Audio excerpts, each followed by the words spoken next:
Abon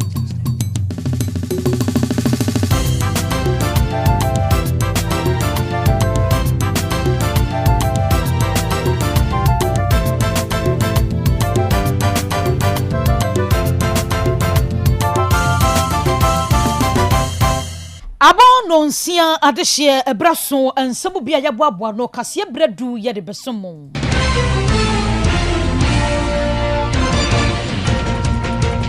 Abai ne soafo a wo hwe enwomasua ho nsam so de ato governing council na de mu se etoda suku ne mpanyimfuo nhyehyɛ ya wo mo de ehwehwea pon so no ya wo mo mfa won ma no enkotutum Ebre bi atwamu National Food and Buffer Stock Company Nafco panyina no oda no na no memenda kotoka wiemhyan gina bia posifo kura no panchi aka ho bi ne mra nimfo ababonten de na woka na health ministry edi ababa to dwase wo ban befa medical doctors and dental officers na so ho hyehye ya wode aba no ye de betomani Ghana mampani John Dramani Mahama wa shasra kudom no Sadan ahodo asisi su ano enkranman no wo mu ni nyina ngu aka ho bi opanyi bi aniti abobe ba krom kuma mamu nsam so a wode nsem bi atodwa afoforo bebreka ho ni aboabo no ye de brama no painti no gebra na ne yentina yemfa emu aseda na mayaboafo abusuan clear parking so no nya bi bebo apa program bi a wo ye bi a wo pe dispenser bottle such as ye de bebro yentwetwero niama enwu ho mfama wa customize no ni nyina da ye bi eguma hodo bebre enti wo frɛ ye beba dodo Little Angel Ventures would do bamboo spot in the Kine Ben Manso data not get it here Dubai store number F1110 do do dear free 0244 041913 and as 0558 001765. Damila Company Limited and I did Damila TP mission ba we yam work cow wo Adriani Tomu na homete Asinumina ya we menses ne kra hard to me may ye Unya Damila TP mission we beboapa ya wa Damila heba mission so we ati di yade malaria onu mato antumi nidie waye bosa boho na se general well be no forto aba bomode asa wo kwakopa bi e wo Kolinak ho dani heba apidan Fredimens PFA afa misti ne akofama wonu nyina da atuntobi na bi ye de stamp si so sa eyenti no bomode asa wo fro wonum e wo 0256 867964 and 0546 439944 Perfect series ngoma no ana bebo abofra no ntina da yesin konwa ye kan ho asem de kirewo ngoma yi na Ghana Education Service na jatuma na ka stamp boss wo a checherefo no kire se ye kan mankwada no kire se brofo da twene kenkan tiase ento hwemu man kasa nya ho tiase ama ne o manyina akoso ye de ma wo mo perfect impanifo na sete exams questions ahodo nyina enti suku ahodo makanifo na wofo nyina betumi atu na mo sefata company fo na ase akwadinse misai bira be so mofra na hwansa no mso hwe breka se na duru ekoba ne se boa wo mpa enti ube frem panifo ahoman so na woni wo mo adi nkomo 0243 299938 and 0540 755 465 FIFA World Cup ni gusu koso World Cup Village no Otec FM so jumadi ahodo a fra World Cup na ho nkomobo commentary ahodo nyina ye de mamo enra da Portugal CR7 agesi ni benkum so ho nkomobo nyina wonom de ma eno ne ese beso yasene ne bi ho no mo a ye mra wo potem ho bro no so adwuma mu ho ne ne mu nyina mehwe na ye nra ne commentary ni mfa mamo enti ubeba beso asena be frem panifo ha ahoman so na ne wo ton no ya bo ho da huro di ama 0240889243 and 0247995160 enyuma dama ana boaso ye mu na ensama wodro nyina de akenkan ade amamo samufo fa John entwi bosia kon labo same kwa na timfide ne cha wo chinchim ne frumade amayen senior man mozi adama Facebook YouTube bia betumi ahwe bi asomfonum ne de adopa ye mienu din mame ajowa nyanta tando meni abrewaba kofi twumasi afika se no emu ensam eni Otec FM 102.9. Don't touch that dial. Enrada swafo a wono na akwa abamu a wohwe nwomahia ho nsam so honorable Haruna Idrusu ebepie mu ewo Asante Mantem ha ene yefeyase Wisconsin International University omo hostel kase bia won masia na omo pa ano entoma ehwo na honorable de betu dwa wo kirem senke beya university sahodo wo mayi mu won governing council and management wo school hono obi ani ni lem ekobase management na ye na dwuma na governing council ede womo no ebetututumu a etoda ma hyiapon no ehwohwe no akwa yire papa etoda to atumi kwa na akwa sentokwa we pre na we yesi eno mo hyiapon wodo ni bebre ntimi no we du obi ani ni lem governing council ehu ne hyiapon mu no meye adwuma ABC management council fon so hu hyiapon ni mu no medwuma meye ABC no obi ankwankwaje obi adwuma amoso ankwankwafa ho yobi amfa mahyiapon no emu wa bra honorable Haruna Idrusu kasa no ensemo bia wode atudwa eni. In terms of governance, we have improved the governance of our institutions of higher learning. As I stand here, Minister for Education, I don't interfere with the council of any university and how the council supports the management of the institution. Councils that are worrying management, they should desist from that conduct. They don't have my policy support. We expect the universities to be run effectively by councils and management. And we expect that relationship between council and management will be one of collegiate atmosphere. A few days ago, I got a text from the president of UTAC, and they were very unhappy about some letter that the Ghana Tertiary Education Commission have forwarded to members of UTAC. I've asked GTEC to withdraw that letter, particularly those who are within the mandatory retirement age. Abushani akwatie ye yaswafa wono na hwe nwomahia ho nsam so honorable Haruna Idrusu. Ya to ansem ne so na National Food and Buffer Stock Company brebi atwamu panyina no oda no Henan Abdul Wahab nano memeneda Accra International Airport opanyi tu kwan BN9 panimfo kura ne panchi ama ho nsem koye bebre ne no na Attorney General bedi akire Dr. Justice Remsai eden nsem ahodo betu dwa no oche so panyi no matche no free se o mine account wa ye de so atoso so obi antimi nwura mu nyiska enu na nko de bo apayo ne eni eden pa ko wura mu akwa ko yisika enu na aka hu bi ama wa kire no na sansem yi betu dwa no na ne mra nimfu a Godfred Yebo Adame eda wo ma no enso aba bonten sentwerefo abedi nkomo no kire se e free bram panimfo kire no wonom percent wone opanyini hia enkomudi ahudum nenso ya makwan na ekwan na ofa so kire nenso so enye ne kwan no nti se abire kase wonom so court Attorney General no mkosiu no na bedi akire ka ho bi na afi Director General ema BNI wonom nyina e ka ho bi Godfred Yebo Adame. First place, there has been no attempt by Hanan Abdul Wahab to withdraw any money from any account of his. Secondly, no account of his is frozen in the Republic of Ghana. And thirdly, a court of law has given an order, essentially giving him permission to travel as a reason for medical purposes. And the Attorney General is aware of it. The Attorney General was actually in court. The Deputy Attorney General was in court. He argued. After hearing the argument, the trial judge granted the order permitting him to travel. If the Attorney General is dissatisfied by the grant of the order for him to travel, they should have filed an appeal against the order. So there is no basis at all for his arrest. It's just an act of impunity. And now I can understand that the Attorney General is actually behind all the violations of human rights in the country. Yes, he himself owned up to it. And in owning up to it, he lied clearly. A statement on Facebook by the Deputy Attorney General was a complete lie. Now, for instance, that the Attorney General himself, who clearly issued an order for his arrest, is in contempt of court. And I'm going to file contempt of court proceedings against Dr. Ayini as well as Stemsai personally, as the Director General of BNI. Ebusiafo ni ayetie ye Godfred Yebo Adame ono ye mranim ni Emma Henan Abdul Wahab ne wodi nseme BNI empanimfo nsemu.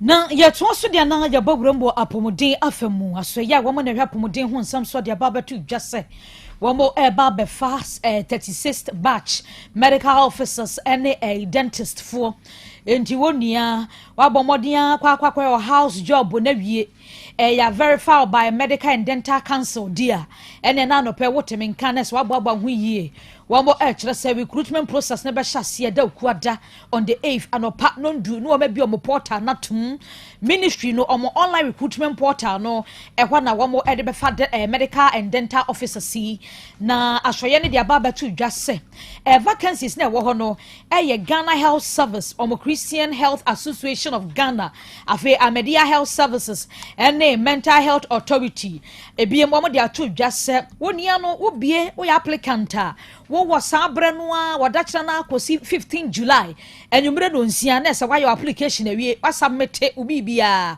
ebiem wo se wo mo a wo mo apply wo 34th batch any 35th batch nanso wo mo wieye no wo mo enya baabi ansha no mo nyina mo benya akwanya se de abeya wo bi atum wo kyenan mo betumi aye nemom baabi ana ka wo se de mo ko originally assigned places na wo ho de ma mo no wo regions ahodo nim no vacancies wo ho no eno ana ye de bema mo enti wo bie na portal ne se ekwan da ha na wo 34th ni 35th batch ni mu a wo apply ya ho no a ene de ebema mo ne santi mo nyina mo nhya ne nso se regions ahodo ene vacancies ahodo a ye available no eno na so ye no abie ade atomu se wadachena ade kosi ni 15th so de medical ene dental offices ahodo a mo wieye mo ka 36th batch no ho ene wo apply 34th ene 35th nanso wanya akwanya ankwankwa ya dwuma no mo breni obi ankwankwa ya ne ntem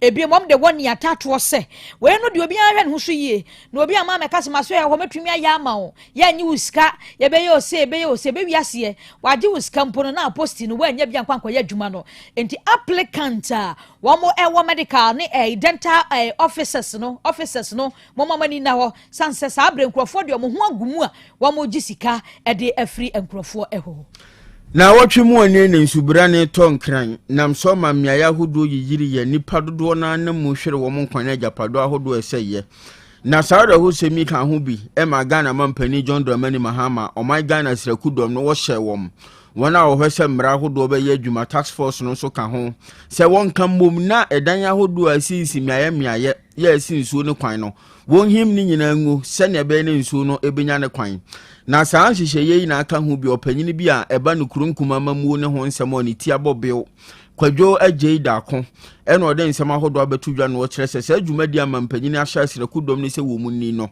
mmara bɛn ane ta akyiri mmara bɛn ane bɔ ho ban wɔsese ebehim dan agu ɔman Ghana mu a ɔman Ghana asirakudom no wonom ne di sa adwuma no ɔsɛ saa ne te nkronkuma ne kropon ahodo mu mpanimfo ɔmogi tumi ne free local government wonom na wɔso mu hwenom di sa adwuma no enti enhyehyɛ amampanyini da bai de ɛyɛ hyɛ ye beboa ma nsuo no anya ne kwan na nso ankwankofa kwan e wɔ sɛ ɔfa so na wodi sa adwuma no a ebetumi san de ka na abrɛ ɔman no aban no try sɛ agya ato Ghana foi ɔbɛyɛ ama ano abrase na ahoto aba but near mechanism bibia mu no sese ye the constitution and the bu man no enye soja mamuo ya ultimate order ne ye ma obi an challenge ana mo she decree obi an challenge na omokoye adwuma and next step obi a me take no a free president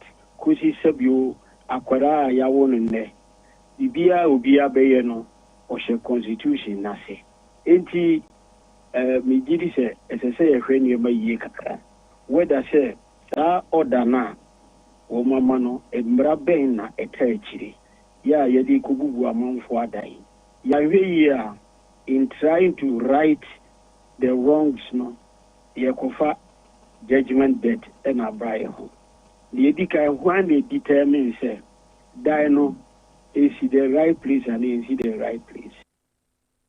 Abusafoni a yetie ye opani a eba no kronkuma mamu ne ho nsɛm a oye nimdifo kwadwo agye daako na yentu aso a sabre ya yekasa student loan trust fund empanyufo wamamba montre so the announcement bi aba wo mo kyerɛ sɛ wɔn mo suapɔn ahodoɔ mu a wɔn apply yɛ sɛ wɔn student loan no ebi no wɔnia wunwie wɔ application a bɔmmɔden asɛ wobɛwie ne ntɛntɛntɛntɛntɛm wɔn mo kyerɛ sɛ wɔn mo bɛ close Wednesday July ne de ɛtɔ so edu enum nti adesuafo a mo gu so ada mo boa mo ho na mo apply sɛ aban no ɛma mo sika bi na mo fa ntwitwa mo ho ɛwɔ abira mo wɔ suapɔn mu no obi a entie ne yie no nkwankwa yɛ ne deɛ ɛntɛm wɔn mo kyerɛ sɛ wɔn mo hwɛ anim sɛ wɔn mo start process ne nyinaa obi abɛwie na application no asubmit ansa koraa na date ɔde aba 15th no atumi apa ho wɔn mo sɛ wɔn mo so we 2025-2026 academic year no send ye beya wo qualify ni nyinada abani betumi aba wonom emom school fees ene de keka ho no wonom betumi atua send ye beya wo mbekwa the next stage a year 2026-2027 academic year na wo nso a wo de betumi no wo betumi aye no wano wo abo amane de ato dwa se student loan trust fund ba ye abo ankrofo bebre no a ni nipa pempema nkoma a abo an support wonom ama wo musikom de twa wo ho enti afie we die 2025-2026 applicant modemodi atomo wo wie process na ya ne ntem sane be ya wonsa ebetumi aka wo die awie yenyina we so na ensema hobreboabo no de ba ye nyina da yemfa ensi ewo ahasamfo ofa John Entry Bosia ko labo sinama de mozi adama Facebook YouTube be dem same kwao na tena fide na chichinchim ni fu mandema yen asomfunum ne yem yerumidin mami ajowa nyanta tando meni abrewaba kofichumesi kasia na si yujuma dona at the sports etwaso. Yes, and I know pay you will be a chain at a banyan, Sapono, so a brasso, say, a good evening, Sam, and so ever so much, and also say, World Cup 2026 stories in Bibina, Egusua, Air Cosusenum, round of 16 games, and I 2 games, a Banavia, new room, our quarter final games, and also a bit me about so maybe be a cost come on a Ghana, dear. Yes, Nano Saturday, and a Ghana, and Colombia, game no a Banavia, Ninyamunum, Colombia, Ghana 1 Emma Ghana ye pre ye ntimi anti e Canada Charles Taylor and odibia beshim shannon so Charles Taylor sisi ya meno kasai o United States of America ya se F no enso ele ko PM e USA games no anko akohebi na Charles Taylor babonten ensema all kano o se America okoye no wanu no ho papa no okoduru honom ofre obi amfa besi na one city kura wanya bi baabi obeda di obedi efefo no omonya awe entinie ma atono no sesem uwem o United States of America why stranded esa say oni return ticket or the eba be PM e Ghana we ensema eno so ekoso a Charles Taylor na mani huna eno so eguso a ekoso USA eno no so ababonten e kasam enti yanko tie Charles Taylor ensema sese no oniema of o USA after say Ghana World Cup no ye free take it gram dey by this year enti omo booking only in GFA. Oh, GFA, we can so my family. Baby, I met Danny in a more less in Bama. What I say? I was a game grandma, maybe seen it. Oka Campe, I was on my mom. I be a for before. Never try by us, almost say, we take this car, grandma. Near idea. DM, not the idea. It's nice that we're doing it.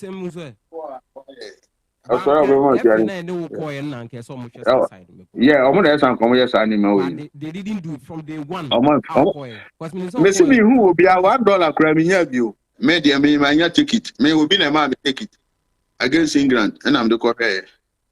And look at the part of the 2 I can actually say we actually have a flow be up. It will be the children of fire and I was Charles, and I'm saying, oh, we saw them take it to us.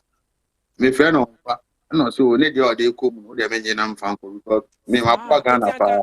And yes, I can't England can't Ubijina. I bet my baby. Now it's coming over and look at take it out.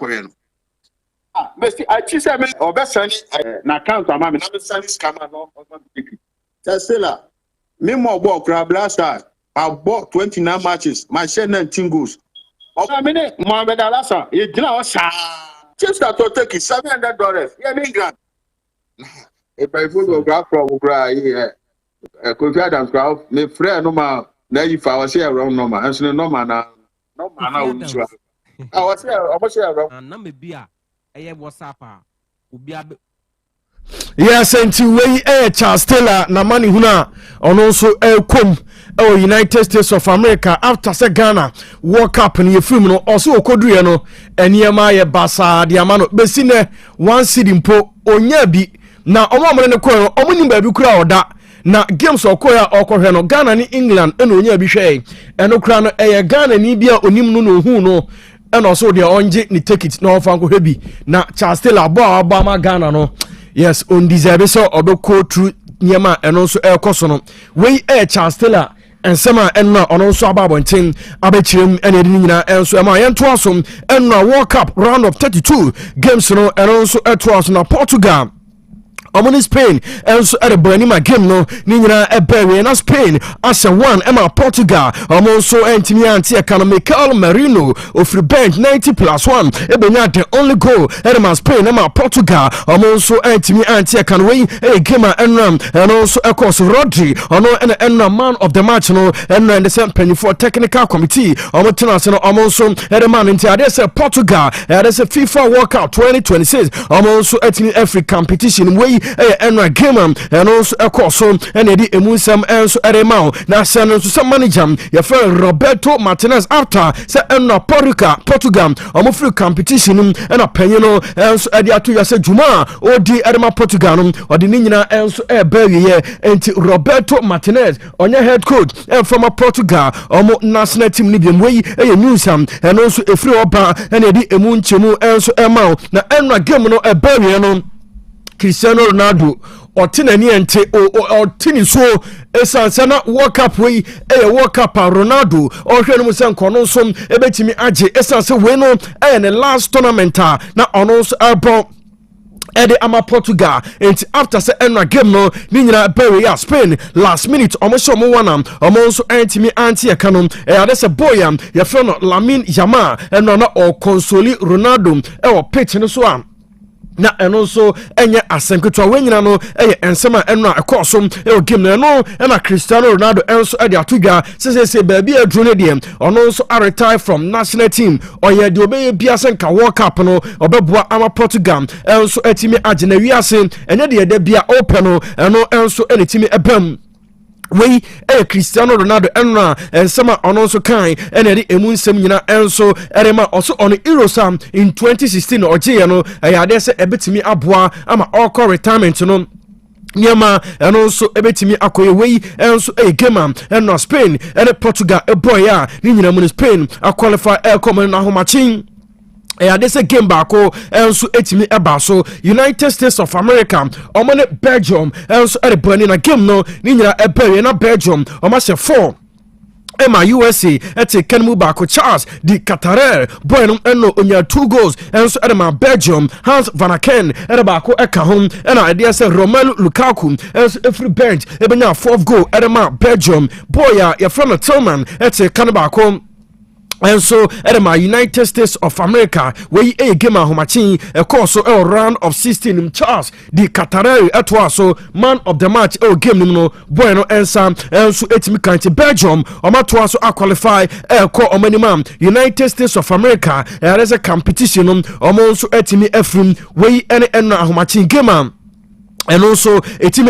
course national so boy your friend of Folarin Balogun before the game United States of America omane boss na Erebani ama boy ni edi red card Belgium for no munim se boy no e say ahomachin game no ono so ebetimi amese obekaya Donald Trump ekotwe no one war enso edema FIFA se boy no omo hwe na omo so entimi enyi red card no efi no so ema FIFA enso ede article sem erure mama boy no red card odin game USA and it boss na boy no omo yi edifre no so ema wiase na ensem bebena and amount for air kase FIFA they say USA and Donald Trump and also said omo see powerful no ama FIFA take decision biam and also entimi emboa ahomachin boy ni ebobi na game no ni nyina ebawe ya Belgium say 4 ema USA take kanmu ba kono urum Royal Belgium Federation omo so atwe edeto omo Facebook war say 4-1 ya omo say and also America president FIFA omunyin film na yehwe Belgium for no eniema eno omo win game no omo official Facebook page omo ekotwe to ho ene yedi emunsem enso erema omo say over 10 days yes eno ene that's the way Belgium Red Devils national team omo official page after say Lukaku 4th goal no tom no and omo tweet say we no so omo over 10 so much US 4-1 into omo over 10 score line no na ye hwenti ahomachin and say Belgium SF4 and United States of America and so take kan mu back way game ahomachin and also of course na and say 2 games to so round of 16 4 p.m. Argentina and Egypt game no and also Baswa enya senketwa Atalanta ho and a game no and also ebetimi abaso 4 p.m. and a sa game no and also baswa enye asanketwa na enwumre ade say 8 o'clock p.m. game bakwa and also came no Switzerland omni Colombia and so the bebani FIFA World Cup 2026 in we World Cup stories and also say round of quarterfinals no say and also ebesia kwasiano so nyame adama Thursday and a quarterfinal games no yede eshisaswa enye Asanketwana Thursday game and also Airbus on the 8 o'clock p.m. France, Morocco, and also at a brand and Thursday and a game no and also Airbus on Friday and 7 p.m. Spain and a Belgium at their brand Saturday. Game way and also Airbus Norway on England game no Saturday 9 o'clock p.m. and you may and also ebetimi abaso kama na ahomache and winner between Argentina and Egypt ebesia winner between Switzerland and Colombia and way a World Cup on as it stands now said enyama and also hesitant quarter finals Morocco qualify France Norway England Spain and a Belgium and qualify into and anymore 2 nations ever qualify na quarter finals no and also etimi I set na Thursday Friday Saturday games on ninyina and so etimi abaso on play Otec Plaza omo and so asere ensem ninyina brem kromu a opa cheka papa enso dia Otec Plaza omo so and awko na papa no onsa enso etimi aka room KNUST ayeduase na omo packages no yewum ahodo miensa your standard package and no 60 Ghana cedis classic package and also 120 Ghana cedis and a premium package and also 180 Ghana cedis into the upebiano urem Otec Plaza onsa enso ebetimi aka betimi place order na ba bia wono ye de Otec no ebi enso etimi abra ofre 0552 163604 0552 163604 and answer 0552 036 847 0552 036 847 Otec Plaza and American for enso ediamasano pay pebi nedi na bibia enko so kama enfama no pay bre ko medin ade Jimadona samo kwao any cinema ne mozi eboy ema show no bibia ko so kama yedi si etwen ho ba ba KOB any the team no at the Tuesday's edition of Nyansapo eba abeto aso. Papa na obey vitamin kenom no or saiba Oliver Twist. Aye, Papa Oliver Twist or saiba. Mami go yi me vitamin choco and a vitamin champ. Engu me school bag mu and yes sir. Befa koma ni man. You kan ho e. Anye madru hawie akwada panisem. Daddy. Yes. Me cover vitamin 250 ml na. Udi akosie empanu asen. Na me manu bi. Eradu me be ya finishem. Enkoda sempa di. Me anso me duabo. Efinga ekro. Metro Vitamilk soy milk drink. Vitamilk energy. Cafe ni artificial coloring bia enemy. Vitamilk choco. Vitamilk banana. Vitamilk strawberry. And now Vitamilk 250 ml. Abremonso. Ye per Vitamilk no ye nim ni fruit no a. Ye per original Vitamilk. Na me Vitamilk ye nim fruit no. E do da me no mo. Vitamilk. E me e bre bia. Any baby. FDA aje edwedwe nkrato yato. Hey, Opani. Mashusha wache. Se perfect series books here. O ma me koto obi ma me ma no. O wajajai. Aboa wo mo se wo to make kan kama. Wo kabrofo.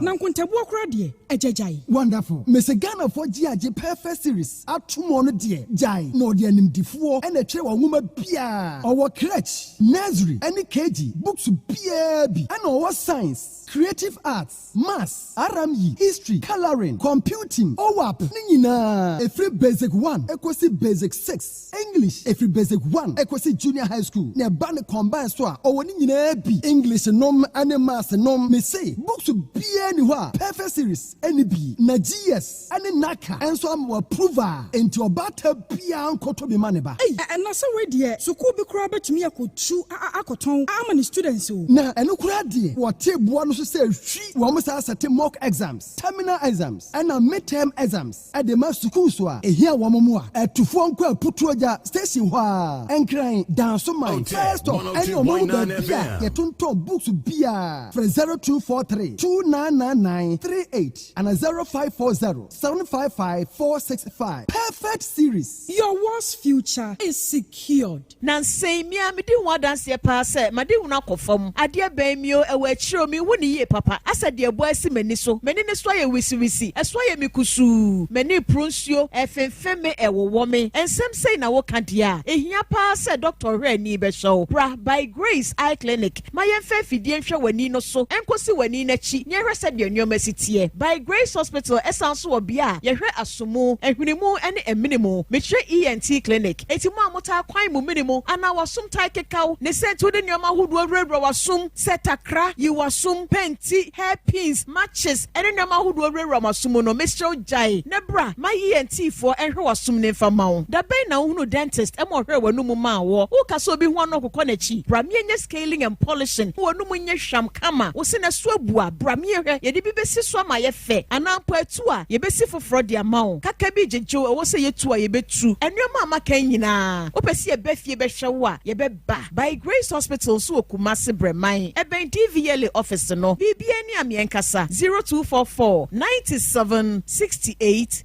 05 There is no smell, numbi, malaria, numbi, fever, numbi. Jerry Nas Herbal Mixture. Jerry Nas Herbal Mixture. Jerry Nas Herbal Mixture. Hey, na adwuma be na Jerry Nas Herbal Mixture ya mama. Mo bo di za no. Na ya yembre pa.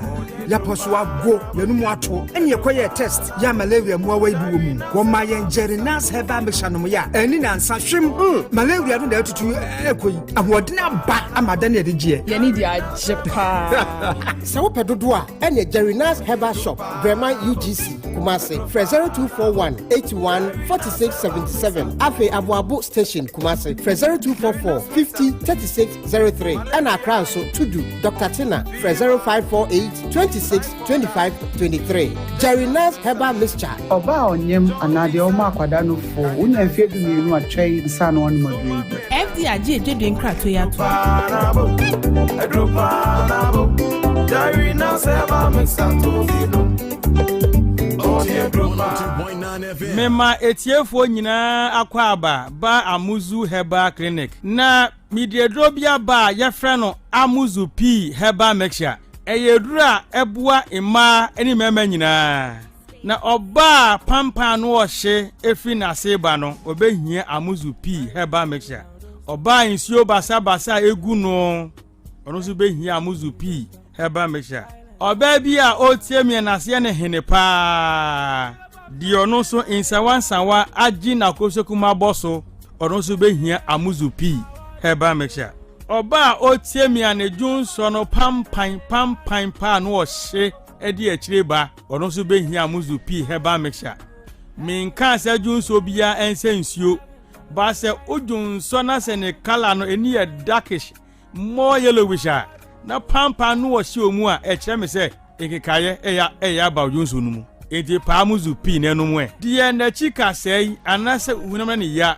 ono so nko pa Amuzu P nonom bema nso a otiemia odwonso emu papa ye ono so behia Amuzu P Herbal Mixture bema bu ha odwonso wie na bi akam wo behia Amuzu P Herbal Mixture dwonso ade dwonso a oti de kakra se ugunsuo na se ya nko a na otia uhia Amuzu P Herbal Mixture ensese bema dwonso na moja di akireba enti bema dwonso a na dwonso moja di akire no ko pa Amuzu P no mu na sa ni na mfiri ho bɛɛma ne dwon so ɛbɔn kankankankan wohia amuzu pii herbal mixture obi sɛ doc ɛyɛ na nsuo totorotoro efiri mbɛma no ba sɛ bikyim kakra na abegu ano white wohia amuzu pii herbal mixture insawa agye bɛɛma no abɔ so wohia amuzu pii herbal mixture sɛ ba sɛ ohwɛ aba no emu yaw wohia amuzu pii herbal mixture obi sɛ doctor mehwɛ ano ahono mesrɛw ɛnyɛ hwe ahono nyinaa na yɛ nkwe baba so mu ati mo hwe ahono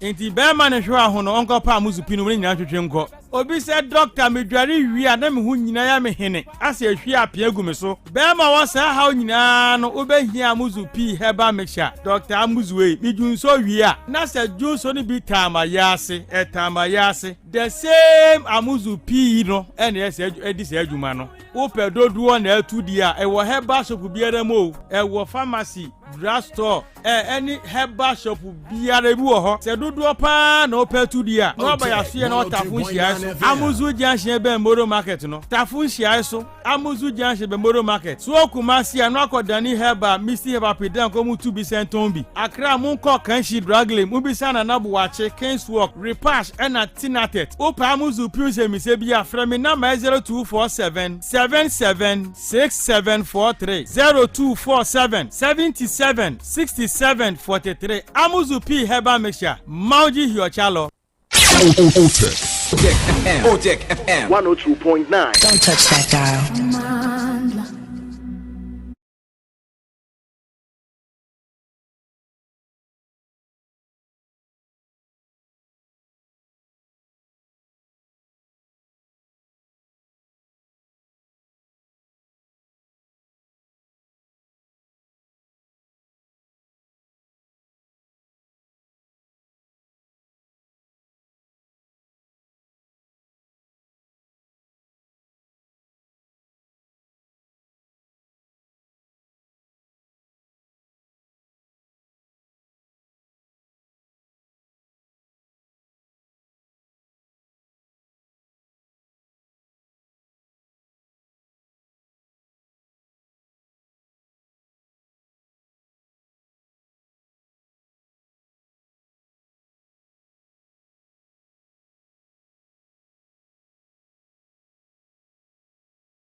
Abusua mame chia sonko na meme wakwaba emra nyansapo anope mame chia tifo say one or two things intino yentimi amfa badwemba bre amremo nyame yaduma ochina badwemba bre yede brebremo anopa nonum empa honsema aduonum sededa ye no etoda na bibia twa mu kakra na ose what to emergency one or two emergencies but yemfa sedamado boy sanope so odine afamye na baby bia wo bia wo do feed na to Otec 1029 mamemfanchi akese mawo na menkoso anka wo se nyansapo is not the usual morning show anope so and someone was say ye dwendwene ho na ye bobo ho na ye hunu anamo ye betu ewo mamu ha eno na KOB my name is production crew near Tanasia.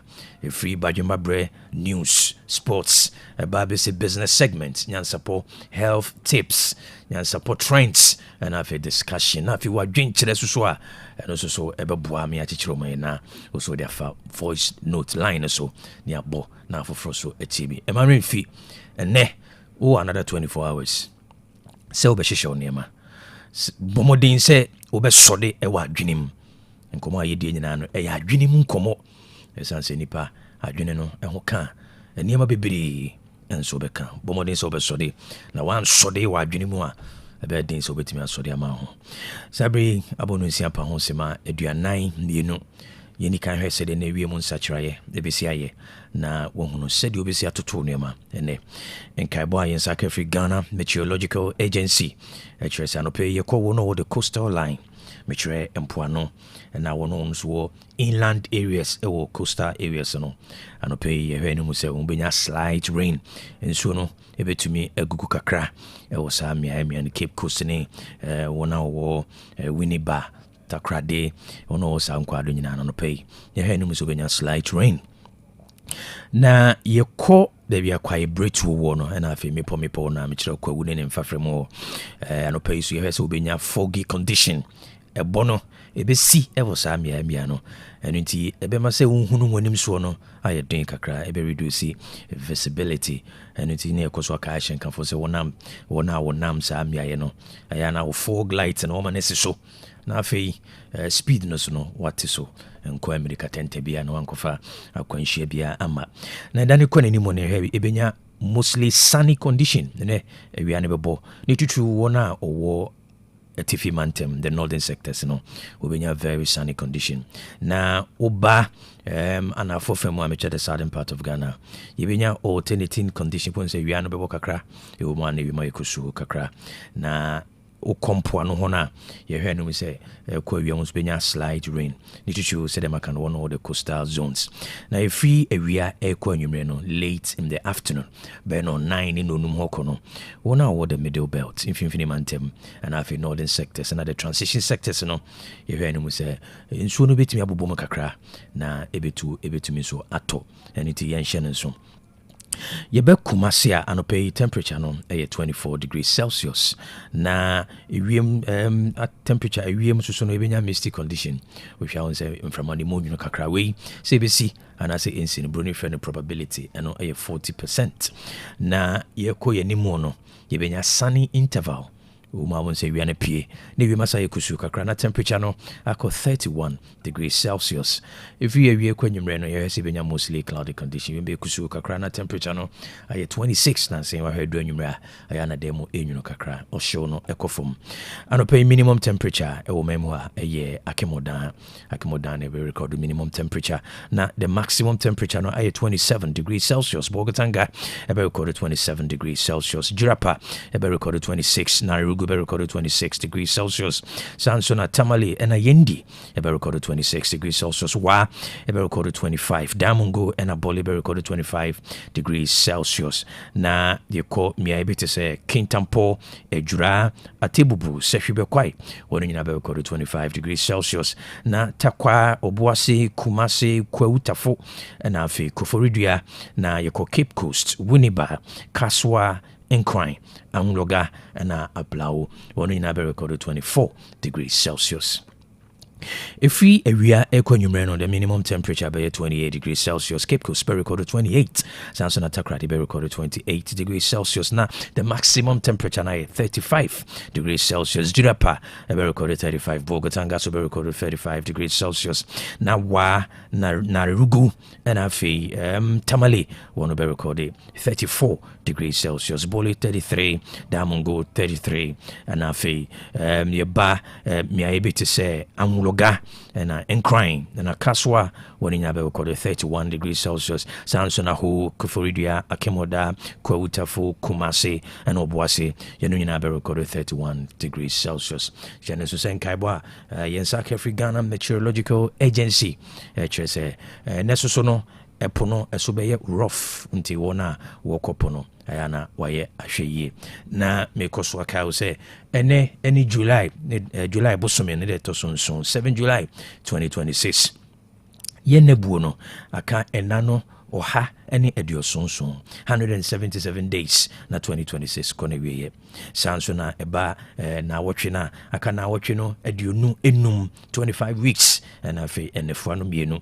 bosumi no aka bosumi no enum and afi enano edionu enan sanso na eba ebre hours ne minutes ne seconds na donhwere no aka donhwere no empem 9 ahanu any aduanan enwotwe 4248 hours sounds about minutes na about a drew 254,880 minutes empima henu any aduonum enan ahanwotwe any aduonwotwe seconds and asasemano aka opepe dunum 50,292,800 opepe dunum ahenu any aduokono mienu and afi aha enwotwe na afino ni nyina kona wiye anopa bia meje breke obi na mebubu enane kirewo sene be ya obenya nyansa akoma kirone kan o se mami hunu me na kan na manya nyansa akoma maka cho se de owo nyina no eye bre o de bre edi agra na chese abrabo na wo di agro and wo between 12 to 15 hours say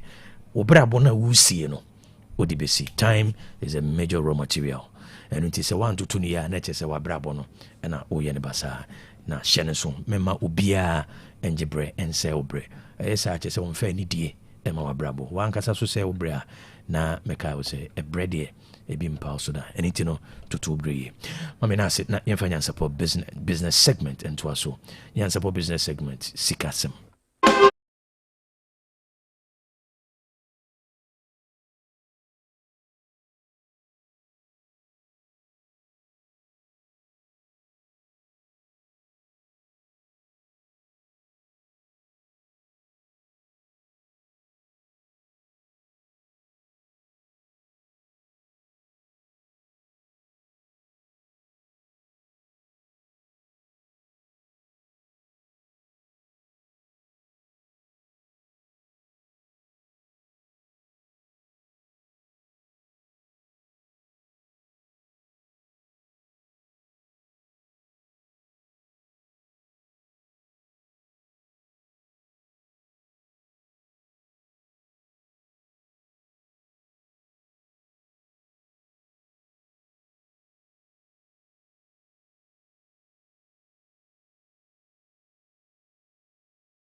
Otec FM 102.9. Don't touch that dial. All right, Mami Mwakwaba, Emra support business segment. Support business segment. Sika. Emwasem ena yetwetwe wonyan support. Makacho say if you be any woman mo ha yedisa ankomoyi. Na yemfa seda kese Emma Translight Solar Limited.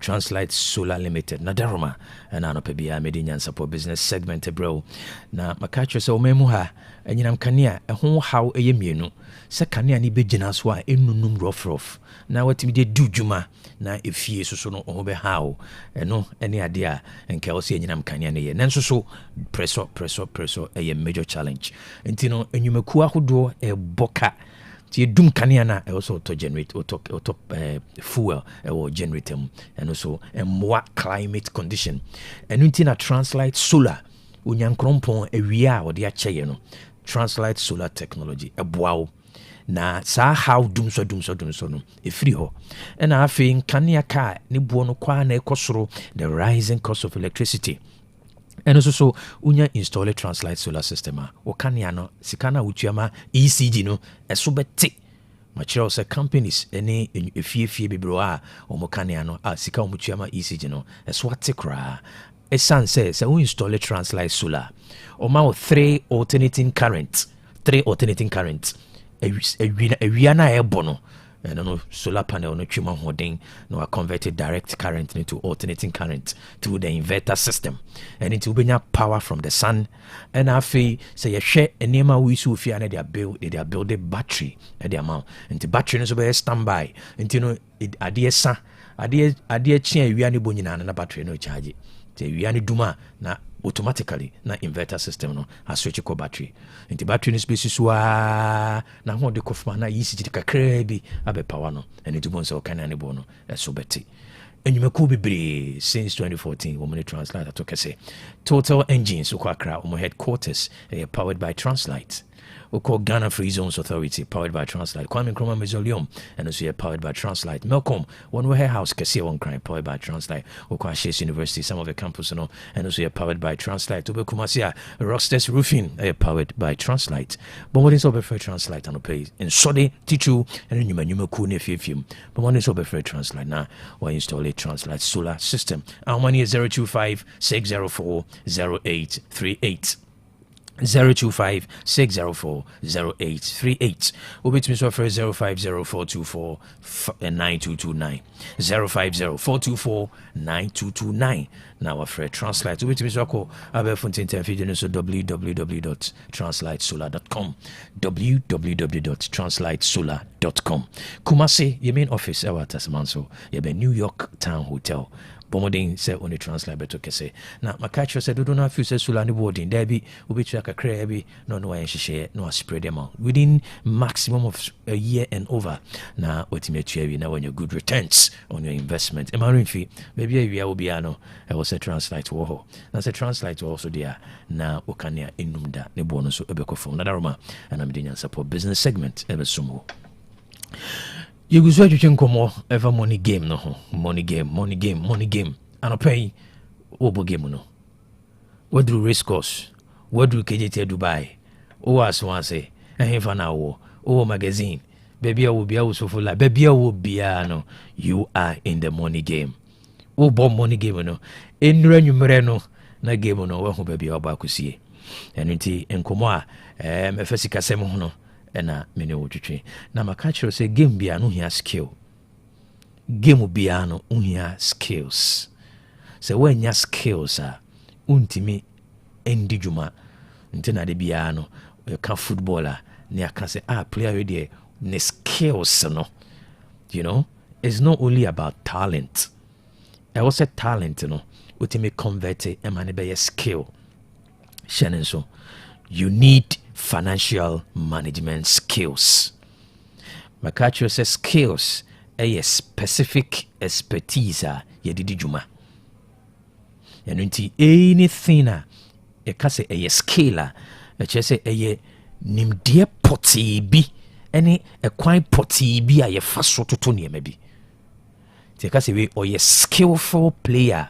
A chese skills are in here a wo na yedi shego anase yedi twetwe anase yedi ma pass yedi cross free kicks no beka mo ne ade na no o ma gebre esua sa skills no and every game it requires skills.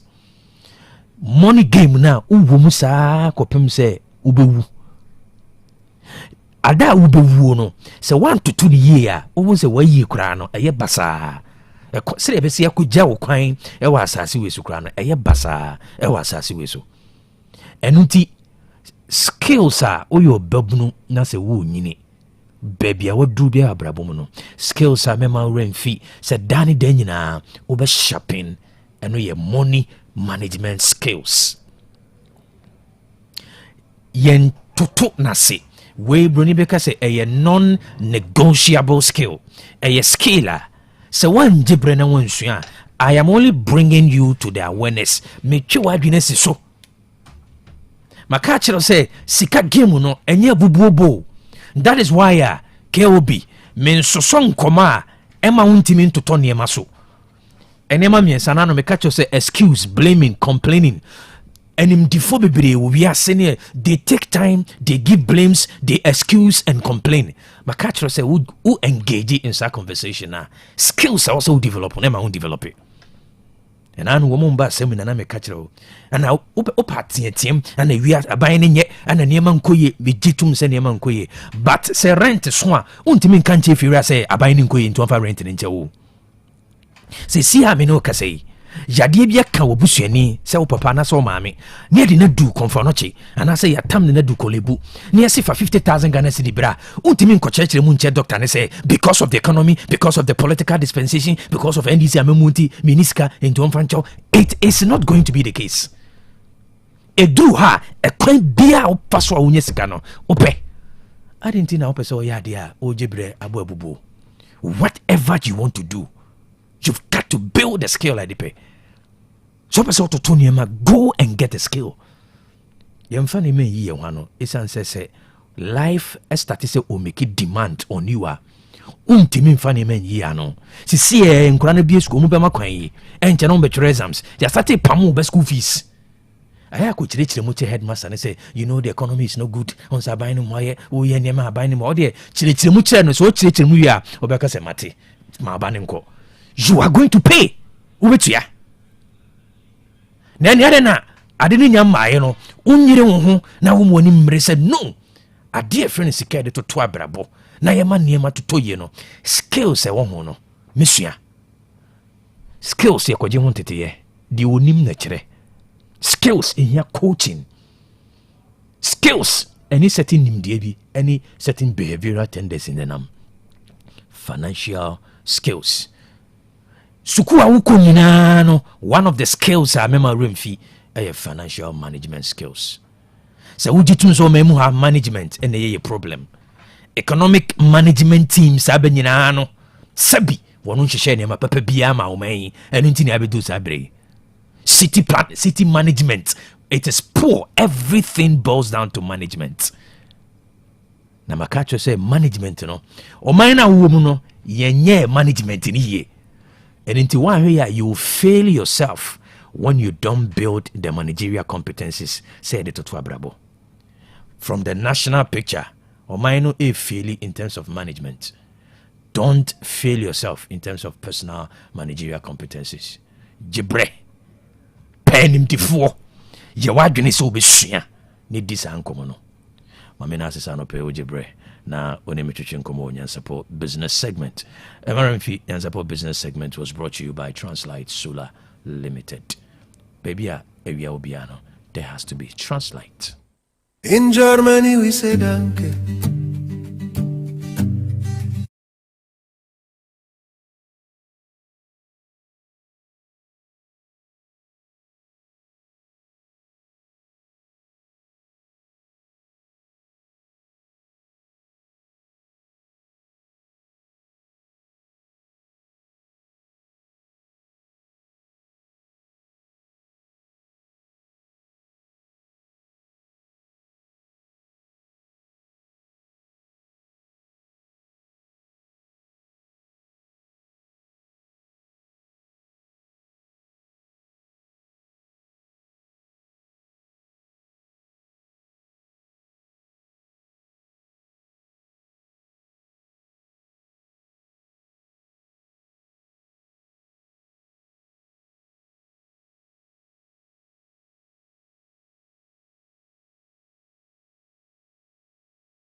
Abusia mami makwaba emra nyansapo trends here entema ekoso memu ha de obokrate mu abafo ntintan fidie no so na yeboaboa no na yede besom anopai so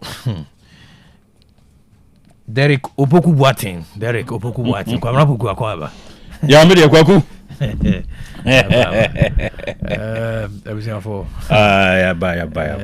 the nominee for best radio male newscaster of the year, national best radio male newscaster of the year. Great. Derek Kwabena Opoku Boating. Nominee. One fan can one hand your chief one nominee. National necessary. Yes. About when necessary. Okay. Nominee also when you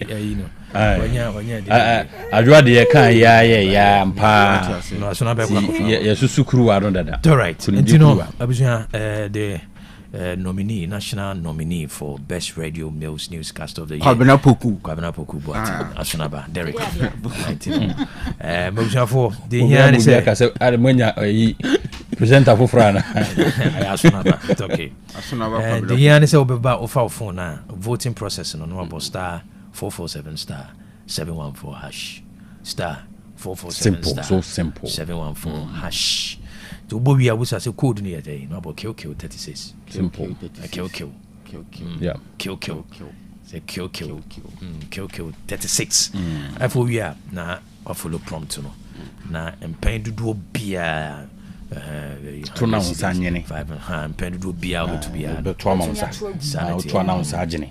To we na we munina share one unkran na otime esom.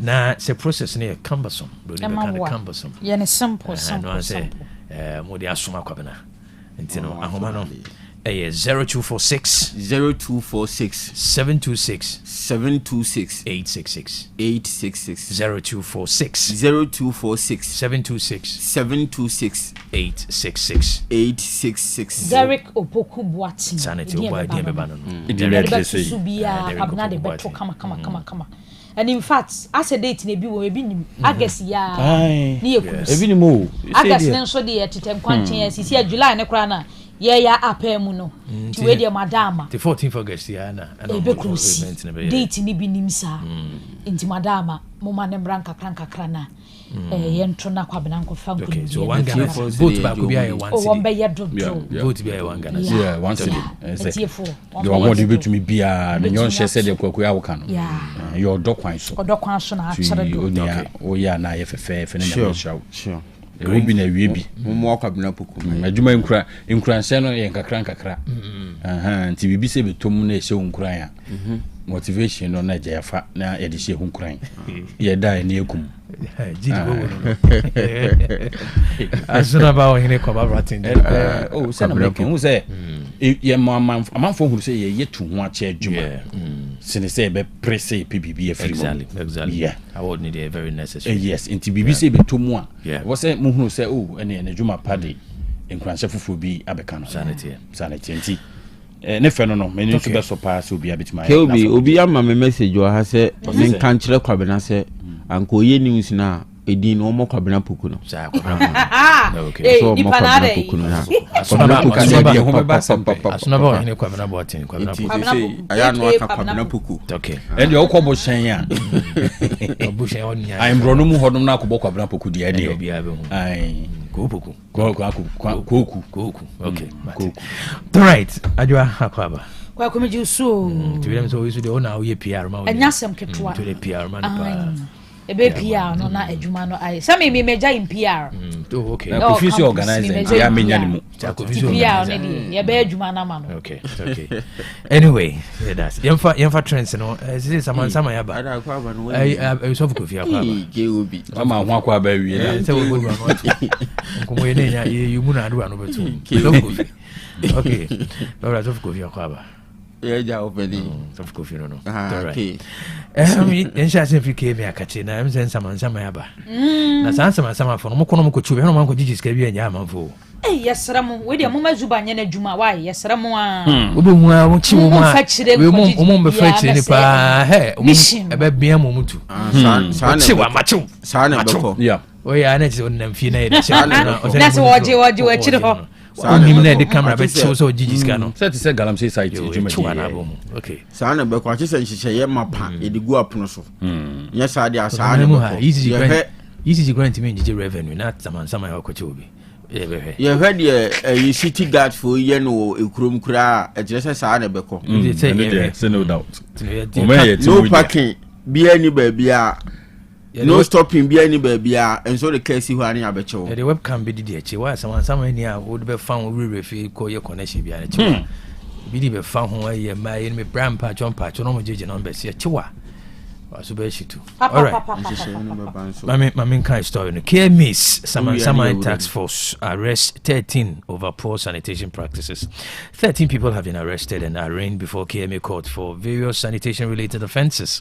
The Kumasi Metropolitan Assembly KMA, in a renewed effort to clamp down on insanitary conditions in the city, has reintroduced its enhanced sanitation enforcement exercise, popularly known as Saman. Abusia enrada na KMA shase ne de chamso ha de keka na nyasam ketwa wo mo bana nkrofo dwane na nkrofo yesei de wo be ya ho beto wane se ba bia te no mpatamu fie di honi wudi honi a KMA for tax force ne ba ne ya che nkrofo a nya de be chewo entenra de wo mudu de chamso de fraba soro ha de na se na nyasam ketwa wo hokora na de beto dwane se KMA for de samansama ba biem a wombe ne nampatamu fie na babia eho aye fino woni ebechew na no operation na womo sha se ode chemso no ene beto dwasa wono akire enipa edu miensa enipa 13 ya kire se babia no omo no efi where sanitation offenses ene yakwa doa wonum na ya kire se latter day sent honum ade ba Church of Christ honum ade ba sampatem honum nyina ayade a womo ewurewuramu a ya womo koye sa inspection no ewo ho no mo kire se we no nya de chamso nkwa no beko mantem a wasantemantem ha biada wombe bo ana mo akwa hede ekoso ho wonia ya ba wona ate ha na ha ye fia wonia ba chewo wo me kire na we na ye ntie nipa 13 a che wo mu yi ansa ne ebeja wo ne ka wa bone ba bia wa wurewura ne nyasem ketua enti we dia pam no cha no bo modin ase wudi ba bia wo di wo huni no ajemesu yempefi eno ano no di wo huni yempefi na se wo kwa wanim na ba bia wo no wadi honi na Henrietta afia kunadu aboaje won wo kasa ema KMA en wo de atu edwa no wo kire se wo mo bowura ba bi na ehwo no enye nit nya de wo hwe ni bia wa wo ho no arrest ya bechew baka ko yu hu ano offenses no ewo mrem enti sade mra ne tie wo se yetwe so wo ho no sada ne be ye we nya kataso mu aso kululu ni nsensem bia sade tie no a enaja wo mo ede mra no ebediwu ti sade wo ma hyase no kane garden city no eno na esi ano ma hyase a wo mo kyekere ba no enti no we no hu ni ye kyewodi a nya fe na akwafro na na bi o pastor bi na ba be pa kyewa ma o sade mra ne tie no ye betwe aso according to the law enti obi ana ne ho so no a de chamso no mo hyase na nya sem keto a ho kra. Okay, alcohol, drugs are not the solution to stress. Doctors caution. Health professionals at the International Maritime Hospital, IMA, have cautioned men against relying on alcohol and drugs to cope with stress, saying the substances only provide temporary relief while leaving the underlying problems unresolved. KOB, Ghana Port and Harbours Authority, one of my Chairman International Maritime Hospital, or more aye, adwinimu apomuden ho nkyerɛkyerɛ fa mema fam. Na sa anko mobonimu na Dr. Edward Amoa Boaten a ono ye consultant general ema ayaresa bie ode nsema hodo tu dwa no wotrese enei enipa num bi wo hono mo a asem bi hye wo mo so ade bi boro wo mo so stress ba na mo do mo ho ato ensaden anase enubone bi ti se wi ni ekeka ho na wa daisy no de akoda utwa bi no obura no de akoda obu so omo se ma omu terms name won Daisy party so no a guy me say no a katapa so no a rasta kra kewi wo boku so agudi trim Daisy entwas kwabena poku enti ke doctor panyin kire say ohaw bi ba wo so abema enye nsaden ananu bone ana beboa mu otu sa haw na se enti bibi ti sei efia setena ne adwuma sem stress ne ba enkonomo nsanka se wo de koyu hu afiri sa haw no se ma haw no mom na ekese obekwa akoda obesori na haw no eda so tim ho no mo twen ewa abra wo ma wani so da ho na wo pe ohaw na no pomasi bra ebia nka wonya enti so ohaw bi bro so a emfa ho nton saden so anase nubone so ne mom ye wo mpanimfo wo ya tena ya obetimi de wo ho atwere wo mama wo maboa wo de kan na nanom asofo eni imamfo wo ho no mo eno da nchen a ye wo nipa bi a wo mu enim de konkan efa adwene mu ejumadi ahodo ho ya betimi akọ wo nchen ye wo namfo a ye jo mu de betimi no madi nkomo ene abusuafo wo ho no mo betimi abo nti ha obi ba na eso chen wa obetumi akosa ankofo nchen na no makodi nkoma mama ho akwankyere eno beboa sene se wo do ho betu no bone so sanso ena nyoma bi wo ho no mo betumi aye de abo nipadua na ma wo kọ okete so betumi ada na ade echi a wo hu kwan befa so betu ha na no obetu so sa o kire se obetumi akogem kotenetene nipadua no mu bo abetumi akobobi enyoma hodo a beboa ma akokete so betumi ada no se herefo ko bi kura na do ho agim no akọ 1990 bi tu ba na beto ho no ma wutumi da ma ofa adwene de bua epe o ha na ma no pomasi bi resene se obekwa akọ fansa den na odi amani padua no anase nuboni bi na odi amani padua no eno enyi wo ha no mfiri ho ebema na yekese ene no kre ye wo ka no ya no wada yesi am yenda be 8 hours to bit me ada 8 hours ada 8 hours no ena hu hia pa na mpa ne si efio no de so be jafo apia kwotena sadwam sabro wa bia ye no akwa no monsa visiting what I say empasifie daso ma honto But I did that I can come and crow. And so over you. And so over. What that's the problem will still come back. You pass about Jenny. So or sa 8 hours in there be me patcha say. Problem intia what the answer. And so at 2 and so at 2 obekai. And yemum. Asa be kwa plans. And no you share show no. And yasem kitwa o. Asa wa ko ha obi mu na wada na wani ate na wakai se. Problem is of course. What I bet you wada wani asante na wasan kai wo ha ni ma ba ko o se wan fa adwen fufuru bia ko benom san awu sa so na yiri ja no de ya adwendwen a no so bi tu no fo trotro mu se e ya nko asha wo lai ya to pa jansin so re ya adwendwen ba wonko na no onde ba ko nkoda onu bi ko problem ni free ni 3 so no okoda wi an triman no sere de asuna ba eju onsa Sa advice why start advice wonu say eno say omuntimi empa ho ntoma ma adasa ho but wa ye biem e ma say no so cry stressful jai ita u kwa she cry no so cry so compound e che ofa girl ware no intine ka bi say na wo kwa say we say me land risk ni e be bro yere ni jawo no so asuna ba eno dey that's not a bad option what say na sase no apomodi ma wa no obi kwanta de ye Sabla wo de ne yamfa ese ne me ye ne ese treat no apom nante I mean born abe ya fa ho hye mi ade dinkomo kire wo mo wo ye onimbo na wo hwe bia na abo nante bo game wo na hwe ball no na abo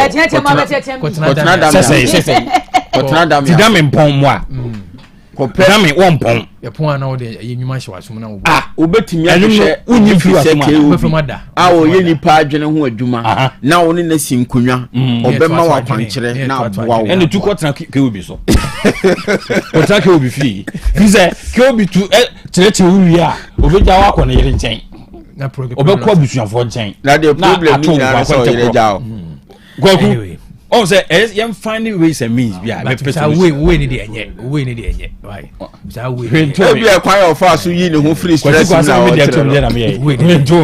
ni kwesi we am to me Mr. Anyway here to us court remands man for allegedly spending ex-girlfriend's 114,000 Ghana cedi on betting. Anakra Circuit Court has remanded Vincent Apeto Apeto. No, crowds and Apeto. Vincent Apeto.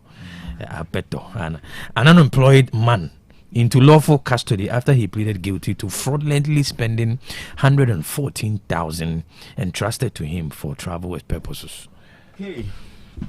Ayasemu. They bet to me, Accra Circuit Court ashe se won fa krachi bi nko da bampono na chi na nkropon ya domo odachina na afi wabana na dodo obekwa kodi wa afi ase no ye de amana nkasa na Vincent Apeto ne nkanchema woni ne di akoniaba ne girl friend girl na ya adwene se obetu kwan akọ Holland na ne Holland kuromu no Apeto bere bi atwamu no ne hyehyɛ ho nti wanya gide woni musa Apeto betumi aboa no ene Apeto nyina aboa nan kushia akrachi bi a ono ye agent oboa ma amanfo tu kwan Razak ena Razak ka kire Apeto ene ne girl friend krata yi kire se bibi nti wo de girl friend ni dia sie na e wo so wo build a bank statement se ne ebeye na Holland visa wo pen no nsa betumi aka ne shanti ababa wo ye secretary ene bosia nya asem ketwa brugu musa na okopa bosia na odi ama Apeto se won frankoto na account mu ma no Ecobank ababa wa ne ti ablekuma ena krache no ete bubu ashi atiku na wodi sikane mano a wodi kotum wi a se wa san pe ATM card bi e de ahye one side into wodi bonkum de tu no di ni fa sa fa akira kwa koyi na wodi koyi sikane nso wi a enya de pa bia o bet Ronaldo beshe Messi beshe sikana ka kuma bi na 1.2 billion krache ne de akugu bet so na ebra ababa wa nani ba no ho so ma posifo ba mu okokire Vincent na sikano 35,350 million ehye no ho ya no de na asembia nyama ho enti mprempren ya ye kase sika Vincent de twa bet no 790 million eno na wo hwe ne mu so de beba aka ho bie ama wodi nseme wo aposifo nsemu na 2024 September ebesi February 2026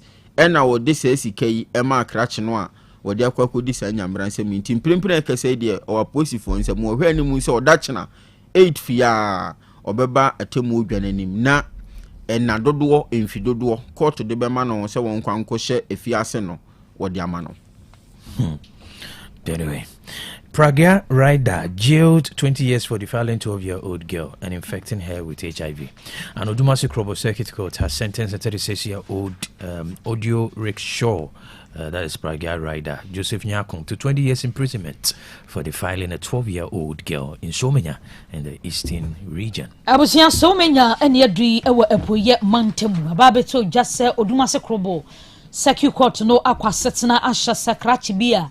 Wochi Pragya Joseph Nyakon wakwa dem ne mfinhia aduonu boni a wadi nyina da ene sa akwada wanya mfie ne dumienu 12 years ba eno ahya akwada yi ene no ada na arahosam ene se Pragya driver yi ACB hyehyehye ne ho enti ne HIV no wanya bi ewi ase a wo hya akwada 12 years ne da ye no HIV no wa transmitted ya ma akwada no a eno ena eye emu arahosam ni ekira se wabra court ekọ asemi so kra susu se kurofo bi kra ho abombo asemi mu abesi na kra court hwe wo ma ye hu wonom ne mom Pragya ni ya ye hu ni de won ye de na ba bepie mu wo court no ahye se wadi nkwase asemu bebre wo te so be kra na enye yi because akwada 12 years ba wonim so wo HIV wa sha akwada yi ene no ada e de yade na ma akwada ne dia 20 ne kra no court no wajeja no 20 years and what day amano se won konkodem no won koye adwumade enka ho no opie koba dia Joseph kra dia na nka we wedi Joseph no ntoto ho asesa ene nsemu na wakwa akodi akwala 12 years HIV what day amano. Okay. Stop using unapproved learning materials. NCCA wants publishers. The National Council for Curriculum and Assessment, NCCA, has directed publishers, booksellers, schools and other stakeholders to ensure that only approved learning materials are used in Ghana's pre-tertiary schools. Naka empeni for ebuofu KOB. Wonom ena abo my Ghana mu a every kg ede kwakosi adantemu suku SHS no ngoma hodo a yehwemu de kire nkwada na de nyina wo mo na ohagitumu ansa na yɛtumi ahwɛ mu de akyerɛ mmɔfra no deɛ na ɛno na wɔnom aba abɔnten so kyerɛ sɛ nnipa no bi a wɔtwerɛ nwoma wɔn a wɔtɔn ɛne saa nkurɔfoɔ ɛka ho boa ɛma nwoma ahodoɔ ba abɔnten no nneɛma ne kwan ahodoɔ ɛwɔ sɛ wɔnom fa so ma mpanimfoɔ gye books no tum ansa na ɔda bɛkyerɛ adeɛ no wɔn mfa so na naka no nso na ɔman ne tumi no yɛde ama wɔn so wɔn nyɛ saa adwuma no ɛnyɛ nwoma ahodoɔ nyinaa ntum ansa na apie nanso nkurɔfoɔ bi afa kwati kwan wɔtwerɛ nwoma no a ɔno ankasa na wakɔpɛ nakafoɔ logo na ɔde abɔ nwoma no so na ɔde aba abɔnten ɛno na mpanimfoɔ aba abɔnten sɛ wɔn a wɔdi saa adwuma no etia ɔman ne mmara enti wɔn hwɛ no wɔnyae na wɔn pɛ na tumi no wɔ wɔn nsam wɔn mo anyae animanimu ya na so so mu a ɛne ebetumi de asotwe kɛseɛ pa na abrɛ wɔ enti wɔtufo sɛ woyɛ disuani woyɛ wɔfoɔ na abɛkɔ abɔnten akɔtɔ nwoma bi a wɔn nakafoɔ no wɔn QR code ɛwɔ nwoma no ho a betumi ascan ehu sɛ ampa wei yɛ nwoma a naka agye ato mu na wɔn logo no nso so original no ɛbɔ so wɔ enti wei ne nneɛma bi a betumi ahwɛ na wɔde akɔtɔ nwoma sɛ na ɛbɛn na nkɔtɔ nwoma bi a mpanimfoɔ enyi ntumu nkonkohwem enti wɔbɔkɔkɔ de akyerɛ wɔn a wɔtwerɛ nwoma wɔn a wɔtɔn books ahodoɔ schools ahodoɔ ne awofo nyinaa sɛ obi ahwɛ ne ho yie saa kwan ne so ankɔba ne saa na nkɔfa nwoma bi ba wɔ abere a wɔnom enyi ntumu a ebetumi de asɔtwe mu ɔden ɛna abrɛ wɔ tini ana perfect series man de bia na ɛka no ntina da bi perfect series ho adanse no na kan GS no maji atom perfect series man deɛ the perfect series your worst future is secured. That's it. Perfect series. All right. I'm just for joining your Facebook. Mami hu baby or join you free. Just type your location. Be a KOB listening to you from here. But see your social media and I say your social media community. No join here. Whether on Facebook and I say YouTube. Type the location. Maybe KOB or Boise. Na you baby I will share free. July 15 deadline. Students Loan Trust Fund closes applications for 2025-2026 academic year. The Students Loan Trust Fund (SLTF) has announced that the application portal for the regular Students Loan and Students Loan Plus schemes for the 2025-2026 academic year will officially close on Wednesday, July 15th, 2026.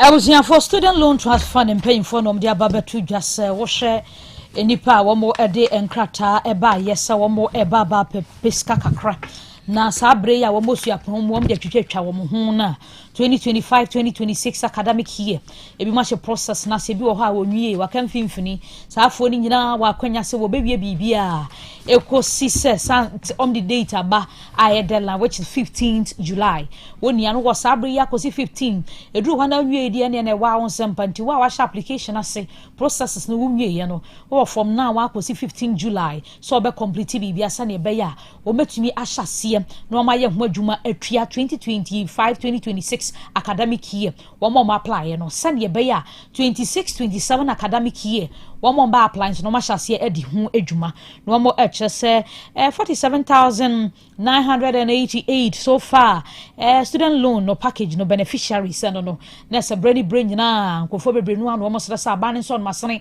na wo mosu apon mu no sika no wo de betua mu fees no wo mo anya bi ade atua ntimu a ma shall see processes no bi wo ho a wo nwie bi a mo request for we won from my e was so complete ansa na 15 July na twem anya saade a aban na eduru ho no wo cha wo nwie wo de na sa one submit ya ma wo bi a enye yewe eye ensama student loan trust fund and paying for wo mo de ababa tudwa we kwama student a wo mo pese wo mo apply bia na wa she process na se na wo wie ya wo be wie ntem ansa na 15 July no apa okay Kobina ebe to find ya ko China China store em de pa ebi bakrum ha ka be me de pa ba de yenko social media na ya ko ba na yako China ohina pj from obo ho se will be wishing ohina Boateng to carry the day with our support ohina pj ebo ho se ohina Boateng o he no se de no obeje abasobode no Emmanuel Amankwa o de free kontumre Abraham Babome Osikobi, God bless you for your morning motivation words. Asari George, I'm listening to you live from Agreka Buraso, the CEO of Mr. Sari Construction. Fantastic morning show. One of the young guys the window designs and the window frames who are very excellent. One of the promising young guys on Fanajumeni Agro. Asari George, there was for so window frames. Come. Nice designs. My friend Newman be Obono Modern Pa, an ardent listener of Otec FM. Nana Kujuba, as you good morning, will be listening to you live from Adisset Executive Grooming Launch, Abespa, Clash Town. Kwabena Poku was the best show ever. Pierre, Kwabena with name. Befi Bantima, the Pragia driver who has infected a young girl with HIV story is very pathetic. That is an HIV patient in prison health. Okay. In prison health.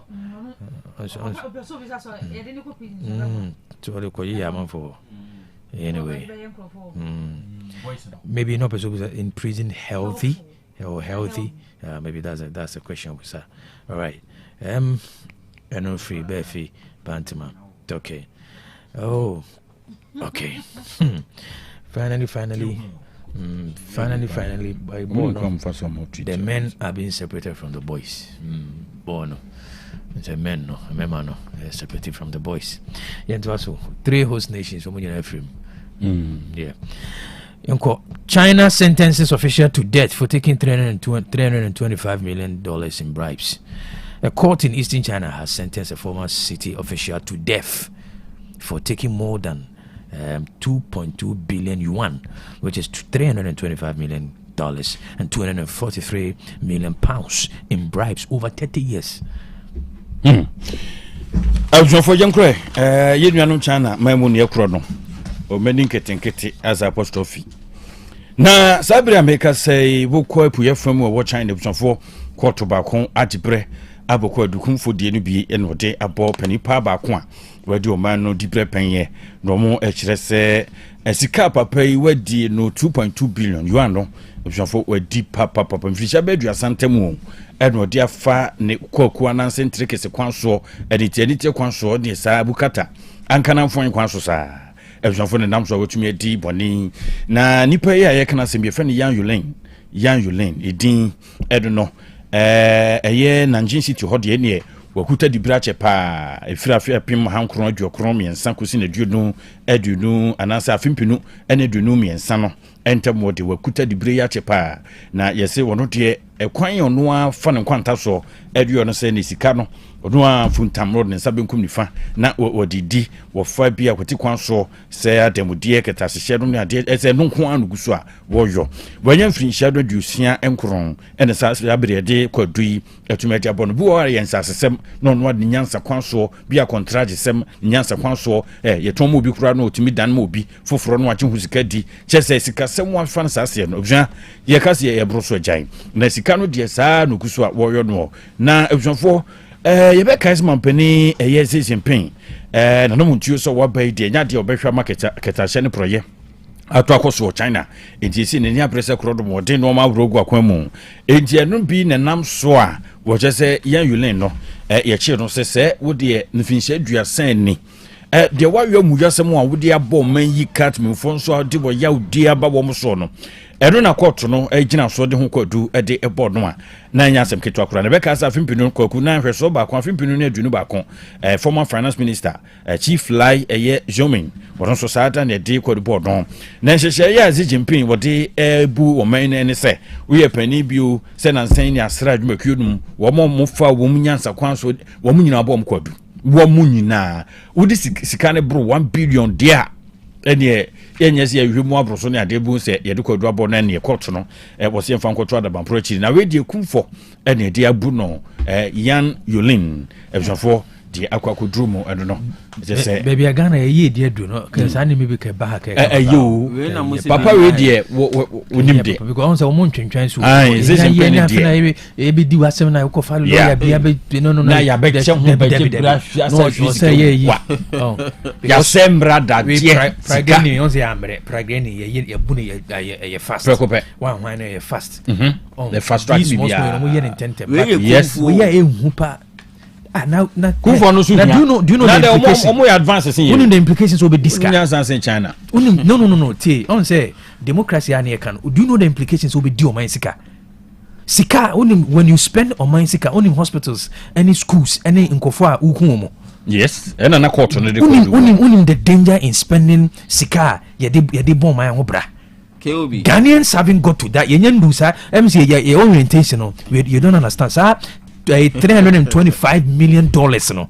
Unim project a bit me. Unim lives a bit me. Unim the comfort of the bank of unim comfort a woo because of monies that have been stored. Unim sika a bit me to equipments to hospitals a save lives are in Ipaba Kupo a fair dear bottom. Do you know the magnitude of it? It it requires debt. There should be a certain threshold that they do hard. That person should be sentenced to death. And that is it. China company Nankarengo ni kwanze kebi mahana binya day. You know the Bible no dey faton time. Bible asemo nyesi ya sasa umobro bi mesi umobro asemo ti. Aya me kasa no. Ya hwese ne corruption sitie wo yema mu na se e be we bi dia. No, of course, no, that is why. No, that's why there's a threshold. Threshold no ho. Then I make you again to say nipa ba ko e fa o man sika a school ayensi. Hospital be yan complete. Machine be yan to. And you be no second grabber. Do you know the magnitude of it? Ye nyan do sa level no ntina. And that is why I need complain about democracy, some of these things, because nipa na ono wie sika no. On the wusika or the kokofa jet lawyers akase. No say influence systems no. Na on enam hosa na almost any TV so nti enam yeso say ye onye omo hwe. But don't say Prague by papa ye na kutum we by papa ye wie.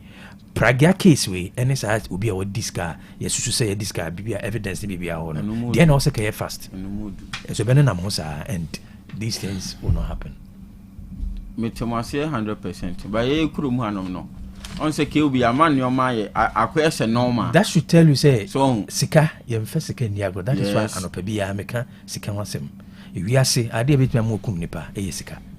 Ade bit me mo betray wo bi e yi obi ama e sika. Sa pepes no yem fe niagro. E krata yem fe niagro. Tumi wom. So enti se wo nipa ba ko pe wo fa the implications to nyasem ketwa. 325 million e bridge bia anye. Light be yan fanko ebisebi nkron kitwam aduani bia no take edema school feeding and I won kwa wadi no etino eye meda kese. Corruption is an act of murder. But normal e wo yamanyimu. When you normalize ade hu no and my society is dangerous. No corruption enu ntina mo kanya me ka say yamanyimu na sen company for na sawo to open the highest form of murder e was as we so open highest form of murder. Will be our Mexica. Yes, that is my definition. Will be our form Mexica no. Or the highest form of medra. Where you wouldn't need to say bridge, call hospital, schools. Into no unitima, unia bada, say, one what naso to do on and say, we wouldn't need a number one. No credit. And if China agrees to sentence such persons to death, some go for me a man boy for new countries to so.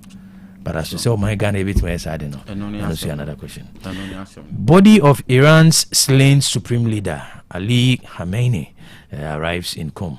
The body of Iran's late supreme leader Ayatollah Ali Khamenei has arrived in the holy city of Qom ahead of planned procession on Tuesday, reported state television. Eugene Famenko Bibino so Facebook no eso. Na yen hwe di so ade se de agrofo eja yunuan mo abomo ewo Iran pani e be kai February bosmene de to so dudun wotwe USA ni Israel warmo ye se ene epese e chiri amu edam so mom kwati atwa wo ho a busua edu ni kese pa ade eba ye emfoni no o Eugene Kafra na wo se nka me woso ntebo ansana yetimi anya bi ahwe kwaku ya agrofo Avro sempa na kopi Irana sabremam fo wormo hot memfo mhu se Iran ya wusu ne sun na kasa wo kan famu no se avrofo kameni sa na se papa no ni wo no ayo ya papa sabrame ka se won mo yen hyehyeye la ila ayilala kakra kwanso ede asomdwie kwanso Israel no ankasa de okapa ya somdwasem som dia sumdue kwan so to kwan so aka etiri etiapomu a bomode papa Ali Kamenin supreme leader kan no na oti adwa so no na mu no abusuafo ababedru opia ho a kyese wormo eyen hyehyɛ yamane ne mambre kwan koja so mo a ese fata nyina na ode gu akwamu ewokom abusuafo boko wo mo ayi hono a eti akotene pa kyese bia ya kronkron bia ya wonfa eni agoro enunti sakub no ho na wo mo eyen hyehyɛ ye no nti ubonu helicopter de mu no de aba ne ya mekase sabra mekase no nhyehyɛ yi gu akwamu a wono ebompa ye han gwakuyenko Facebook no so mfoni ahodo a obohu se Iran fo no wono mukuta papa mfoni ahodo no a nipa de anyasem keto a nipa okupie mu Iran no anyasem kuma kura dodo nyina no wono ba bihia ye ma eye ka fransem na afin so kwankugya kasa wo mo edita chiri se papa yi nipa bu na sabre wo kro yi owura Kamenin nanka ne dosron ko dan wadi ede ekire mansan ye na owiu kutade na nkwantumi ne na se yebefunu se no ma firi na wura enti wo mo ye yi no ba bia wo mo yi eye Azadi Square wo ko wo propon eye terramu a ho na wo mo ehia ya wo de odo kwanso ede no ma wuru gwa ko ne be ka se Ayatola eye Ruhula Kamenin ni din kwa Kamenin onu din ni Kamenin wono 1989 eno to anse do ma papa yi ne ye na yi kwankogya so mekoso yi na enu se nyono nko a bra na wo hyase ho no ya wo mkoto ekodiawu ko ho no wone na de hye nan bi o mo ka no ho na kire se nipa num fundaka na sisi wo mo aka afua edini nyina yosom dia ma no eja wo mo kwan ejigwaku ayawreho maame ba kwan no osu ajwa chese na awreho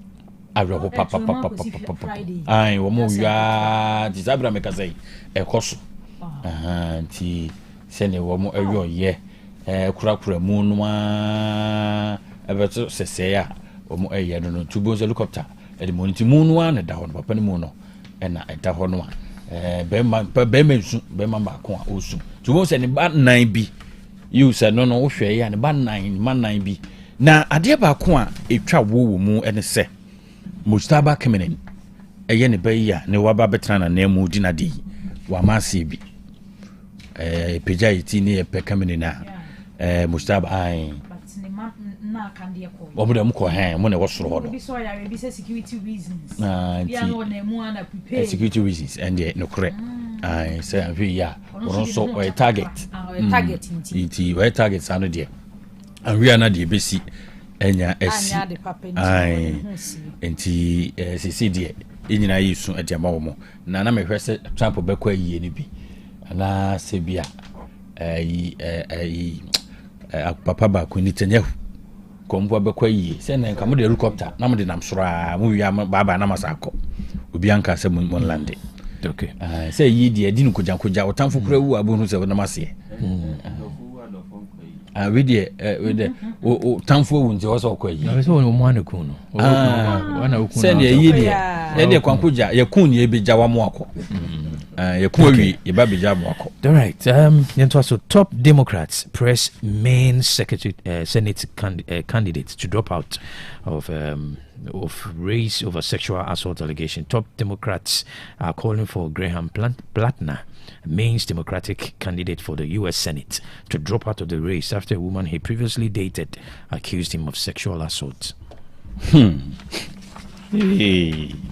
Eljofona yenkoi Democrat ban wana se eye party no wormo panipa ba kwa udimu akotin pa Graham Platner eljofo sabre kwadu bia PD ya aso eya yehye semi tronko pot na so eya yehye pa eljofo wormo namsokra mampenfo abra woko US a bomo eye mrenimfo ediaba se maame bi de kwadu aba a wode bo Graham no sempo mrebia besen kro wo se wo hyena no hye no ede no ata ye ne ade semibire na akokoso a enye asemkumo ampanifo wo ejina so se ne manu ye adibira yikuta dodo wonfa ento form na ate se be ya enoma bitumi ejina na nkroma so edonti wo eka ti main senate candidate no na wɔn ɛbɔ no kwadu sɛ normal akɔsɔrɔ nyɛ san sɛ ɔhwɛ america hɔ no a yɛpɛ sɛ ɔho fifitaa yɛabɔ ne biara di mu democrat aban yi party no nso koraa no wɔn ɛhyehyɛ yɛ sɛ wɔn pɛ sɛ wɔn tena bɛn mu ne adeɛ no optionfoɔ ne nyinaa yɛ adeɛ a wɔn adwene bɔ so ti wɔn political ambition no yɛn pɛ sɛ wɔde wɔn wuyɔsɛm efi ne nneɛma ahorow bi a kekaawa bi a wɔwɔ ho ti ɛne wɔn eyi no akwa ɛde afirim sɛ bɛyɛ a wɔn amabu wɔn bitumi akɔ nkanyɛ na afei nso koraa no wɔn kyerɛ sɛ wɔn hu tattoo bi ne ade so sɛ ɛna mɛka wɔn pɛ sɛ ne ho ɛteɛ ne ho yɛ nipa bi asɛ wɔde ɔdanso saa na america deɛ ti trump sɛ wɔn nu sɛ god saa na ɛteɛ wɔyɛ soafoɔ bi ne ade de bere bi kita wɔ america yɛpɛ sɛ ehunu sɛ nea wɔyɛ no obi nye bi deɛ wɔwɔ ɛdanso wɔn ho no ɛdɛmufua ɛno ne adeɛ anti sisi aba bɛto dwa deɛ platinum wɔde atodwa ɛne ɔno nso kora ba da no yie bi de aba bɛtodwa ya wɔkyerɛ a wɔsa no yie a wɔkyerɛ sɛ ɛnte saa sɛ de kwadu ɛde ɛbɔdo no te guso a yɛde kyerɛ sɛ mame kwadu a wɔde abɔ owura Graham Platinum no ɛte saa na sɛ ɛnte saa kwaku babna ɛno afua yɛmfa trend ne nsia na ɛna meka tie for sɛ voice note no yɛgye wadwenkyɛ woni me yɛ adwen sɛ obi wie sika twitwiri di ɔmamu a saa nipa no yɛ wudifoɔ pa ne kwan sɛ yɛsosɔ no so wɔ asetena mu What do you mean?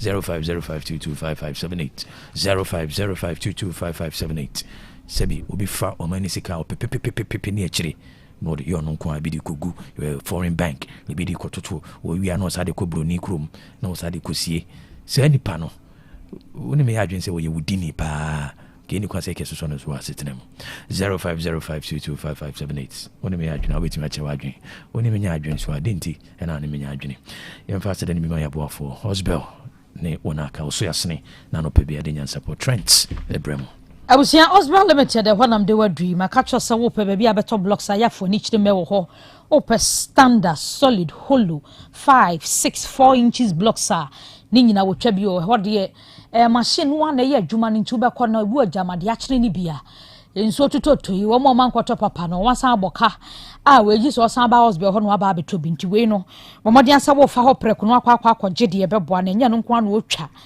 eba ni pavers nso ase clay concrete dear stone dear grass dear stamp dear Osborne Limited medofo furniture mo ho na pavers ene blocks ahodo na wo pedi nyina da kokofa bi e wo ho we no quarry dust abosam gasam cement na ye mani kom into de ye adwuma weather condition bi amata ebetumi astande ka ne wo ho tobie ne yemfa nkwankogya wo plot ne so ka se ne wo bridge ne so ye ne nananom mozami for dan e wo ne hwe animu ahoma ne 0244 377 612 ana 0244 043 805 na wo pe ba bi abetoka ya fo ni chimo da kwadwom udu da kwadwom a woni despite dan hwe animu say Civic Accord CRV Integra HRV Breeze nom Venza electric charger cars no Frontlander Wildlander Highlander Tundra Land Cruiser ni Jeep ni nyina da Osborne Motors medafo ka bia wo pe bia udu da kwadwom ho a enye na wo mo etonton bi e wo ho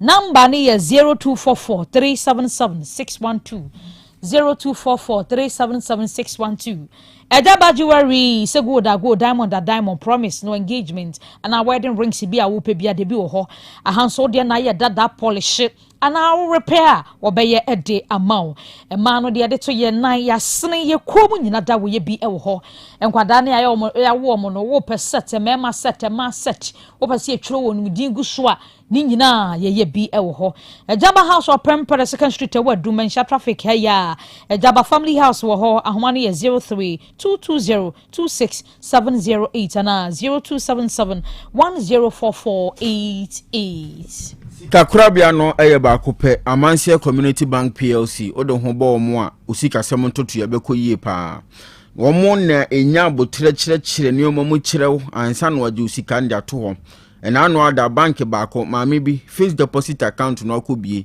bosumi mienu ntem aba so obagye ne sika ade ne nso yemfie mienu ya nkyerɛkyerɛ mu ankyerɛ ne nti kɔhwɛ bank hɔ wo bɔbena munye ne sika mfamma no Amansia Community Bank na aba account okura wo bebie no wonya abotre kyerɛkyerɛ mu de kyerɛw sɛ ne ho hyehyɛ ne ade tie na wonhunu anamɔ a esefata se wutuo na senti na da yesin konyo se ya kachiro se ubesie sika kwa manhye community bank na omomfa sa ankyerɛkyɛ ne nyinaa mu ansa na ogisika na to honomo na wahunu de bɛboɔ na wayo eno da nkyɛn a bosia ahodo nyinaa woma bi de bɛboa na wo ha bi a bɛbɛyi wafiri mu wo ya nkora adwuma na sɛ wo a wadwuma salary loan no bɛma obi saa nso na nananom akuafo nyinaa wadwene wo mo ho ayie ɛho bosia nyinaa wo ma nsɔre bosia wɔsɛ momra magye na momfa nhyɛ asɔre no ma nnoma nyinaa nkoso yɛ mfa mamo pensioners wɔn na wɔyɛ adwuma wa ahomegye mu bosia wo pɛ na wo so wo de atwatwa ho bonkum ne nifa ne nyinaa manse community bank plc wadwene mo ho saa kwan ne so na wɔde bosia na ma wa interest rate ne ade wɔ fam enti ni tua ne nkoya odin britia bi na woyɛ afiri ho pɛfofora na won sa aka digital banking services ahodo nyina woyɛ bi ATM Ghana Pay mobile money e-switch USSD ni nyina o my Ghana mu iTrans obetimi eno wo mato kese ade afasa kwan ne so wono wo asuja wodi sika beba fie Unity Link woyɛ Western Union ni nyina bi wo ho antoa krom no matena ekese no wo uduru manso kwanta bi huom manso dubia manso da tano ɛho nyina atena ni bi wo ho no mo a woyɛ adwuma soronko adi free uduru asante bekwai post office ho no mo a ena wobutu a wodi dwumaso anwan kwanta kumase obo asen kwantempo ne so akokare college of education ena wonom ebutu Roman Hill uduru kote station ho a amanse community bank plc omabio mapunum asem owo cars school mu ho ahojo atenga junction udu santaso pokuari school ho so line ehyen gina bia foforo no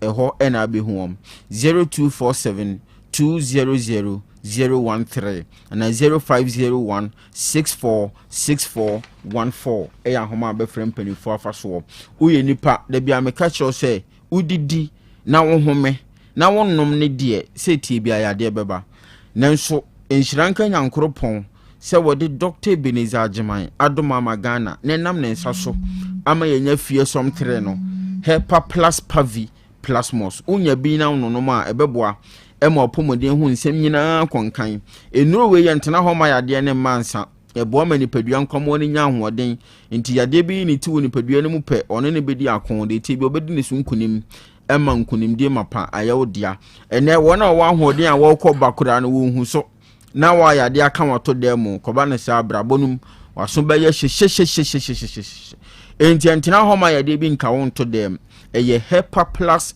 pavi plasmos wona yade na badada entri di yare ntontom yade madedia agini padua na boso typhoid fever wona waye mere wompamu diabetes ho nsem hypertension waye kese na aboroso obi tu ana momiense bi akeso homeminity num ansa no atoa na nante so ekoba ne saa yemoa efie som 3 ne na abenom na abotu saa ha unu nyina ase dia ma wo hepa plus pavi plasmos 0542 778572 0542 807907 and 0591 367898 eya homa be frem panifo se wo pebi akoton na woni o mato kese wo pebi akononom na wa frem panifo afaso Otec School of Journalism and Communication Studies asemu Otec School of Journalism and Communication Studies guso awo fa this year for wonum guso awo fa this year for nti wo ani so di hunu se ensentwere adwuma no obeye bia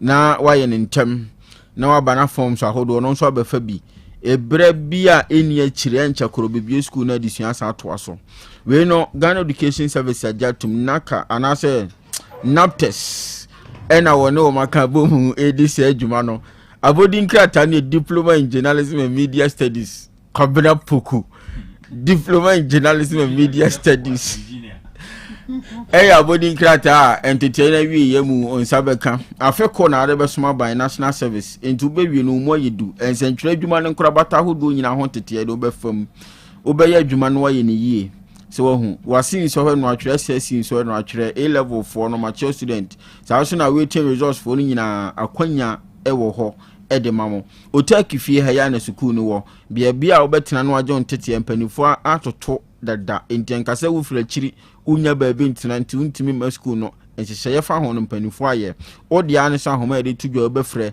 na ne wonte ase bia obusa ede free school mpanifo ho 0547 823 005 and 0243 842 007.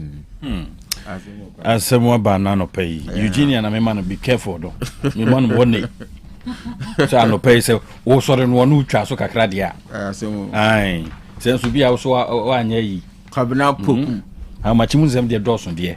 Say do ye no wasesa no pay my perfect series. And I make say bi wasesa won sama Eugenia. My perfect series. What's style na asesa. Eno. Elfo yankre. Dolimacy Complex Limited. Eda no pay ye de trust for diama bono yeko donima yeko donima Elfo tropical long span roofing sheets no wo mu ni twa e de ba mountain so obehu se ye de ekuri dan so a dan no efefe fa ye mono chian brand new tier rubber dan e wo strips or ho abia ho stepta de wo ankasa wo kra pe no wo kra na no mato kese no abo amansa tumi akabi colors a wo bia no ni nyina ye be kire no wo yini wo choose or choice ne enko tropical Alozinc governor standard sheets ni nyina nso bi o plain se kale da so to bia to di bodin to di Dolimacy Complex benya bre na osom se ne se na efata eljanfo roller starter gate system so automatic guard doors no e bi o se de kwa fie mu se wo de shops ahoro offices ahoro warehouses ahoro e ko boama bamba wi period sita e dia ma enti se ne tie do sa pepepe ene bitumi aboabo afi na do awro no so akapenta fu imu adam mebru eya monko munti donima wate na wormo mombi ye 1 inch kusi 6 inches afi bandi wires no iron rods ahoro no ni nyina wormo ebobi ni nyina nkamfi abusanfo Boss Paper Product Limited eno nso ye nuakuma oti akoto twa tissue ahoro no de ko na ndua so akoye aranse bi kura nso wadidi anwan wa no de paper ni nyina wom ni twaba wonten so papa no biahu enkonko pe kwawra no na afi nko wi akire etwa no na ise sandpaper na be yiwa no nwi by force ye mpene sa ye be mo ofutuo wo ko site nso eno e free bontu ye be training kese dia ba fafa binkum fafa ni fa donima de ye bia pa ye bia akwaku dia dance ososofo me bia no se de bi enka ni me bia so dem de bia sei ka se we bia yes for head office ni die as of wife junction wo Benkan Revenue Authority no obi wo cha kwanhye ho afi tamale atifido Kenville Obenki Navy junction no nkranso accountment Oben GBC bank afi tachima bropu yekrupon no waji kwanso kentena na ya dombo achifi hodwa number is 024412 6625 0540101555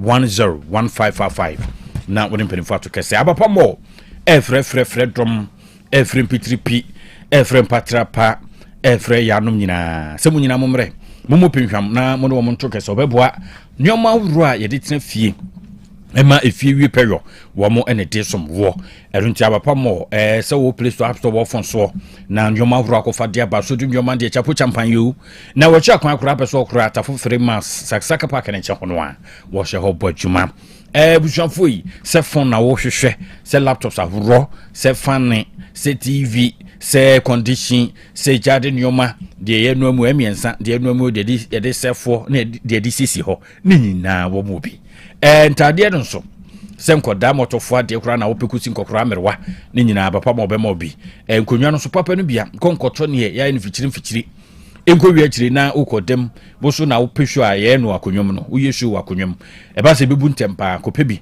ewo abapa mo na enwi peyo famam na abapa portable washing machine so 399 Ghana cedis o memu babia wo bia ye bema bre kura no ase twan kakra umpewi na kaya motum kejeti akaya Dubai soro kaya ebusanfo ona pe na we nyina nkamfua Hepa Plus live band ai ebusanfo say yi yu abafie wedding crusade bi was of Wadarma and one won took a no my mamma from Jumedi Biafra one more na umenjamo asema 0593 386133 and 0593 391 848 na one more kasa Borbo ago kensi akoso Canada Mexico USA enkrumi ensen wo mofrim out away kofi wo munyina kofi o ai na bishafo wo mo aka edi jam so guso jam so ne ehuru de kuruwa no ebeko na kache erunti Otec FM guso kam se ne ye no saa ne ye no ebi kura no ane ya adufa na mu aye hyi ni ade ya akoye soro kokwanso yi pese ye betra bia ye ho o lounge ho bia sport ho restaurant ho na ye to awim no a frɛ no mai bia tonton bibi kura nso aka na afi awie mmiri yɛmfa ntum na nyɛ dedede number is 0240 889243 0240 889243 and 0247 995160 ebisonfo na etumi awiemu di na ne panifo akasa emre nyina nse kwaku nti ene twumasi de na wo yi a na yese yetena se emre nyina ense me wo Otec 1029 FM, the pride of Ashanti.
sie pa wo ayi wapomuden enu ntina se wapomuden ho ka ajapade sika wapanyina no o de kohwe wapomuden enu ntina no pa bia nyansapo on Otec 102.9 ejibre na ye deputy chief dietitian o konfanoche ono aso ne say CEO of Enjoy Your Life Enjoy Your Health Consultant afi Megushen Foods ye ne twetwe nkomo hye ne nso ye didi ewo nimdie mu ye didi ewo edewu mu nkoa se aduane na edenti na media dabi wo se unim adekra aduane no koye no wo nipa aduane mu ansana odi ahye wonum wanyebre ahwe wapomuden a wo ye de ya obegibre ahwe ho yade anope yensaka Mrs. Efua who's on some man so ne betwetwe nkomo for yapomuden ho ye manu kan. Good morning dietitian. Good morning Kelby. Yamia domende penada ye pemko July so konenim na michie for more show online the entire staff of Otec FM and specifically the crew for support program. I mean shamo na ontomo nkomo mama honten sika ka ho sika ebema wetimi adwen nye sika ebema wabo bra bia de yami shiramo na ye nkomodie fa hormonal changes in men. Mema se nsuema omoye mema se ne esesa abra yenyi ne ehun sunsanso na yehu se from Monday ne endaye Monday enne ti yehu mema hormone se ne ete ne nsunsanso woni peduen mu na ne esesa yeye na eboa ma wo mema yomu ejina ye na yehwe pa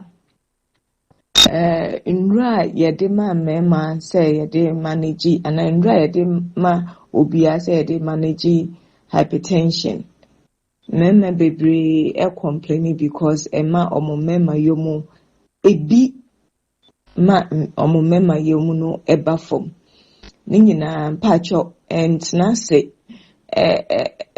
mbisa fie doctors na wa weja indro numa na wasesa wundro because for hypertension senior nsunsu no how odeba no onkra improfimu na de na ebe na ya wewie nye se bebo na wada ho eno de ye etufobo na no ma either heart attack ana ma kidney ansay eno ye etufobo nia how hypertension is enkra Who be nyen run a Diana Mihun, yes, your call. That is hypertension for you. A cause hemorrhagic stroke. No, yenim say, and only a womb quantemino, a moon cry. Very few people survive hemorrhagic stroke. Not just a interior wall with trimono, a pipe, mambojane good trim. Very few people survive. Inti say, we will be our person born by Fisa and Yamawa. A day here say, one wound run no version ye. But wound run. There are some things as well. Who be blaming a drone because no caught directly into the bloodstream. But when ye be so cause near war dream say drone yeno. The first thing they say, in sanum, uyo be a open sanuma. Who say, wow, would the sika, what the one sa proud.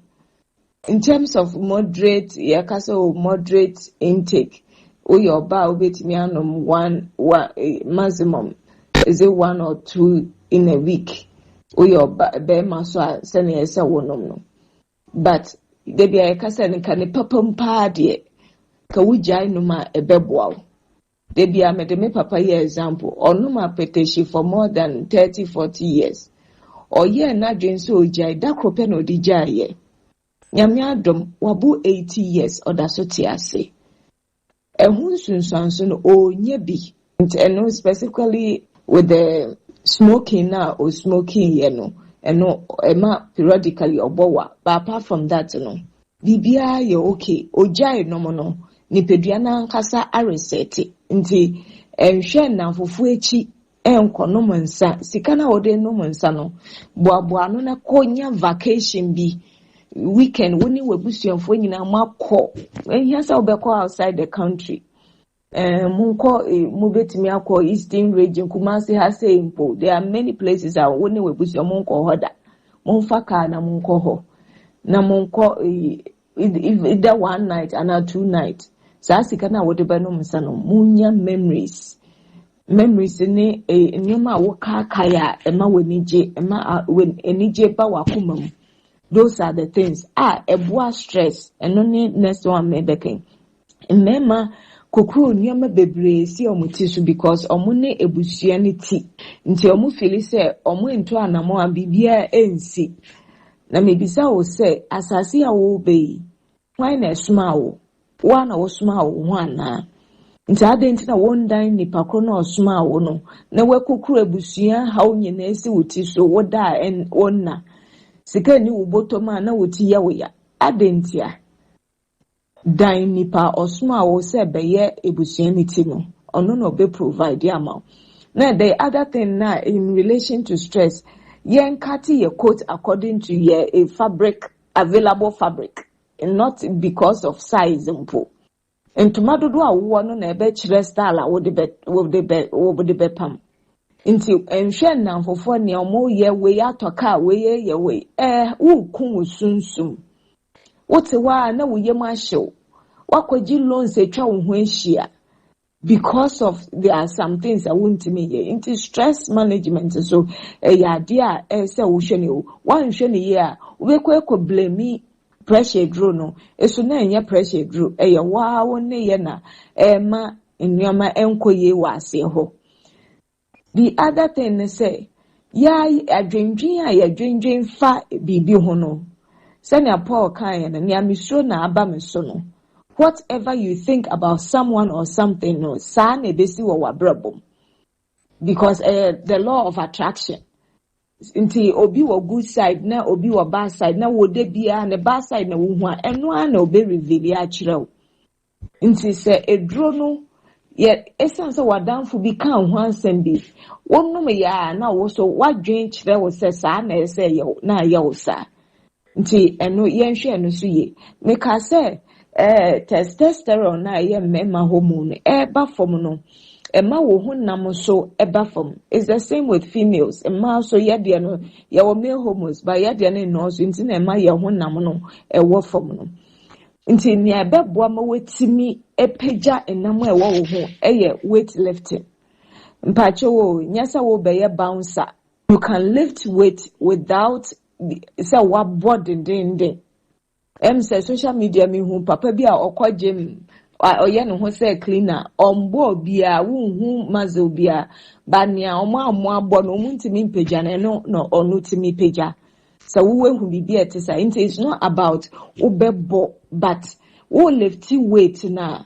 enu boama enam no mu tete enam no mu bai nti wodidi a na protein no asoso saa enam na emu atete ne emu abai no nti not so much nya wo wa ho ndi betimi anya bi wo fie obi wa odi akonwa emu yedu enu na obepeja woni sika obekọ jema enya by force wa obetimi atoto na ade ne bi so egu fie ewo mu a na wo peja enu boa sustain enam ewo wo ho no because exercise one year ni pedua na nkasa we enam ewo wo ho no to be we na wo ho na ma ye wo bladadagada aye bata wo shake wo na ejega because trade na be she enam na anem nti lifting of weight eya dia so we be man na wutimi ya eboa ma wo male hormones no wo balance ni ye a emma form na enkofa ha wo mbrel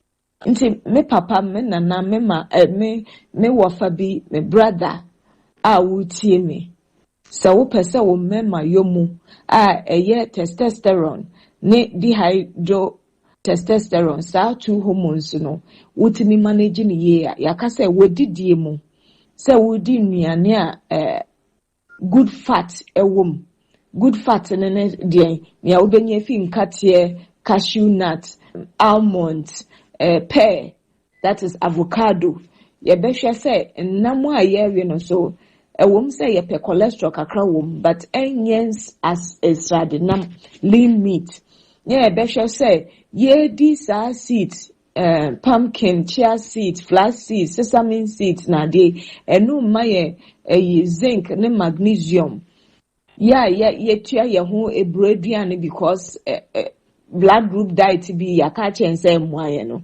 pacho wo prevent wo ho from getting some nutrients and ipeduane here magnesium ne zinc eye nnuanodura mmanya ebo mo mmema yomo pa na ye say yen choose anti-inflammatory foods and na maka anwa ewo nsuo munam nti enkwawe dry fish ne we your friend is saying nso sawa but salmon, tilapia, red fish, cassava fish nya wugidie ebe ma okwan bia no ni nyina ebe ma omega 3 fatty acids ekuntia your friend is saying inflammation mache of the so in terms of inflammation tea a obetimi aye turmeric and black pepper utimi de kakra gu nsu hyiemu na wonoma eno beboa me kan so say uyo bia omudo wo so wuntimi nkasa prekope wo tete wonua ne so hye because wo pesa wo so te wo yesa ebema wo mema yomo nso abafom na wonna so maka so say eyedru kase ma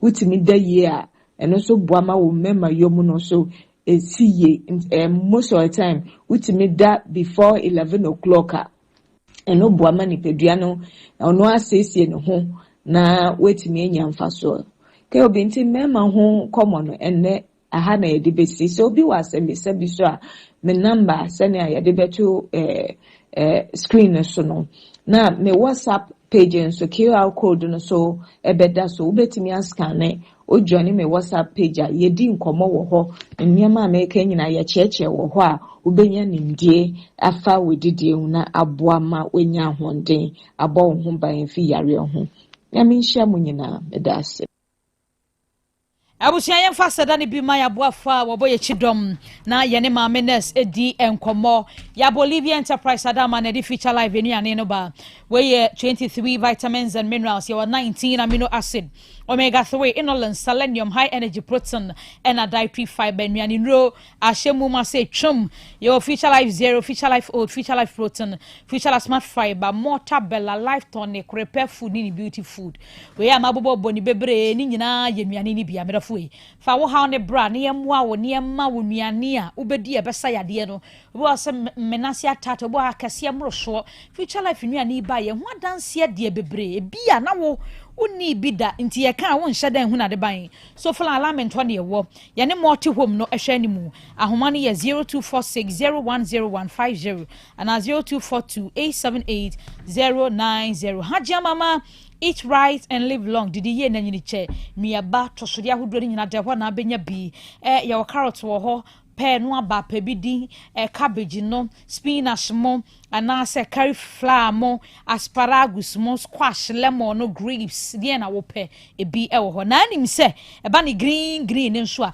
diko asaha bonho ale finum nyina da wo bi wo ho ti haban fo ni nyina mo kwa hodjora na bat no eso bon se wa hyehye no kwan ho kama awmane ye 0244 774115 and 0243 787 now ne na kasa edro we makatro se ya hye na otwefofro na se na bi ni fia ya pe bi si fie na nonom hepa plus ba me sha pavine ne plasmos ebebo akwati anya de wa da bia na otete wo stroke ni typhoid ni ho na ba bi na ya o yasra de tamaju ni padua boso ni nyina beko general wa bi ni si pisita automatically bibia beko ye immune system ni benya hoden enu anya na pharmacy drugstore ba bi atonto abidro ni abrofudro bowra ho na kase fearsome 3 ebi na hape awmane ye 0542778572 and 0542807907 and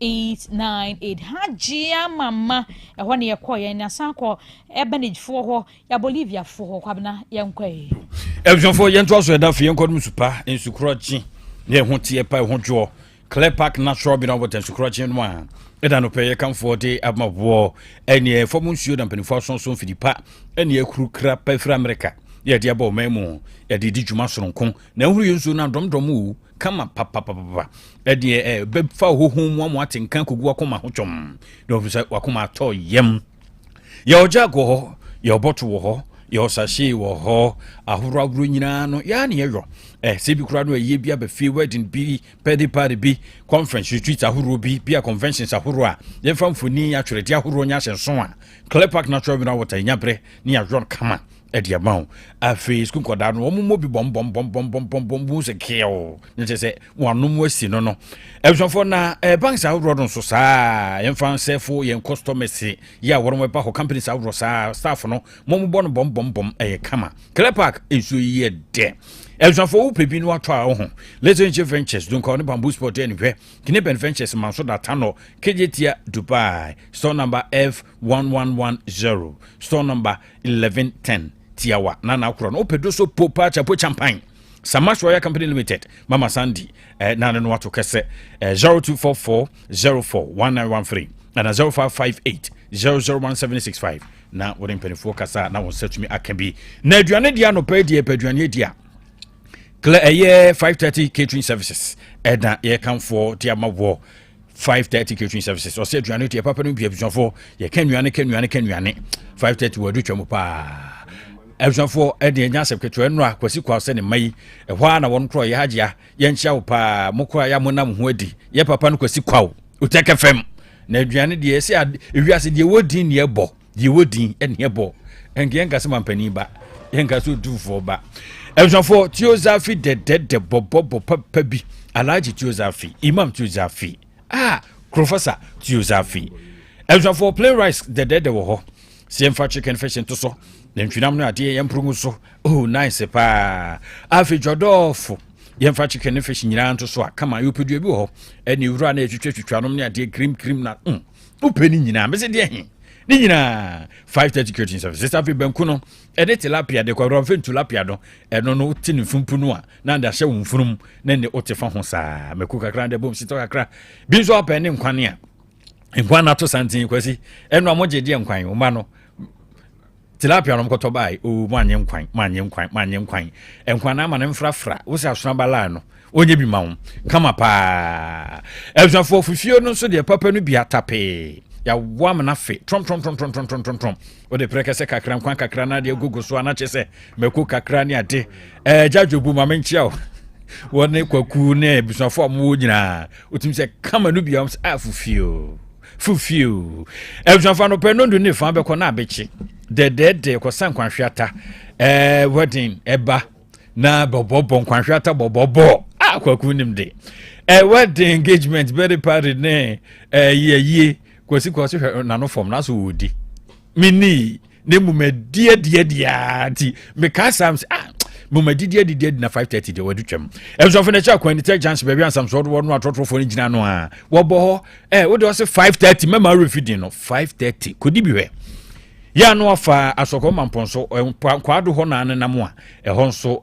kuma ka kwan so ino komo kwan so hɔ wo mo hye hɔ number is 0243 463365 0243 463365 aje o sa so na ma tese abatu okoso o mepusu me ho bete menka ye da se bru efe original bone chako toothpaste so ebusuafo ene ne papa no bia pa na etia ba ginger chako lemon ni akambo mu achichi dia ye e manka no koyi esen no ye fefefe echiri na nkum ne kama yerebo moringa herbal toothpaste no so moringa haba na edia ye ye chimu ahoden na edwa no kama edgaba montin so we di twisi no aka na ho ato no ada ho na ukro no peppermint chako toothpaste no so poho ebohe nti ebomo na hyesa bo mu poho na wabu wo market mu a wo mokro onu be da opa ye mo e won kran ko kashi number na 0243 814 661 kumase for the colors abrosan mu an yehye baby e ben solid fm abrosan no number is 0248 955510 0248 955510 KJT Dubai whatever you do you buy store number F756 and also number be first order 0244 710 306 na we don't know what to say na Yonko Light World Company Limited the dissolve system number me pa so we nyama husem enye bio digester sem enye bio gas sem enye sensem sa ne ane sa debi enye no bia akaya no de debi we no ye hwa ma wonte pampan yo ene nya fe na ne obohuru so mentem na ase kwotwe na ye ne se ehon sensem dos na pantefre ya de we be gya ofi ho no ebusuafo we mu kan cement nto bro style ros bia light word Otec FM ye obi wo ha ye de papa no ba ya ne asom ne ye kro no pramso hini na jampo chotoso mienu na ye obi wo na hemfie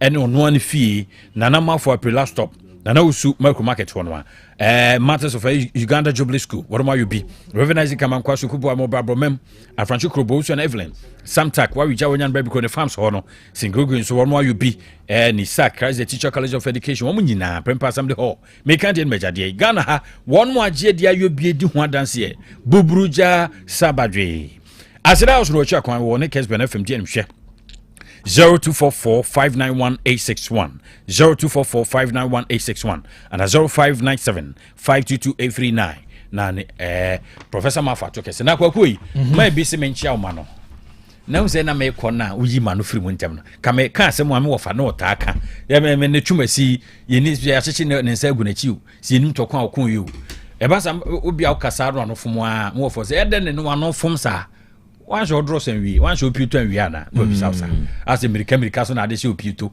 and nti o buy one of matos we na bezo ka no owura du sei anopa ya o se abatro no de hu shem gidi pa o be kwai okay o so take FM so we de wo de menyanti ano o da wo de onya keka wo de se me judi kwaku de onya ka me moza me man pressure bia kwa na ese me gene phone to bi eno die kwa de meje phone na matu bi nya sa dia wawu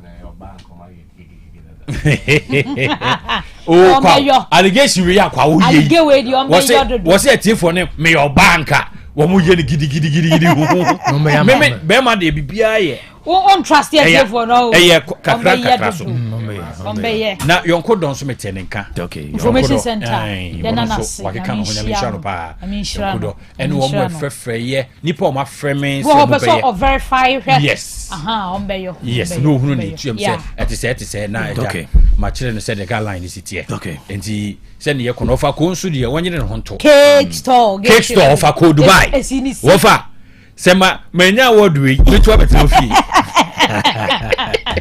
Abako de susi o. Ai, ne kwame asenso ya senua. Ai, ya busuafo a yedo wo mo a omutie ye. Voice note for ni na. Ai, voice note. Alezo wem se ni sister na free mo a. Ai, ne sister. Ai, Alezo sister. Monique nso maame. Ne maame nso de no. Wo se omu so ye ntoto ye. Di obi a ne bete. This month and Ai, Monique maame 1 week. 1 week no. Ai, ne de no. Ai, 26 yeah, this month. Okay. Monique ana pay my child kwan so. Yen chia no pa e mo na ka fra. Alezo nim ne nana say to Oti so ma Oti se mete nka ana virgin meat pie ne papa him me producer say yen timu nyina nka na no Tom Brown oku Dubai say Tom Brown ne sugar no na de no so she dan ho yen chia no da wo mu nyina ba de unnim adwuma we annim abede wo hu chia atapuku ma afi ntiapo afi gobe won tiapo say ngon onzo be kaka no ho eno next one be so ho yes eno next for na ni afi gobe no asem si afi ante kokko mu nyina enchia ene de krenti na echia ante kokko ye papa Kofi Job kwame Kofi Job afi abatu won fa no huni mesrew me ye papa nkeka no ho me Esther Jebi okay ye nchia wo mo pa nyame mo nkwa ke se tibia no on be pusu mo ho all right ebusa for da mame adwa nya tatando adwa wo ntino obafia on sabe kebe azunaba ohene kwa bena bo aten abiraba Kofi Chumasi ya da se mo so ya sina obomichi dom na de nya sapo first segment no abremu ye ko so ka wo say ene one of the major headline story China ni official could discuss 325 million and I said 2.2 billion yuan ye buana kumfoi na me ka say obi di o man sika e so kese pa no say ni pakron we wudi ni kese number 1 eni kwa say kese so no so asase we so and I say yes so no so na so we come here so memo ha bibi papa bia ne dane no obi a wafa billions of Ghana cedi obi fa sika maka say school e besi na wafa hun sika hospital bi equipment ade bi akabe ginipa bi nkwa no okwa brane so no nkwa afa say nipa no oyi wudi ni kese wo wiase a eni kwa say so no so oni me adwen anaso oni me adwen 0505050578 ene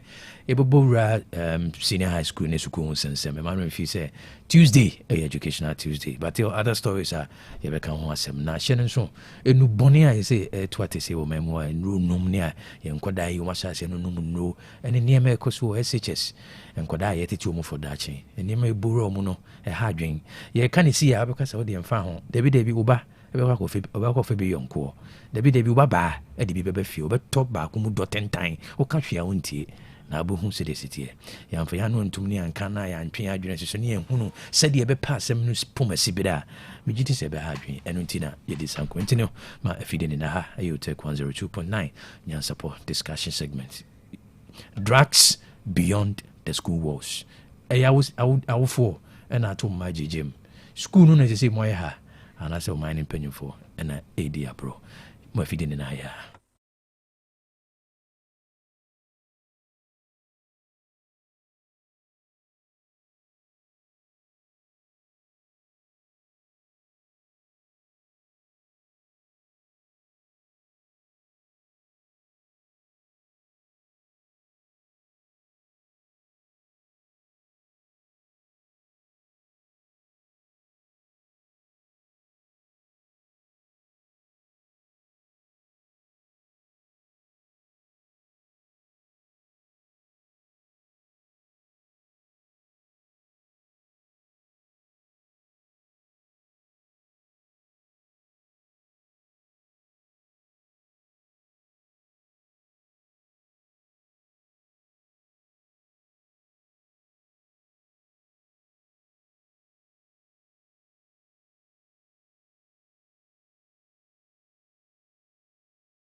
2.9. Don't touch that dial. All right, very philosophical song from Stone Boy. So say, tell me where we run go.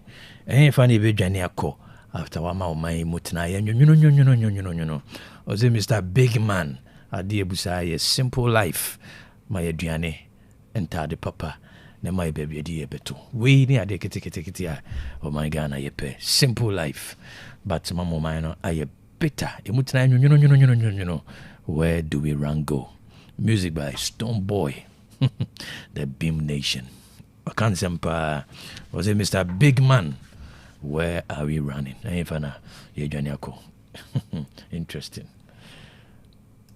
Mami money ejuma udanya ye fe Mira me da say na esomo ye no na aka o ano de anyine ho mami aha dan a ya boso fefefe nyina eye donima sea complex ahunu say etoda enua ye de boya dan so no eta hunu anase mpo emuta akoko a eba saa na dan ne nyunu enti odi DSL alloying steel trusses enadia ye de go dan so aba edan bia utumi de go so efo ena enwe na achen enti say odi DSL alloying steel trusses yi ego dan so wia na odi donima NMK premium roofing sheets and chancing aboso aka ho oh na chese adwuma na NMK premium roofing sheets and chancing adonima dia bay ye o ma hodo ye wo NMK long span alloying and the governance IBR and NMK nails emu pia so se woni sika donima e ma otua ne kakra wenum ye latest products donima dia ba abeka dada ne enti me nkɔ he kwasafo YF Johnson obenjiare anafre 0244126625 and 0540101555 donima steel complex babia ade power efuo no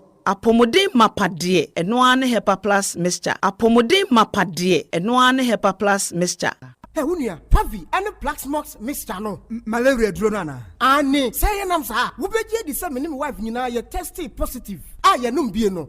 Says he a cool malaria morning, you know. I'm in negative. Adia, 1 hour, Hepa plus Mexano, and what do you swabber? Cynthia, I was so immune system, a strong debia, anti Pavi, a support to immune system, no. Not plus mox, no so, to malaria no good. Malaria symptoms, at a say, at paye, I fear, one more tour, and 1 meranomsa. Achakura 4 days, not Pavi, and the plasmox mixer, 1 nominal, 2 malaria and asakura. And yes, I be a cool doctor. For 0542 778572 and 0542 807907. My dear Grady Pa Pavi Plasmox and Hepa Plus Nina. A pen for about or more manufo and Quada in fear to me come. Our pharmacist and her bar shop. FDA aje jodi nkratwe. Mama pharmacist memoir. Hey, where be him? Wunyangu ye. Betiase. Heba malaria draw lepequin no. Mame 10 cartons. Nimoja draw lepetone. And also mame 10 cartons. Na typhoid the draw and tarafa ready. Mame 20 cartons. Papa, adai.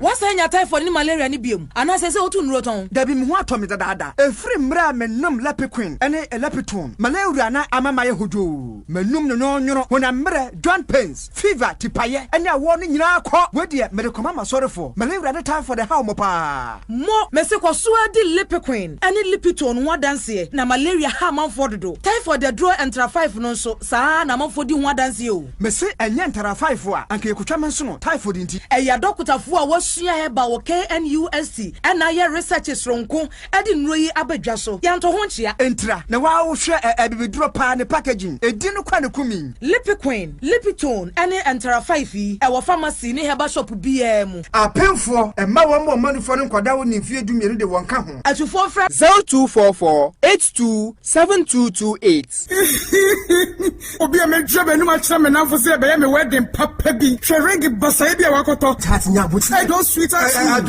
then mama bas sometimes so am die buda. But we jam. Wo ka bia mama ana so. Be ka bia ma. The wife here can dey the crew. Sawo. Wurin so de ne papo. Monko ejaba jewelry. E ho no di pure gold. E ya gudie bia.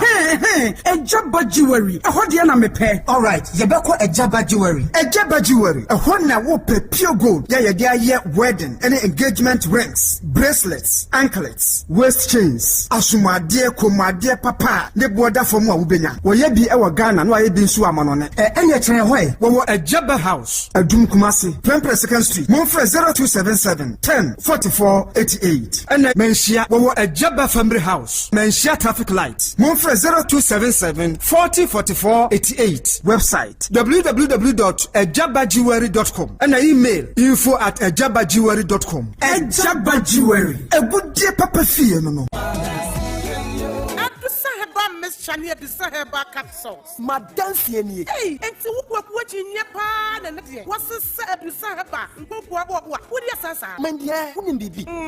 And net dear, for once, my jewel at Disaheba Messana, who come from Mammy. Oh, my number Tiwadansi. Miampa Caneno, Namisi, Namitimina, Cheme, Nami Coco Yadia so teaching me. My number Disaheba Messana, and the Maya free. I do some radio. Yet, sorry, you would name Nayan watching. Yes, it's a young awkward rockers. Miss say a person crony at Martin Baby. Say you do say her bad mixture and come a woo now. What don't I cry? Miss Mabua Pasu. Nan say, dear, Ujina Brand. A fire ya do say her bad capsules. No, say, some Mijina, who's a me a Bamamua. I jenny, a young crap. I do some rate, or be to me. I just a painful. A battery I won't go down for anyone I wouldn't fit to me. Kumasi, at a phone out of phone call to say about Santa in the clinic. I was swimming macro, go filling station down Wemu, and the swam Pentecost I saw down. I feel and then I will have shopping from a CPM. 0500 110 115. Adusa Heba, my dancing.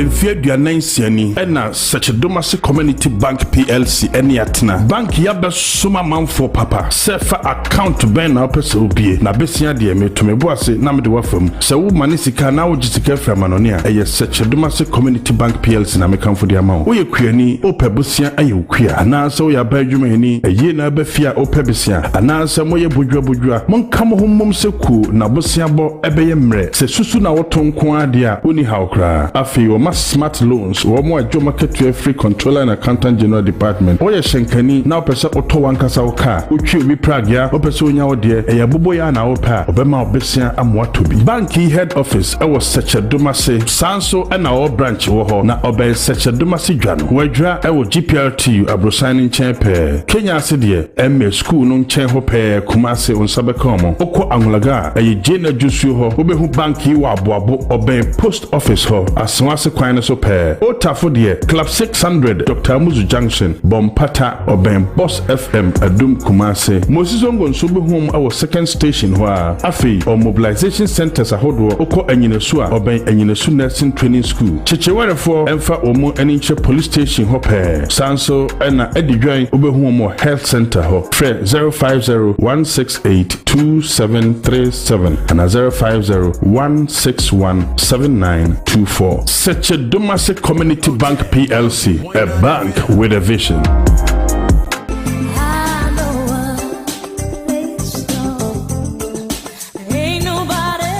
Osia dan na nakwapenapo contractor 1 sanu bia frame me na mesim patam ha nyina dan estate houses a ohunu eyemiu nanso mi problem ba ko pa ne se afi bia je se me plaza dan no masa penti eye car me bone de bia me hu de menye kra oh osia dan pa na wonte avglo bricks house fo nka wo mo de wo mo house no eye bricks eye de London fo yusu na bia ya wo Ghana ha we no clean kwa na ye de aye wo hia plastering ya painting bia ye hia ne se wo dia hyehyɛ dan no eni akrachifo ya rekoto ache afei ne bɛri nampa no se wo pɛ avglo nnwuma ne bia hwa kokonfa no teaching hospital omo wo ne ho enwa bia ne de ye abrantia sport e wa agogo eno nso saa na osi adan hotel kɛseɛ ye we je ben CCC Royal Baron Hotel enwa bia ne de ye yo eni afoforo bebre a aka oh I see osi adan se de Ghana ha de avglo brick styles enwa na bebre na yusu aso eni fo mo number na mame na me fo say sie me je honkra eni free 0244992928 oh eni se say de avglo di me champions in de bia enwa no All right, Abusua, Mami Mwakaba, Emra, Otec 1029. Baby, I will be on support discussion segment na Yadu Sui. Na Mikao say, normally, do Benada say, you share a Disuya Hon Sensem, Education Tuesday. It's answer, or my be an Chichriano. Said you sit toning Uma Suya, and near me Koso, a was Sukumu, and I'm Kodano, Eddie Free, Sukumu Babonting, Eddie Bobra. And one of the index of national development, education. And you say drugs beyond the school walls. You say nubone atra walls na ya say yemano. And home commona ye between and Dr. Stephen Techi, planning department KNUST. Ye between sa nkomono ye beko adisuya sensem. Ye frehin ye bedru here and come say drugs about rescue more SS4 yet it will a very crucial stage in their development. Now you prepare more for that or Monday science and same winner home sense and piba. This and other stories, other biter you bet you only can once more nyan support discussion segment, Doc.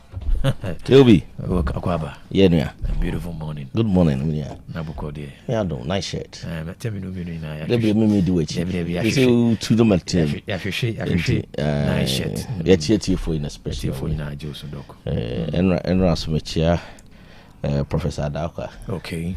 In a special way. But I come here. But I know my point. I make call name say Professor story. Okay. And I'll be chairman in the book. Which a nice book on transportation in Ghana. Okay. And General be chairman a copy.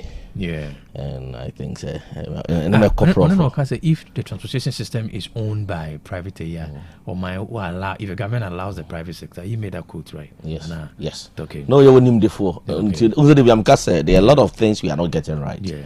Into politicians need create a problem we are not must fix it. Into flood no. Okay, narrative I want to shift it back to the citizen. Unemployment ban they are shifting it back to university degree, and that's what they've been doing. Okay. And we have people who try to accept this. Say for example, ni page na kwa you only person me na kwa mo peka ko. All we know is say Ghana for ndi omo time so. So Ghana ni no kwa abroad din time so. Because bus system. Buses. And they say you don't calculate here. Maybe you need a traffic or okay. It's my calculate some let's say 1 hour but I end up using 1 hour 45 minutes. Okay. So there are areas the government have to intervene. Okay. And one of the transport sector. For example, if you don't intervene, you can't control it. Okay. So I kill bin wako fausika. Yeah. And wako toka. And now the year trotro. So government are intervening to be in control. Yeah. Or intervene management and building systems to sustain the intervention across society issue. I have a problem because Metro Mass swap buses. You better appoint CEO based on so come a political party. So when we talk about intervention, we are not saying so politicians then hold their appointment. Yeah. Your problem has been say because the government intervene here, then the police na political party in power or then Crawford hold the authority. Yeah. But when we say government should intervene, that's not what some of us are saying. The transport system is Metro Mass is a independent, experience, qualified idea. Because you have taxes and QB and Cassie and car buying taxes year free. Your money target, so on achieve. Yes, performance based. It be among some accounts, all those areas should be restructured. Yeah. And then there was a CEO of Metro Mass, and had the ruling party appointed. Yeah. There should be an appointment system. Okay. Say the QB our company now or no. Yeah. You know, say all the you don't decide. Say you Dr. Dechi. Yeah. You have a board or co-interview. We pick the most competence. Right. Can we have a Ghana like that? Corporate Ghana. And that is with state agencies.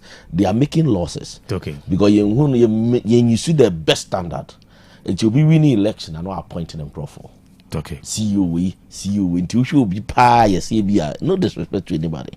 Should be thinking in a world view. I see you. Okay. It be as a president now got a company of anybody. Okay. Samai, Abba. We'll talk about it, you know. Me pursue no policy document. What do you want to do? Is it an informal policy document? You put it together to commit a policy document. Is it be a sad way? So you put 13. I could not quote. So no, it will be until you make it. your document be and nano pay will be some what their modus operandi, who are those involved, what are the laws, the number of people I assigned, the number of people who are assigned, how they are going to operate, how did we train them, and I was a came before now, so yes, somehow. Grandma for ball like goofy, I won't even go to go because a landfill site I am. Came before now, what's almost some more first. It may sound is in as we speak, waste collectors into me move waste because landfill site I am out. When I cost about that's why I wanted to see the policy document. All right, and I pay came before someone can you who some policy document guided some what are because you see the time has come and we see my politicians here the right thing. So we not can be say a policy. Baby a Ghana doing baby a US here doing. There should be a clear up and can here discuss here that senior operation laws. How many be responsible? Personal yes say a train exactly. Say I mean we should know. We should know. And society are not cast 21st young country and this the MPP policy it's enough. These things are enough. Where is the policy document? Policy document I can't comment on it. Okay. But I mean initially in the came before Nana you was here some almost first. We no for waste only baby out to go to landfill site I am. Okay. Tiago Akwaba. Now, who's some document? The minister more rely on some portion of the bylaw, of a bylaw. Okay. I just say be a big people environment or surroundings. Okay. It is all your mobile samaya from one house to the other. No. Just that many opportunity enko kind. And untina jina sodu bi kokoto no. Okay. You say obi e boni a obi nya boni ansa na akohwehwe mra. But what I say mra no order that. Say kasi bibi e boni a one it should come with a specific omission and our commission. Yes, omission and our commission. Okay. Omission is na or say we mra na say or say we na wanye. E na wanye. Eno ye omission. And our commission is say the also we no wanye ne sa waye no kwan foforo so de ni kwan se we na waye en waye no nti saudu obi be court to the kire say somebody has omitted or done something wrong. Okay. And se bibi so ye bone a or say a whole punishment so you try to order that. Okay. And so na timi qualify as a crime. Okay. What I say nti me pen cocaine. Okay. Exactly abia by law clause this and that or say one yin say me pen cocaine. But the fact that our ho me tintin na on my board etimede amanfo akoko say okobo nipa no kwadu on certain clauses. Okay. Of the law. Nti me yem fa ne sa say emra ho. Na mum no emra enyini. Kubin ba what I say emra enyini. Semra nyini a enyemra ni nyina na ebetimi akọ constitution the red pen akọ science one by one say we 5 years ago na say ntisi be ni say but who say environment no will cause some changes in the implementation of the law. And yes I can say yes e go back ni akọ fa mra na to hoketi akebedi nipa bebre. But what I say ebedi nipa bebre because so will be who sit there only building permit no kra no emra bedi meboa nipa da do say na uni site of building permit enti uma na omo besesa workers no niema na okoyo ho ayesema omo tim do court ebi a boys na ba ho na if assembly o permit we na so we should na say breeding grounds for man for extortion when to am afia tax someone say e man huna man me ba mile bibi yeah enti e ba sa when to am afia tax na omo de omo abetro ho the next day say a district prosecutor no say what the court nti e won rank kitin bebre bi o nim so my new one but the one I have here KMA assembly sanitation bylaw and in exercise of powers conferred to the Kumasi Metropolitan Assembly by Section 79 of the Local Government Act. QB, why I said the KMA should be first, or say, where the KMA has set aside a place for disposal of refuse, no person shall. So first of all, in the Metropolitan Assembly, they have failed to provide places. For example, Mimi Pia, Tina person met 2 ways to Abontin to be the Tomeka. There are no dustbins there. There are no sanitation areas in our community. I'm interested. Bro. It's a big cast. Is he lost wrong? Senior to us. Oh, inti mechanics area. Namasaka say sebi meninsa KM4. Meninsa Zuba. Meninsa regional minister. Kwemons regional minister so I post.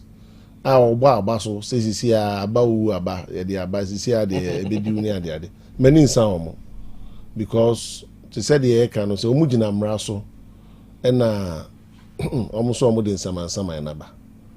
But you agree with me? Said this in sama ade no enye sustainable. It can never be sustainable. What we want to achieve, no, it is not there in sama. What the tunchaya today, yem prapra, yen sengura, yen kotungu, a serious profession. So uko UNEA usunyane, University of Energy and natural resources, BB. Say no, UNEA. Omo course be a friend of urban mining. Oh, dear Dr. Bem, me quite read it. What goes into that course? Urban mining. People are moving into that area as a complete profession. Now, they also assembling muyini. Okay, mining is too good. Dog course no BSc urban mining. Because school 4 years. Oh, the enco ready in Panoku University. And the issue is not necessarily about Nipan and Prapra got their own anymore near the other. But the issue has to do with the total management of the sanitation. Okay. Waste management in Nina. It be a bylaw, bylaw, and a regional bylaw, so they actually be and can say I cannot begrudge them. Omo yomajuma. About what I say. Name per se. Ye greater city. Ye be see a society, no yes smart city. Then we should go beyond some of these things. In the first place, no baby and construct open drainage. For you to tell somebody saying if you anymore got an no hampra. All the smart cities have gone beyond this. Maybe as at time na got an order that they fear any moon and as I got any more I can say in Rano so also. But in smart city concept, ebi awa ya kata so to obi enya space no akoto plastic bottle atuma. Law no enye law papa. Nchenchen anwe nyina go na anwe na sa twesi. Say ye betimi ama cleanliness aye adwuma.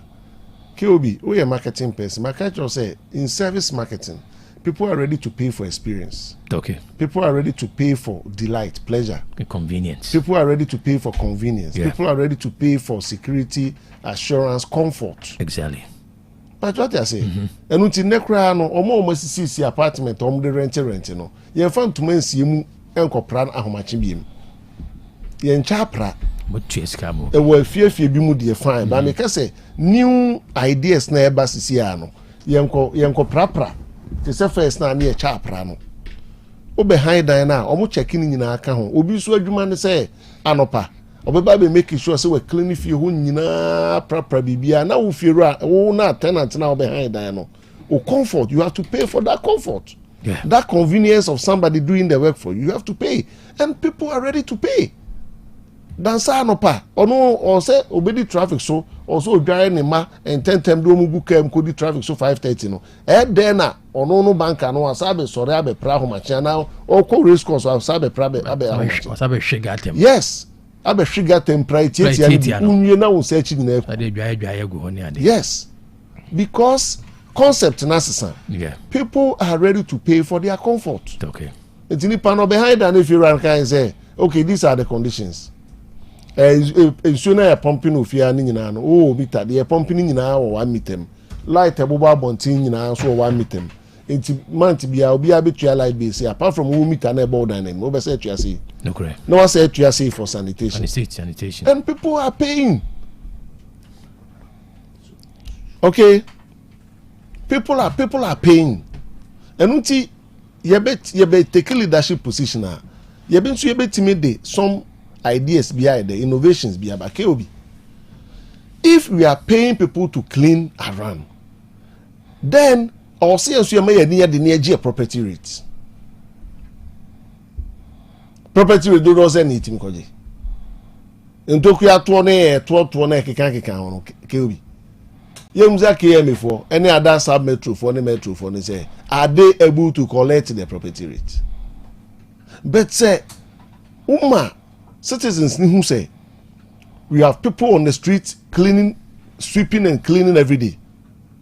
But what I say, people are cleaning gutters in front of your house. People are cleaning amount for the bobo yane adiabisi almost sakwa. Then the next day when they come and you have to pay property rate, you pay. That is why elsewhere, Dr. Monamotu Kwenda.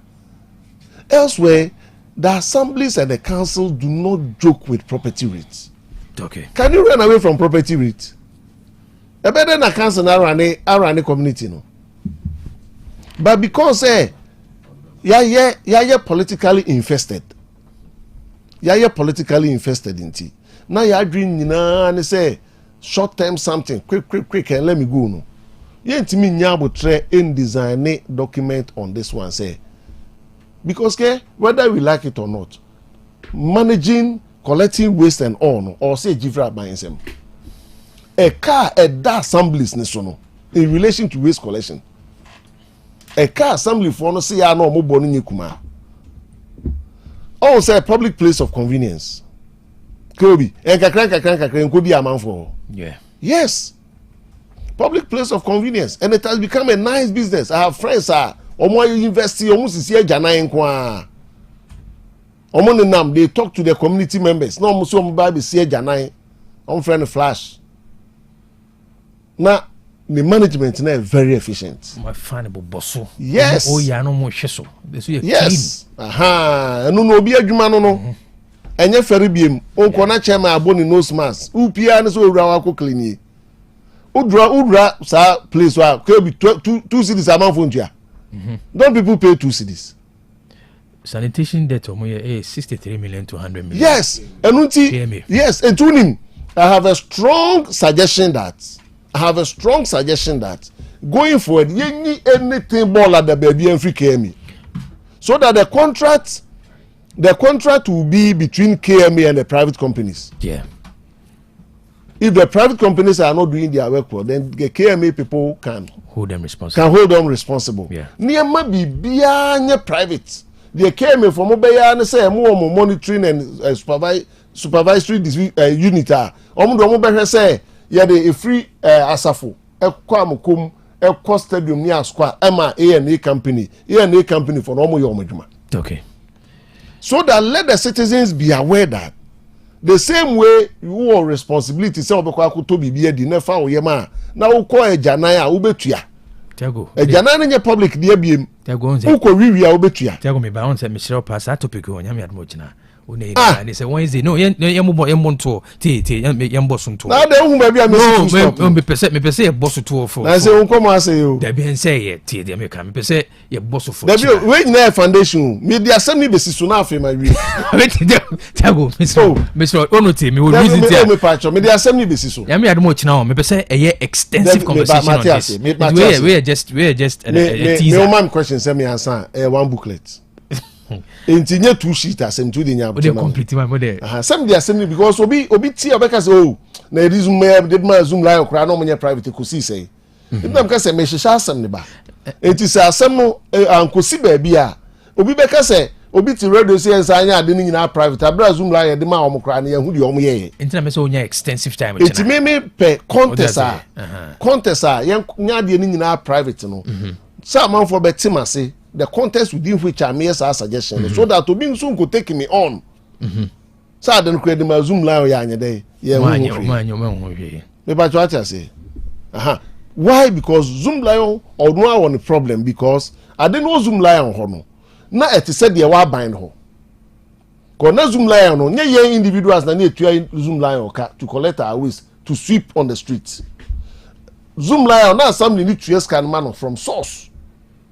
But I'm saying that we should let the people know say free no free.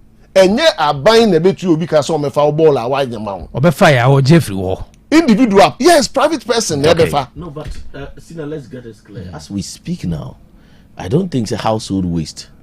The municipal assembly na pick a household waste. And your municipal assembly. No, I'm talking about. No, our cost today are questionable. You see, we should question our leaders very well. Okay. Who manage waste to Mocha? And I know my mama. And as we speak, senior will fear waste. And you assembly in the Befako. You pay for it. So the citizens are paying for their waste already. It's say per se come on. Yen zones. Let's give it to companies. Let the companies manage each zone. KM can fa KM huna afiso ama because maboka 60 million. Because when the say mo kana ya no mo se o mabobo no. One, public places, spaces. Public spaces. Shops. Yeah, and I am cleaning hall to say there was a cleaning hall.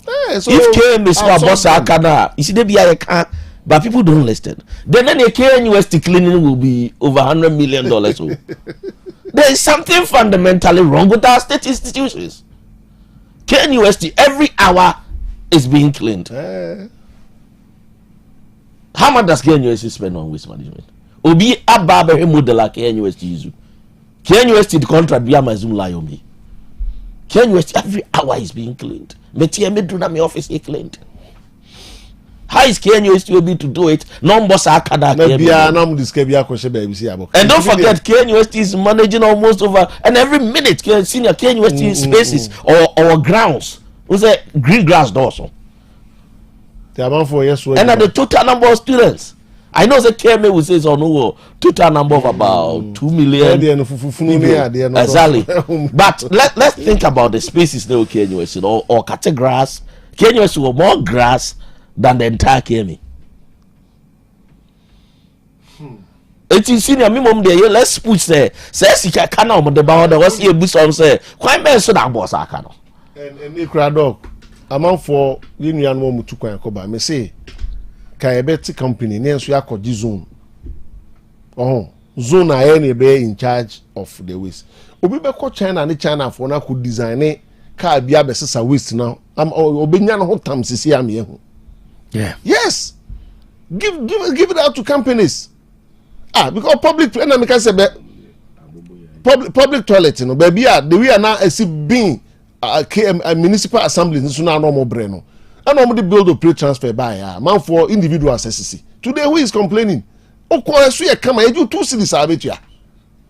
Came what I say. Oh, I clean you 2 cities near my team. Won't you pay? Yeah, intimacy. Yeah, come on. Going forward, you need to have the infra assembly for no or play supervisory rule. Realistic companies, ya check Kumasim, be at 10 zones. Let's give each zone to one company. Na company na no man for daily to a model baby. Yes, I mentioned urban mining. Okay. Urban mining for we also admissions no admission fee no some can in abum na mo de bre. Also marketing manager abegina. You want me be carry you be because a course na fine you. Obi because a course na fine you no free you for sisi a. E just say or some jeje admission fee ni bre. Hwade. BSc in urban mining is an undergraduate degree focused on recovering valuable raw materials such as waste, scrap metals, and construction debris from urban and industrial waste streams. But what I say? They are teaching them what we call circular economy. But circular economy. The senior canon. Do you know how much Netherlands makes from circular economy? That's from recycling. Waste. They make $5.6 billion. no have tenaka term so we expert to manage you waboka to 21st century when people are making money from waste also waboka in managing waste already be mo yeah fan no tra na fan already be mo environmental science na dia and me sure say sa course we na bia omo drive on from environmental science condemn for mo bodwuma say condemn for one day no but it's an economy enu ti unim ye ma na omo ye course we ni bi no beba system nim sisi mu sua be ye condemn omo sua be sisa condemn yeah omo di aso do Kumasi Sports Stadium no many nsan omo ba again uko ka university a do horticulture for no omo create different course in omo friend say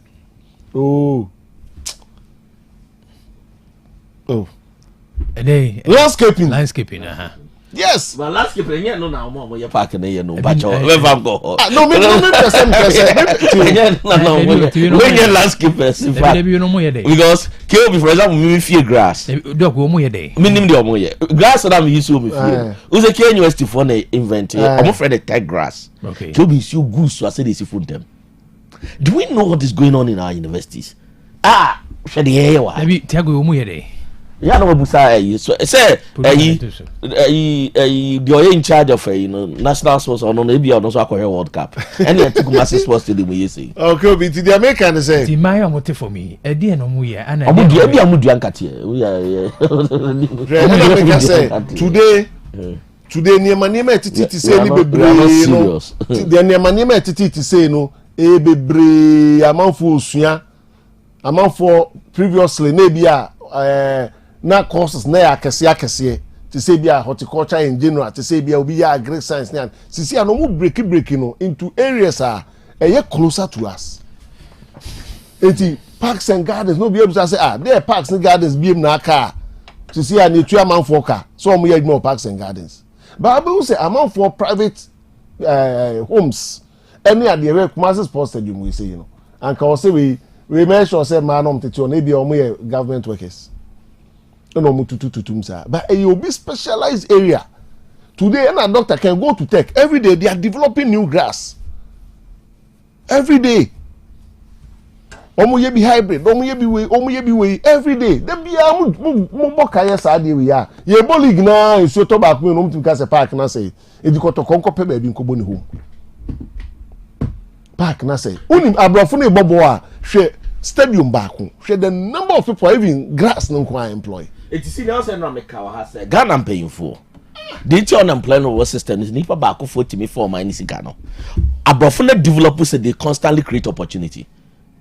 If you say one go school kra the obe boamia maintaining grass in the city the obe boamia cutting street trees they've expanded the economy nipa kitwe bi na Ghana can warm almost anye and that's why I disagree with anybody who complain about program being unemployment about the truth is that nipa ka crave ni kuteska no omo sports senior Pajo Stadium no Kumasi Sports then they will better pitches.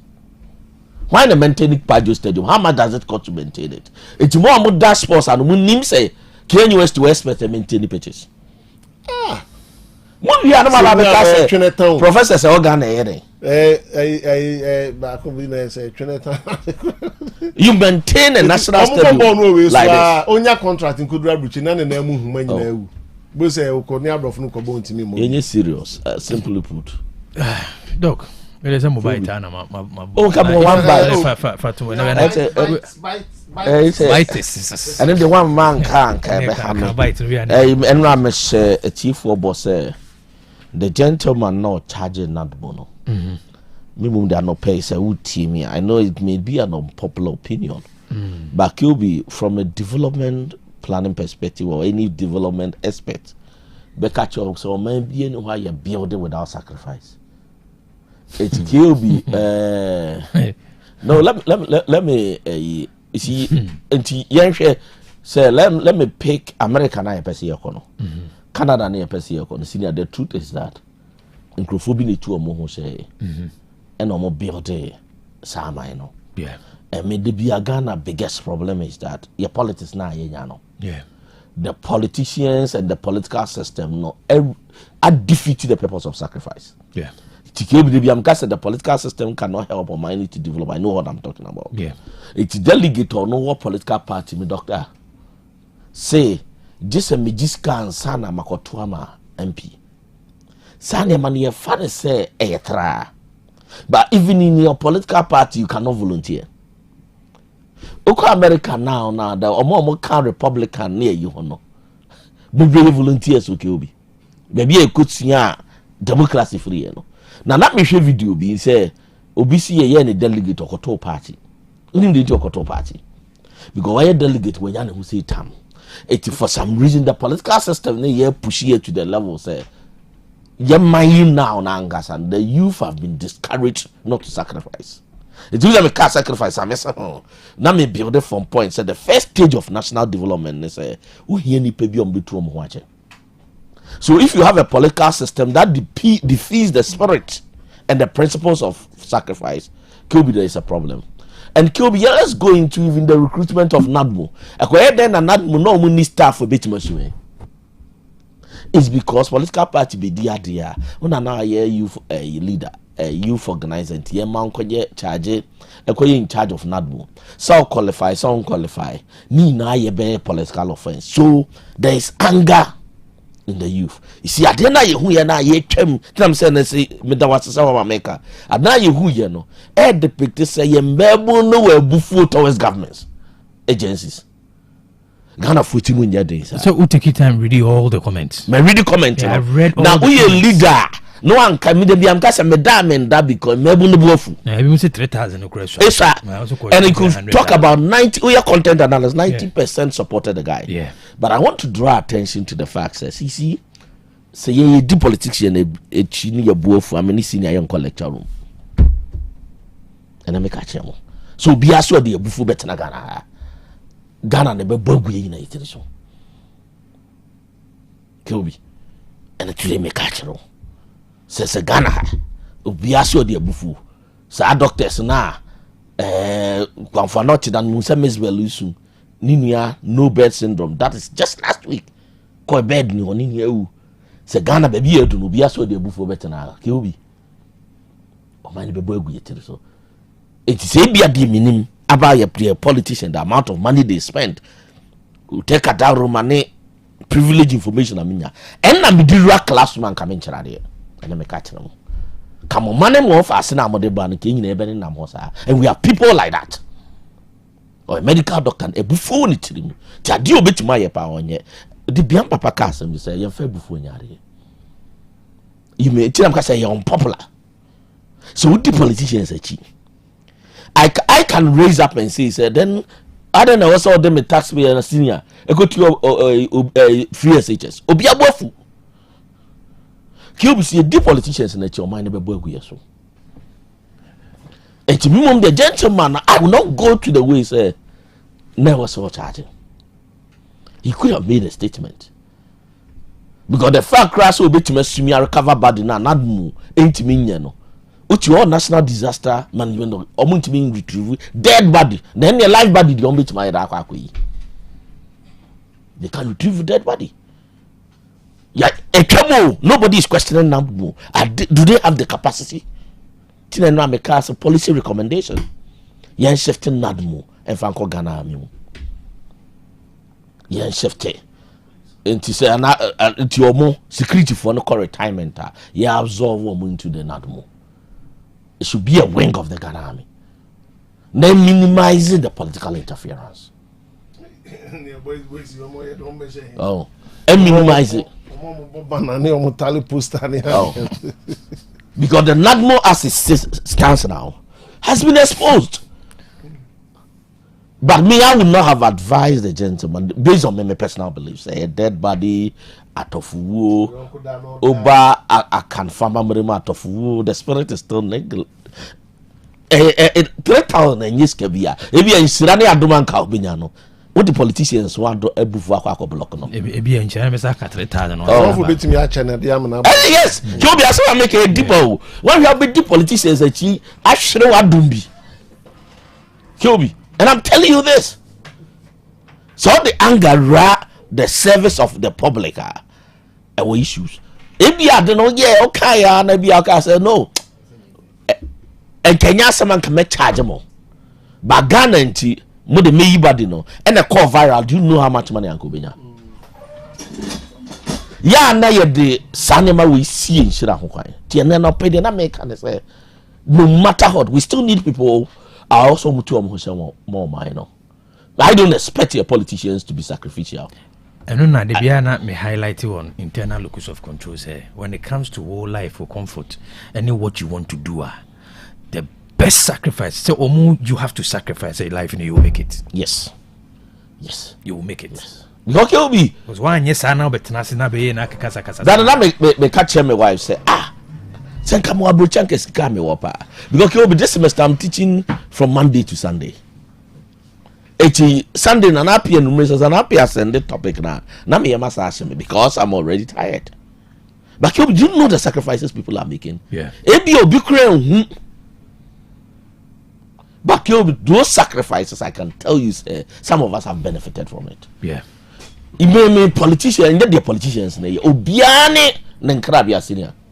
We are senior but whether you are a Christian or non-believer, you can't farm am see one krabia.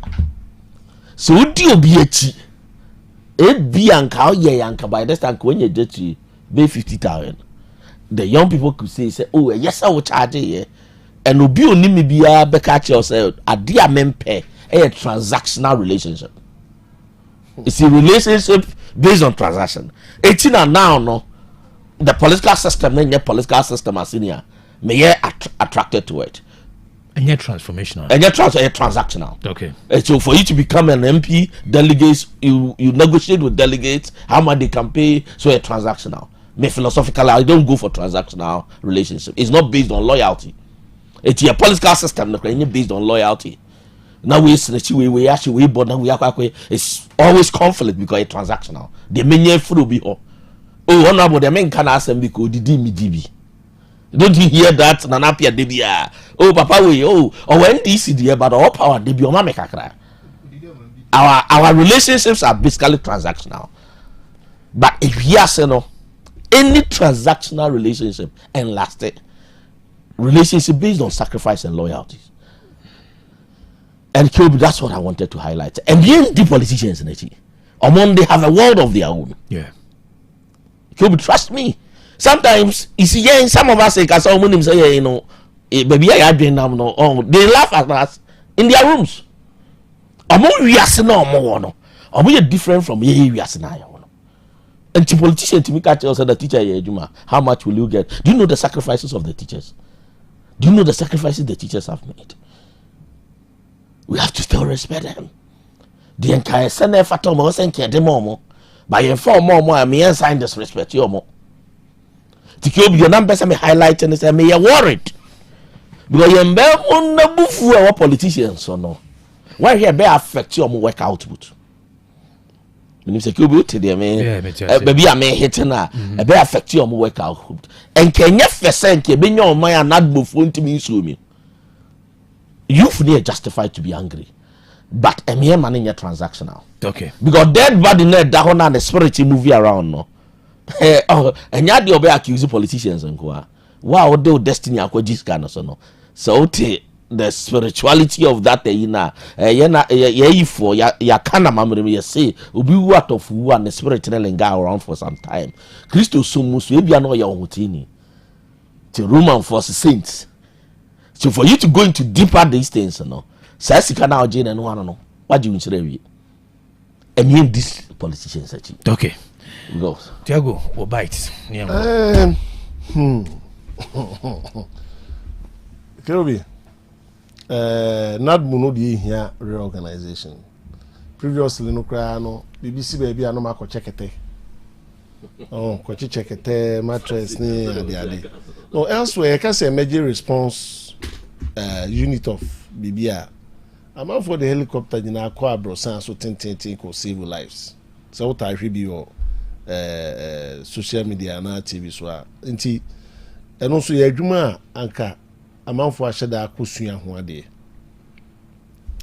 na say earthquake see wo Venezuela yes so the Israel expert bi Israel for experts bi na omo de omo koye ba ko bi nso nkura bia na omo assistant na omo bobo a cable in no enti ye wo omo sua ho ade enye obia keke say party na ba power ye pe baby the boys na she the mumbo posters no na inform ko na do makugu na mo you're not serious okay anka unim say to say they na doctor can say not move for no a winger anka omo they also be taking data obi ye bibi okwem baby ewo implication obi sit down with you baby kabo say not move for no be compiling all this now almost unity no they want to know to say like weather forecast also but the ambo weather forecast also predicting disasters potential disasters e be you see what structural integrity yes omo be take no mo be hu say you know for the last be about 5 years to be at that portion or level snake what might be the problem in soon a free straw ban sign the name omo say amount for be a pushy closing the river eti nye se bia mote hwa na bibia si na mu fo no mo de sa akwohye mu dem frem nsuo na chi na ordinary boy bi na atoma kwa yi obi aba emre bi akra bi koto a omo we de obi free lake busum twe na besin ko yi ne ba atafi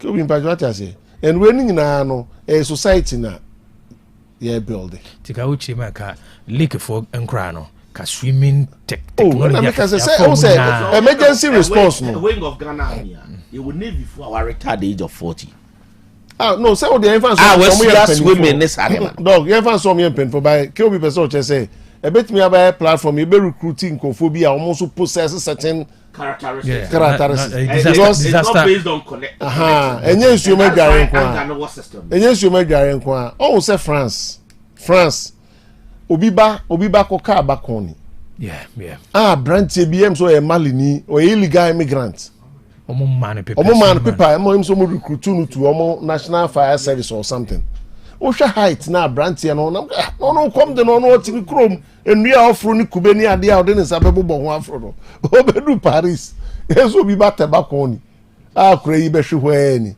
a branch no fa wo no dai fro ko yi akura no enunti ebia na nya swimming kwa but obetimi possess some personality characteristics a ekoduru ba bia mu odin a yebetimi anya sa ankofo na ma omatimi ayewe even fire service for no kra na omukro so mako training I mean within the confines of their profession no kra no eduru mre mu odin how many of them netimi face ya de no obi kai so mukura de ni so mukọ machi so mukọ mani mu ani mudu ta wasa enkwaya de o o ade mudu enti when the work capacity to hold additional free mobile do we need people or certain physical appearance and sana or skills but what I say enti na do baby say sisi ayen fa body enya abatikese but adwuma na omo ye nim se duru baby a sa omo nsuo na oma de na omo de dum eja na nsuo ni free mobile na ewe omo no ebetimi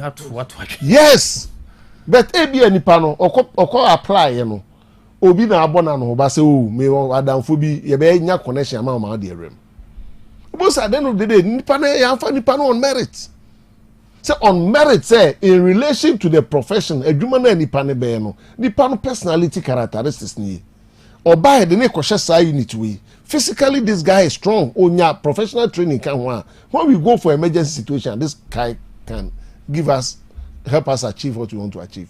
But at the end of the day, no, yes, fire service forms about, yes, prison forms about, no, be so they coffee libi, me free obiama. Can be what I say. And you both say, I know so more boapaw, or could do one ma, be an capacity. Ecopim no. In terms of the logistics, in terms of that, it's way to a cry, I'll answer myself. I swear, it's really to giddy say, the helicopter and a rescue. You who be the bia. Can who be that? Yeah. Yes. Helicopter. And omo the fa baby nsuo na flood omo maka omo dem near because they said that they be am kan nsuo no omo say to che omo. Enti omo an omo ntimi omo akeka dem entimi anya fast enwane ni nyina nsuo ni be yiri fa omo. Enti omo a omo ti sei no. Enye say bia ne show ne penke eye ne show ne pen hwe keke. but Kabe said not move for your unit for you, my divers. And as and any 3 days, I'm saying crabby so called tones you beam. And also, you see, also biscuits now. Company be biscuit in the toffee now. Aha, baby, and so was Sikogu, Yana, and Crana Coho, so me too. Or my call almost fresh biscuit, nay, a biscuit net toffee near the other at teaching him. And then soon found. And also a town boys, and the big general home to us in Jarico in Crown. But what I say, but Kebiaka, not before no, say emergency the bassa now. A jar in say fire service. Then not move also will room will be play. Then they also come around. A yensuya in say fire service for ba. Name of not bonino or do one man unit for no or a diver. No matter if you're height or a diver, he has been trained for that purpose or that professional and is duly compensated for that. The risks associated with Nejumani Ninano well paid. It will do one man so that he said the crowd now or be changing or be diver akuini Panama. But it's so sad. Elsewhere, Dr. BBC are one according of the place, maybe. Of course. Omo the tape. Ajihonina. Yeah, the ano the eba na se police for fire service for not move for. Omo enya community boys. Edman om timi. Every day, just a community boys. Community boys no more apply no so amfa wo. Yeah, more apply amfa no. Only connection. Yes. One is I end up doing the work. You know, yeah, onu nya connection that about obegina ho hwe ne search. Hwe ne search ni a ona me woro no meto. Me ko yi obi. Nti the American say, "Obi, you don't need rocket science." And how the name to say egu akwem. Or say you have to set aside resources. Get the qualified people, give them proper training. No munye adwuma no. Ayiha can make us a branch here, but why papa? Ojina ha onyene. Or direct traffic or I see here mention roundabout may come here. He has been there many years or said that quick. And we don't even acknowledge people who sacrifice. This man, gentlemen are all sacrifice, but we no, don't even acknowledge or starting Gina or directed traffic. I mean, give him some uniform, attach him to the assembly. How much Kakska say? Wait, most people say. And that's our problem. Give him we uniform. Don't open up opportunities. Shen uniform. Now, Fano assembly for no Nichianka. Because ignore you know, why yache papa. And minim say, Anka, dog, will be a BBA can see police for say, hey, region near the in police for direct traffic. And yes, we know your BNT if you know police for more being called. Omudio Bibao, Omunim say, will be dinner, or yes, Edman or that. But what I say, and you already know, Ubedru baby. Now, maybe road new site.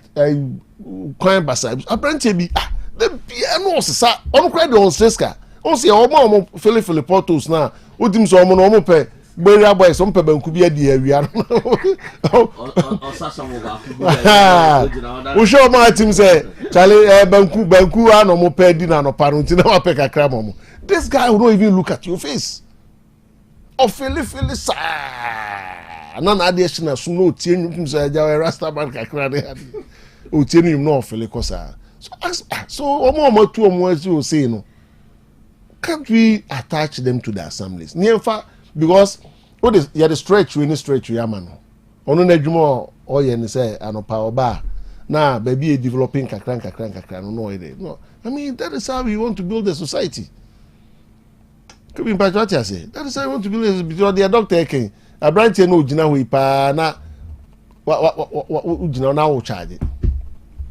it gives you a reflection of the kind of society we are living in. Yeah, can be near you because a share massa, how did you jam me a magic? Or because you're so mom cobo bono, or me a Ghana for, or magic 100,000. Ye trabaje taman Ministry of Youth and Sports. The same way ye trabaje taman ad money who have on Tono Beji. Mopa, mama body in the man, I'm when you'll be am not being free. Obi super cancer. But we have been born into a communal society.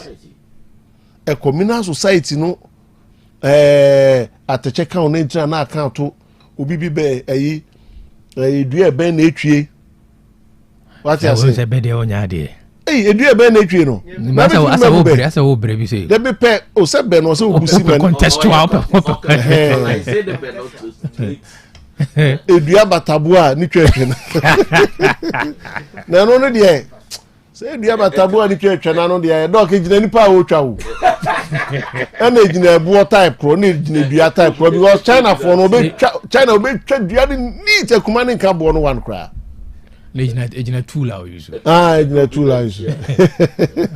Ana ka na nta na ka to no so no. Eninya na hwe so. Gina mpabo eso. Eninya na hwe nenya. Mbo. Eninya na hwe nenya.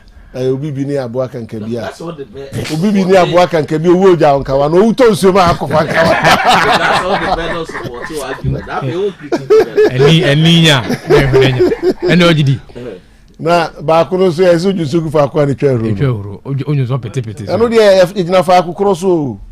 Say anwemu a anwa type be. Cement so cement ben. But these are, we know the significance of some of them. I mean, they are perfect. Say mo chiche for insurance because then chema uni ade ade no. Ni na nanom de can see asem. So just that e mo chiche no nya high fever nche. What I say? And then said chema. No be dia na sikuru mu.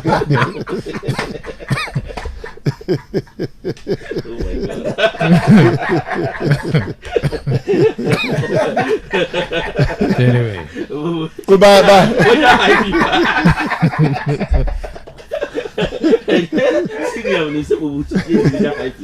Dem so mi ti abobo chiche mi ti abobo mo so mama. Na ni su bro no hu dan chemi no be ka je se dan chema wu. Uko to so ma dan chema kwonyo. But these are social reasoning. Na nanum gina so they can say mana esiso so ampa. Until the American say omo titi say we society we have been born into a communal society. No boa into na tetifo no musi dan na style na no musi no. Na nye se bibia o. Into Krobea na hwe old town na because they were each other's keeper no. When we get hwe ni mu pe space dem ye bia be 5 feet. Where they were then you enjoy that communal lifestyle. But what I say, so now call well from now when you were doing here. Only my men no better than only opposite or the fufu dear job. Who don't have also a quadri body. Sir, we won't dano, and the yen in the paba colony at the Chichikuno. But you see, you're free that communal spirit, you know, about individualistic society. An individualistic society engagement, you know, are predetermined, they are based on contracts. And then only family member cry now, you wish that mobile sign paper. That's what I say. Because life seems to be moving away from that communal spirit to individualistic society. And individualistic society, no, so doctor, it means I need ye. And family see break it down. And then obi no be question baby. As you said, we cannot be individualistic. Trust me on this. It's I may highlight it. Say, I may heard the politicians. You know, we cannot. In fact, you jewel and say you're more communal. And then no, your state of development it saves us a lot of cost. It is aberrant not just 3,000. No, if we be away you be on the edge in his car, can he survive in Ghana? Can he? It's a mere here politicians. No, your politics now here anti your communal culture. Say nka senior tie na senior beka chem say dog be say me kopem pia na say the men take from that time na me be charge no what is in for na so the petrol nyina meto ama e me hwe the politicians na here e me hwe oh it you say and decide no break it down families we any first na community ni na community ho akire no we there na kwa jiniska until they move from communal living to individualistic society, no, it is collapsing families. To the extent that obi kwa akoware no see inside contract. Come on, contract. And as you see, and then you say ya brofo yenti. You see, one ne yere ne matu no must atu wa fa ho no mo show mu fi. Oh. Obi akotran kan mi wu ai you see me. I say a break it down for me. And I don't make a true. Say dog, any eba no de who ni eba wo. E be kakra na why old no. One hwade obeso won sade akwaje wadu. There is the danger any. Yes. You see, us abrofo no aged systems to take care of the aged. It is a call individualistic. You need work at it. As we move towards individualistic society. Individualistic society, if we move in so de ban bi no and American. And na kra no ma start no mo no dog. Obi on ma offer dropping in the bakuja. Yes. And wa kwa adwuma. And wa pon a wasa for dropping as akwaje ne ba ba fie. Da bi na bi so fie ni see obi ani ho. See a break down the communal societal and no individualistic. Now we see no, it was not for anything and no musifi na no was seen around, no was seen be 30 20 rooms. Today who will do that? Njeni e ba no de na make no. So obenya obi ma na kura mu ma wo de wakọ hospital akọje we duro no. E ya sama e be to ye nyina. And these are some of the things. Ye ma society no say amanfo bi develop attitude bi. It will try na bibi na no problem na bibi ama wa anka previously na ye bibi a ye communal bibi simple krana no because that no na me wo lecture let me cite an example the senior can they be naturally me never wife na they believe in communal living. It is a area na yet no we are very close to your neighbor. Senior na me call lecture na me wife so on person mo fufu na me ko ka teacher obey me say teacher me call lecture me ni Tima Obano. Ne ban na ko fufu man wife. Tina also ye cratch ni na kwa build na first communal. Obetimi go fufu be for we twane dia body deep because you don't even greet your neighbors. You don't greet your neighbors. They dangerous pa. Na kanye sa ka nyina ye timantem na ensuafobia. Now obi just say sign contract and sign we. Say krum ka mumom kra na boye contribution first obi konwram no ama na mu nyina matemu ho but you be the comments also show say yetete is me issue with even not bringing now senior en kra na yetete om sa abrofo but senior me tena amanoni na de ba kwa me kai me ho ne say me ntimi nyese buruyi. What would the power grand senator comment on Mbappe tena France all his life but buruyi da so hu ni so ye bibini go and read the comments. Go and read the comments. I feel no kind say na sifri Cameroon ebo no che won suo ni mu a cha. You see? It mean na ne den. And today say constantly. Kill be me tina ho you know. Yen ya nom ne ofa for no ebi ma che ya o twa o mani mra fi. No, but me key point to crowd say you will be on to quinda. But to tell the men na sa abrofo. Let's remind ourselves unti bi nyebronyi. First of all, the basic of development, identity. The might be my intimate development say we are not confident in our identity. Slavery no. Abrafo code now we are seeing who you. Where o person o continue now udi obi so a cause changes to the person's DNA. Exactly. And that is what they have done to us. Because China for secret of development, they say. It gets to a point. They are. It's a unim who you are. And kill me a boy pen and me ma one mean to be in your brain. My strength. I am a strength as a black man.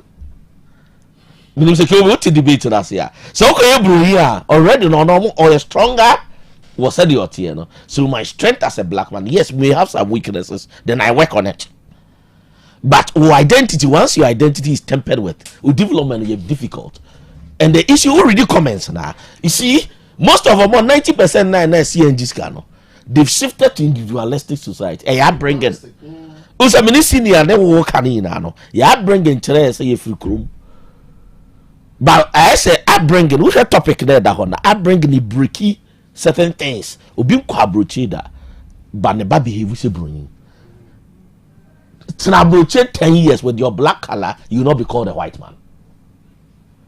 Me call US, my sisters, family members. They are treating their children like before. They remind them my sister be catch it or say no. Oh yeah, there. I didn't see one episode. Oh yes, mindset. Okay, no, give it say. If you write to complex. We give it say no can say. Nyame adom. And as me man that chinti mama o medikai. Ya no medikai. There is a difference between o medikai no what be that. But mama me man medikai no. O medikai ko hin heaven. But there is a difference between who adapt about best practices. But I think it's what's also oh yes sir. But you'll be in it no steady mindset and a year inferiority complex. Obi believing baby you free you know on person of better power identity. Yeah. I remember say Obi kind of catches I want to speak to say Ghana ni. Say be a make who's there say senior Obi kasa unhu no but you must free Nigeria.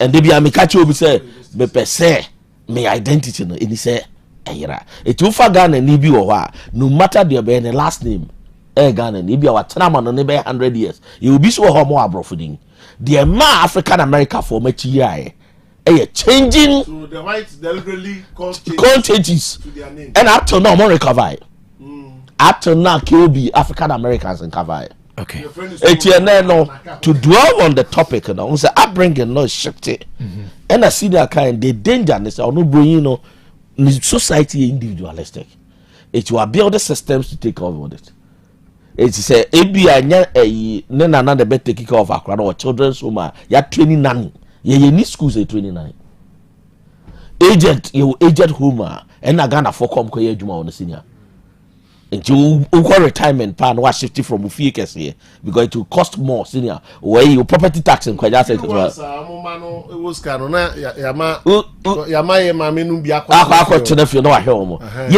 structure no. So as we move towards that no, then there is a problem.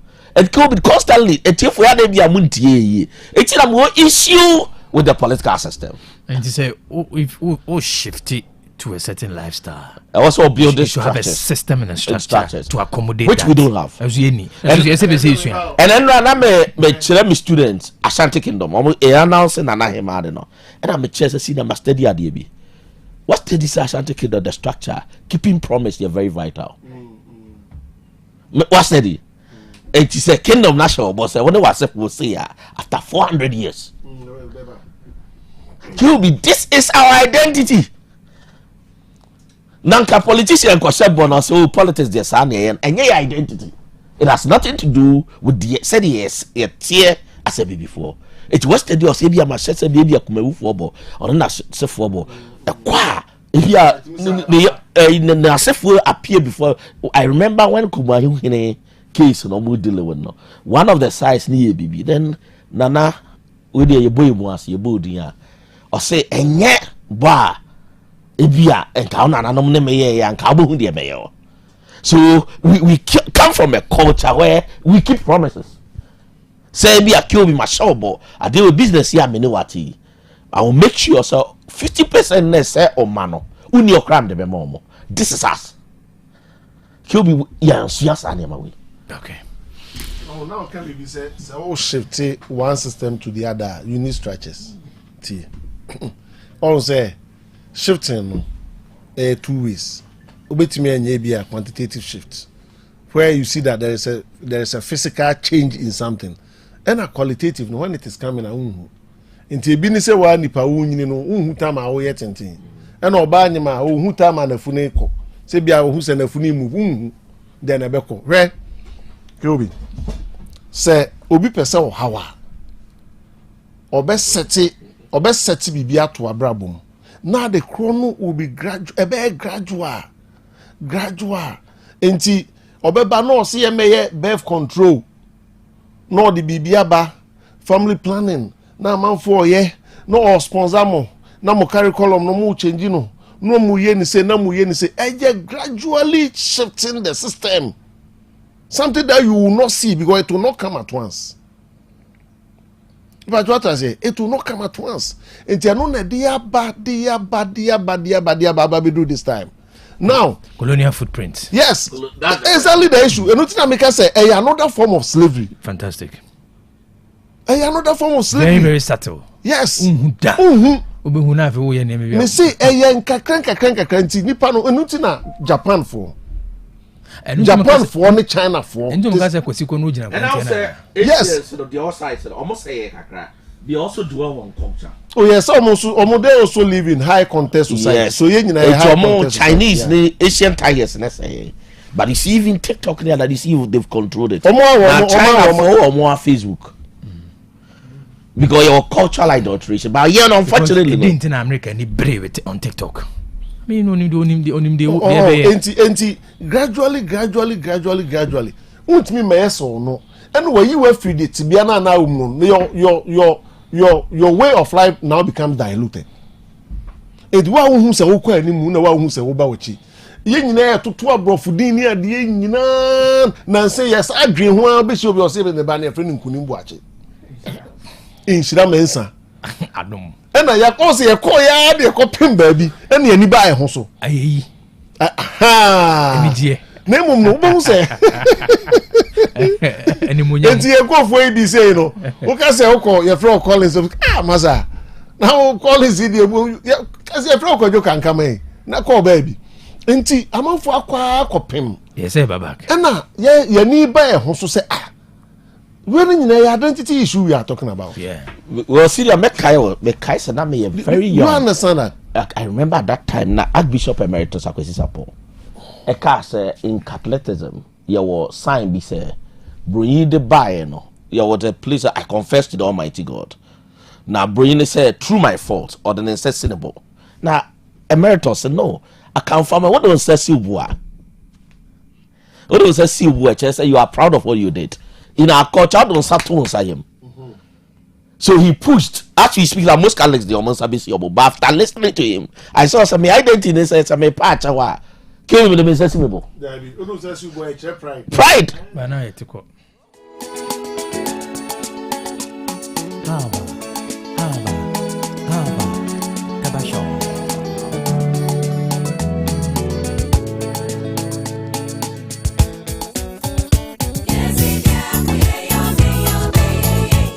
Tabasho.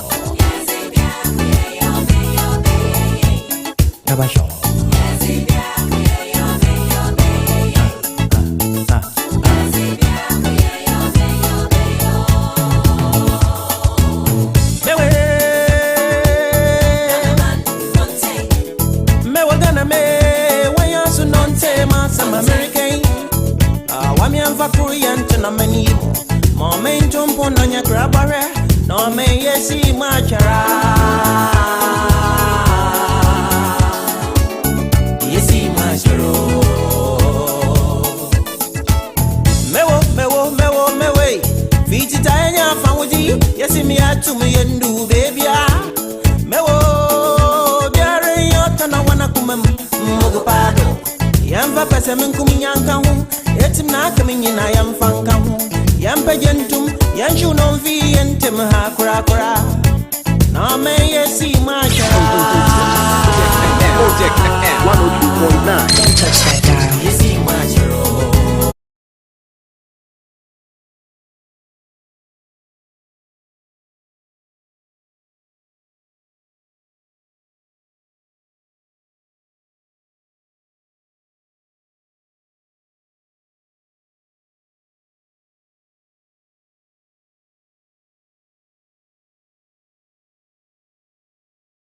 Kaniano, a boneni, Macau say a translate Sula Limited.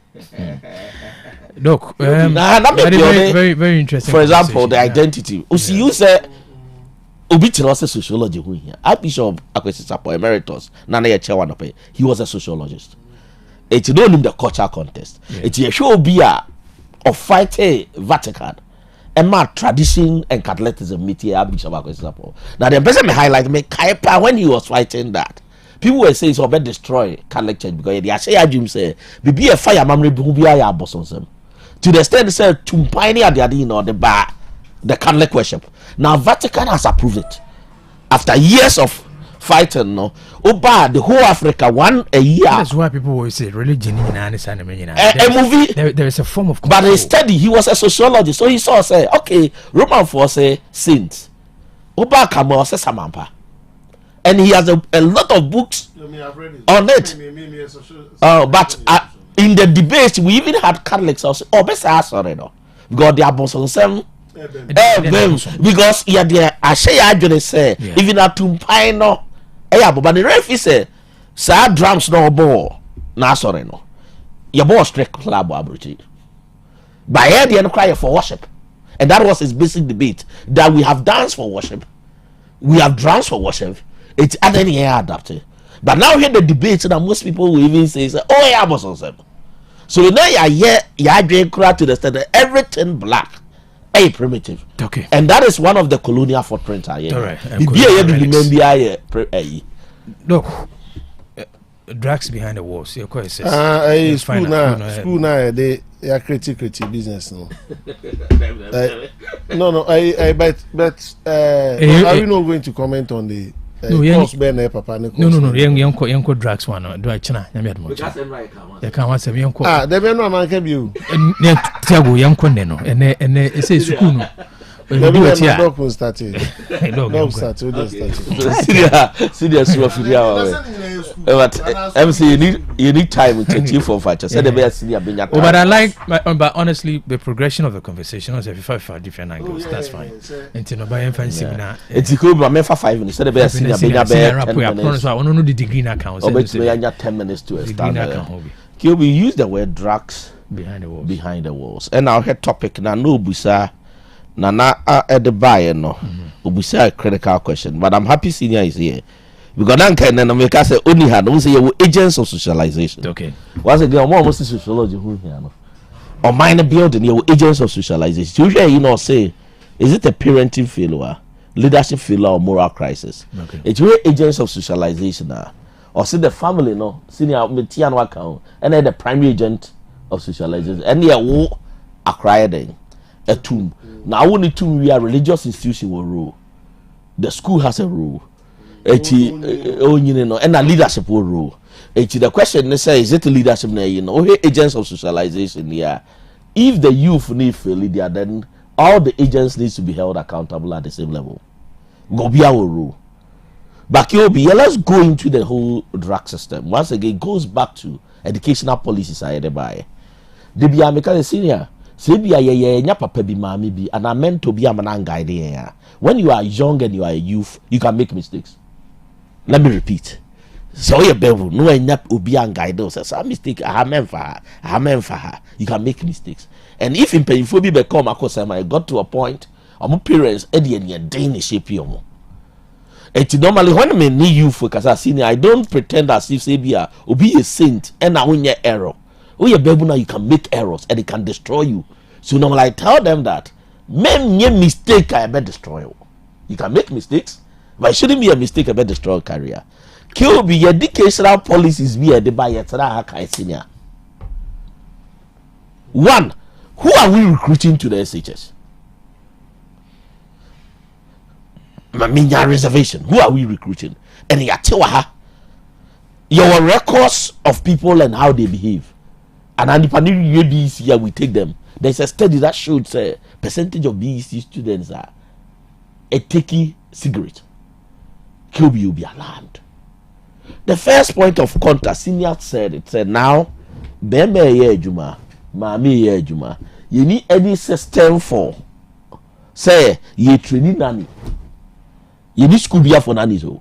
But now Beme ye juma senior Mami ye juma. It is how is the kid trained from the Yakam Wasam? Yes, sociology who here. The basic training. Can be a also no say Mammy a busy number pay busy means a teenager will not get the care maybe as some of us here they so I'm very cautious to blame the youth. So one, parental care are you weak. Once again, abroad just our system we are senior or counseling sectors or counseling or library or play area. It can be so Canada. Yes, mother you busy, father you busy, but you enrolling senior crown into a soccer academy. It is the structured soccer academy. Say parents didn't fear. Unim say Kilby and only fear. Unim say Ebia junior man answer mama mono. Or we enrolled into something like that's all library. Unfortunately, yeah, co-individualistic society. This no such structures in this new. That's why I talked about structures. It's maybe you are aware, say beneath you there, but also a library, and I can check the location. And I say, I know your soccer coach. It's maybe I could soccer. And I say, oh, your music be. Be all these things we do not have it. It's parents you busy. Infants you are no. And now parent need no so no. Akrade share them, or then down for share them. Then no more we cannot monitor. So outside the recreational area there, and also you're structured. So outside the school no, or side was structured system and you can monitor. I bet why productive say if you back on any need ball or free school ball could develop the talent, you can monitor. Or bet you make you good friends, you can monitor that. Sometimes parents need to cry or time on your more cock or hair. What is going on? That's why we've talked about these things over and over. Kill be system in anyhow. So now parental monitoring your problem. And these things, it's a leadership crisis at them. Because you're moving, somebody's supposed to monitor your society. Till I know I'm a car and says, so be a journey and say, stem on quality develop Ghana on him the eka. So be a journey and say, you need sociologists to look at where the society is going. With direction to plan and cram doctor, you will be a friend of sociology of development. Because you cannot plan the society without looking at the sociological character of the society. This way we are. It's now the parent who little control. Now, at the point that the parent who little control, so me advise educational policy makers are senior remember more authority by teachers. At the time now, parents who want little control, you're minimizing the authority of teachers. Have you now gotten the conflict? Now me call Poku and father say, senior, now bet you must search your crowd trunker. Who your police permission? Educational policy they buy no. Because we do so across the American to us here the America the Bagana. You can destroy a generation with policies.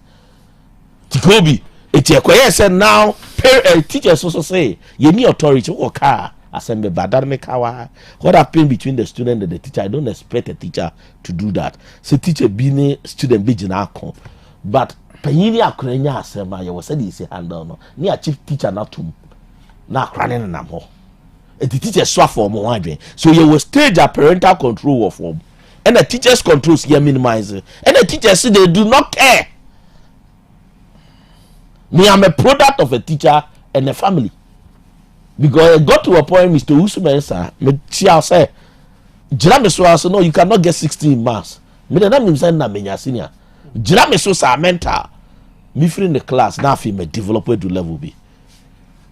Kobe. Baby, I want nobody is monitoring your progress, and the result is that once again, me blame you for no, because a stage of formation. It's one more near and corner any systems a guide more parental control above from teachers control above from because of policies. Then what results you have want to have? The next one, kill be and tear the car say, Obi red or the import to Bagana, a broad the medical system here. Kill be Narapia Morefi. So why not this hard drugs neighbor? So let's assume say the youth know what problem are. Sad drugs in manufacture Ghana. The question is then neighbor. Omono 20 years can manum biara. It is sad red case in a buy and kill BBNC and pa case of the refi. Obianka was a meal. Nobody will be prosecuted. There was system amount for money and kill me these things that I may catch my students saying plan to solve a problem from the root. You're spending billions of dollars educating people about drug abuse senior. We know the types of drugs. Sad drugs here manufacture.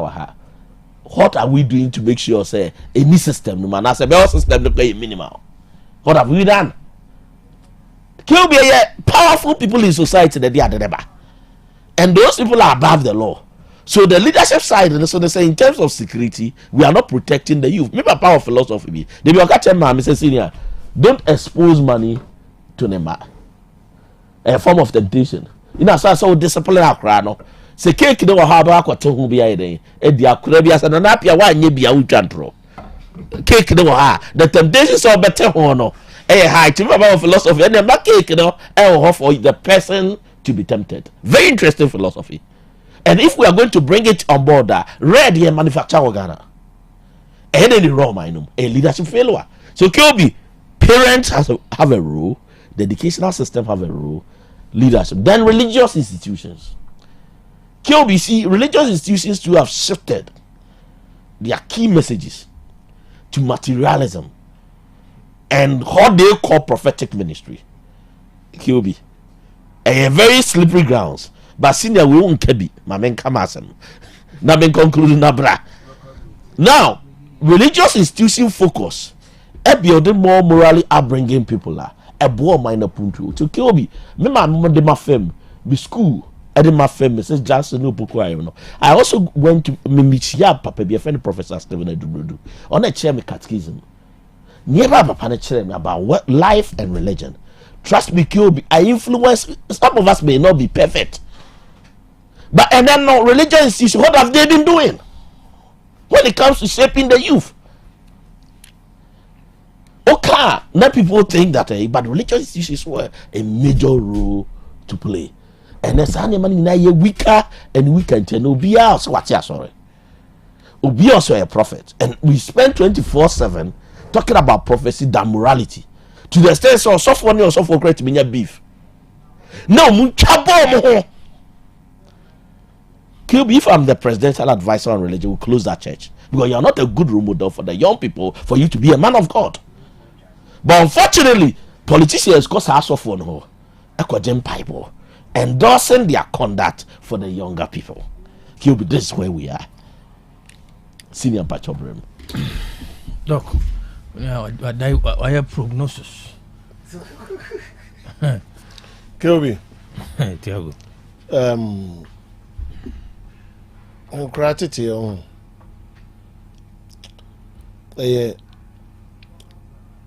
Ahumeti. But what I say? Ahumeti pa na ne kofa bibia free contest na ya de ya branch no giska no sisi ano o ma odo ma akuja o mo no o mo so be free o makumam ahwe nkra no ana so mo so fi say o mo compensation of formunti on the bo so me so ano akoji ni pay already senior high school. There were honey and crown about one about Kosikai. No teacher for no hands, no mutidiana say ye bought one argument. Ah, then I could do sa level. Because teacher in the fee says systems beer, or say beer can walk a guaquem. Nama a need ye be also known in Saka as Ochecheni. Nam Sama crown to the Obuso could be man as Ochecheni. Sabaya so who akra na otiana obenya confidence dey atia akra na akra no so nim se nipa na otia no odi se fata so otia no sa system no ye missing. It is a system no ye missing there and ye mo na mo twitwa mo ho sekan there na teacher for no so tidua na se me risk my life. Yes, yes, na teacher for no tidua na se and sa se mo da bia me ka say in some of the schools Samo nya teacher for ba kumienu bi a omo de omo aye omo se bibie kuwu e be kra omo a oba no be se ya be fie omo timi de dabe da se ni omo teacher for no senior master boss wo da muram bimo good morning Mr. Ketia oh enti bo se wa nya teacher for ni bi saa omo aye omo se no matter what omo hwe mama for man say and today obi okopoko arabi abusa no ushia no now say God of war children o say hi bolare children o say hi oba chu how the this no enuti in fact your systemic problems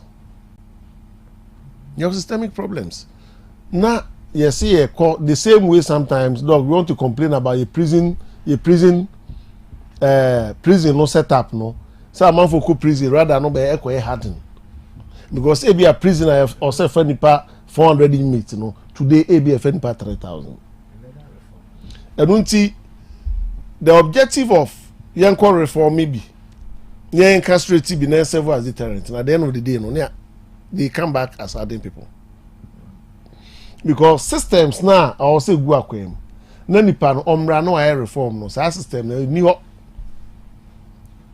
ukɔhwɛ baabi a nkora no bi da eco school in the name of secondary school obeba on them.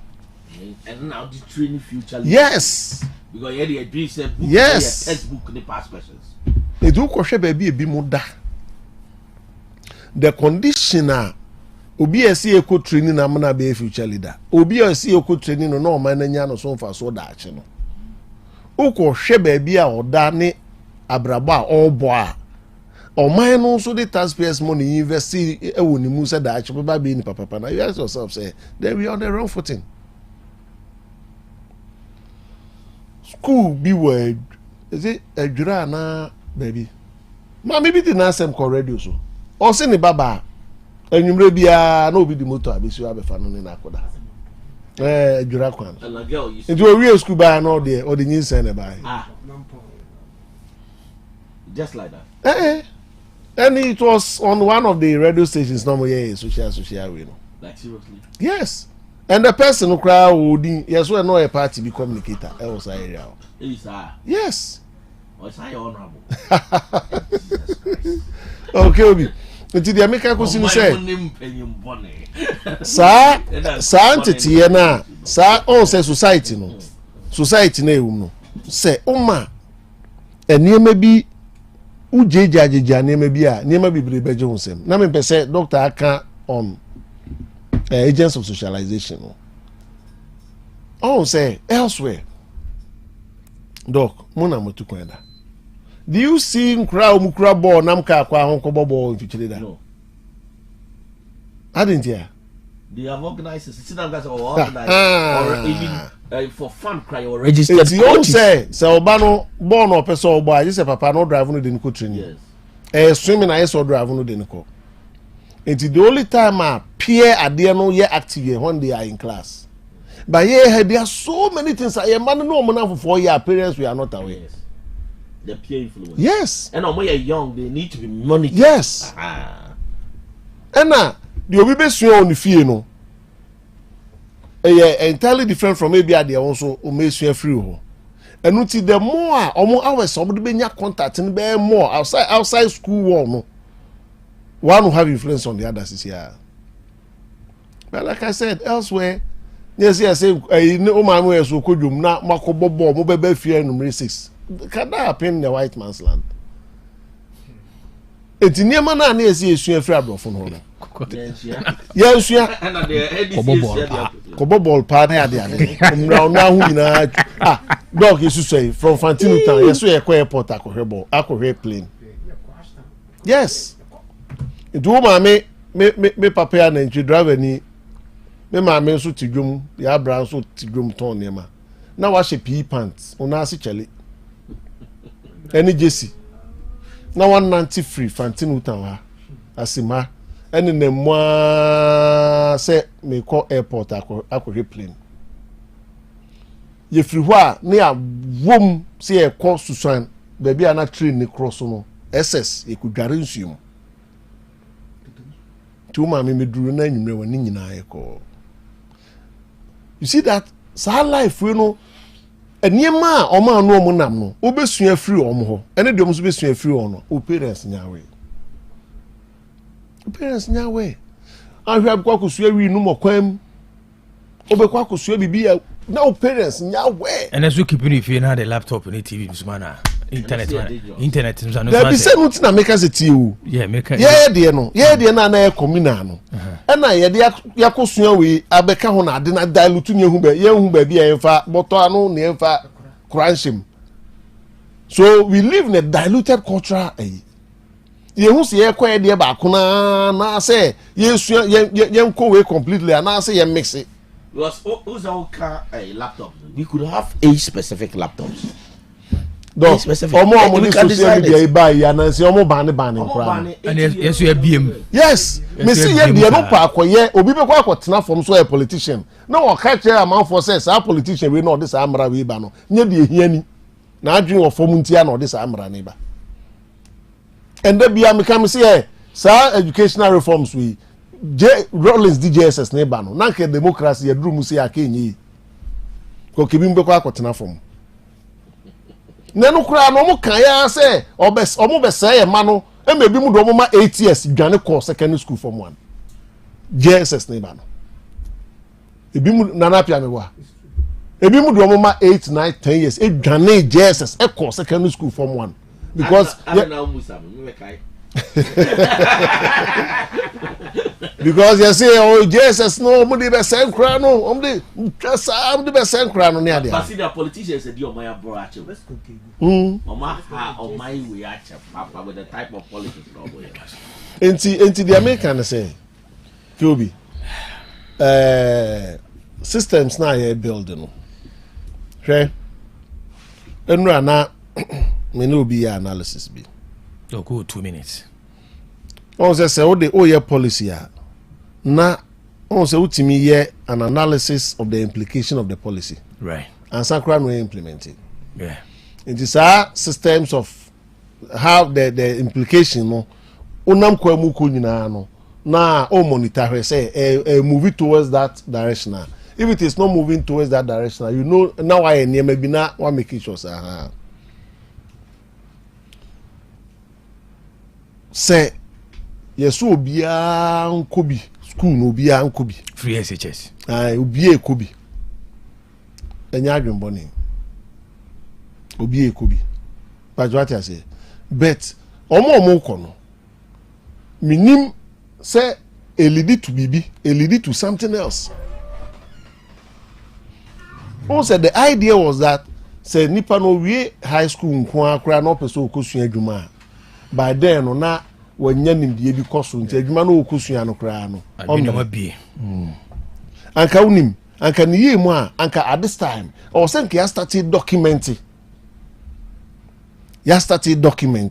say apart from omo ko school no omo ntimi to aso ko no omo maka no omo maka no adwia na tie chiri say omo be kwa akosua trade adwia na tie chiri say so wentimi anto university wentimi anto aso anko university ebi obekwa akosua trade obekwa akosua dwadie ana say obekwa akosua apprenticeship no are we putting together data on this one and even data to show are they doing better than omo I be DJHS ye obi die chiri ha o hwa na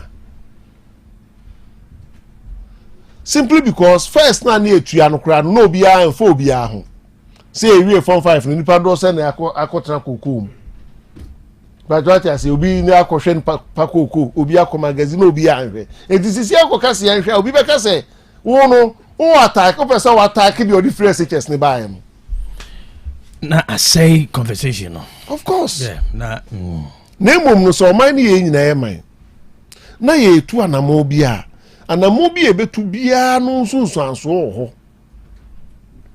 enu tisisi aboys ya o mabobobo masum pacho obi abo asumani nsan de na mom no ye hu say a certain lifestyle grow up in our society me fan she bibia but do we have people taking note of that? What is their background?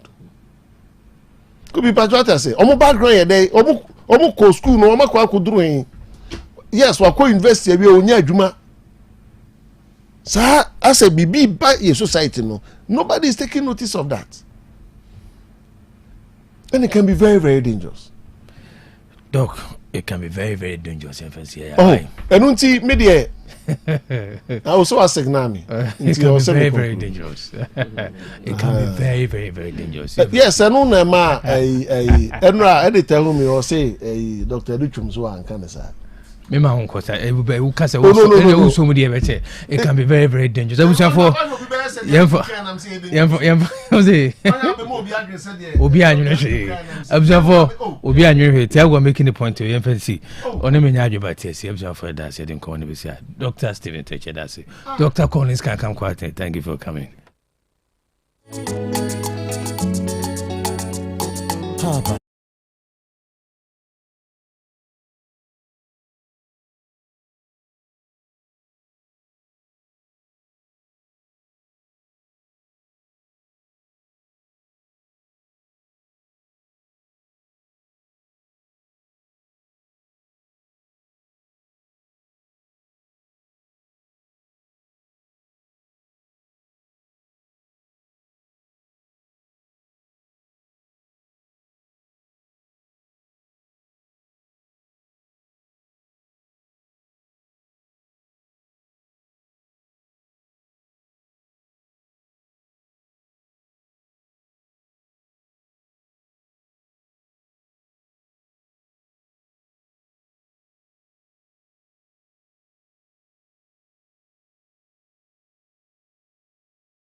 ne famao da ben na unu dentist e mo hwe wanu mu ma wo wo ka so bi ho no kokọ na chi bramie nya scaling and polishing wanu mu nya hwam kama wo se na so abua bramie hwe ye de bi besi so ma ye fe anampo atu a ye besi foforo de amawo kaka bi jejo wo se ye tu a ye betu enwema ama kan nyina wo pesi ye befie be hwe wo a ye be ba by Grace Hospital so okumase breman e ben DVL office no bibia ni amienkasa 0244 97 68 05 obi benya wo a na free yade e na apomuden so yansire nkokwan energy protein dietary fiber iron vitamin B12 and C omega 3 folic acid molecule e na selenium e na wasumdi agu future life smart food aduane mu me potinyifo Thomas bi se o magime aduane bi nkosonhwe se timi sanyarwa be se wo hane akire esichire yade mojabroso kokram ahotutuo o de epua be ma ne hunsu agene no aye mre wo mpem de ne nase atata stroke e na de na pos wa ye mre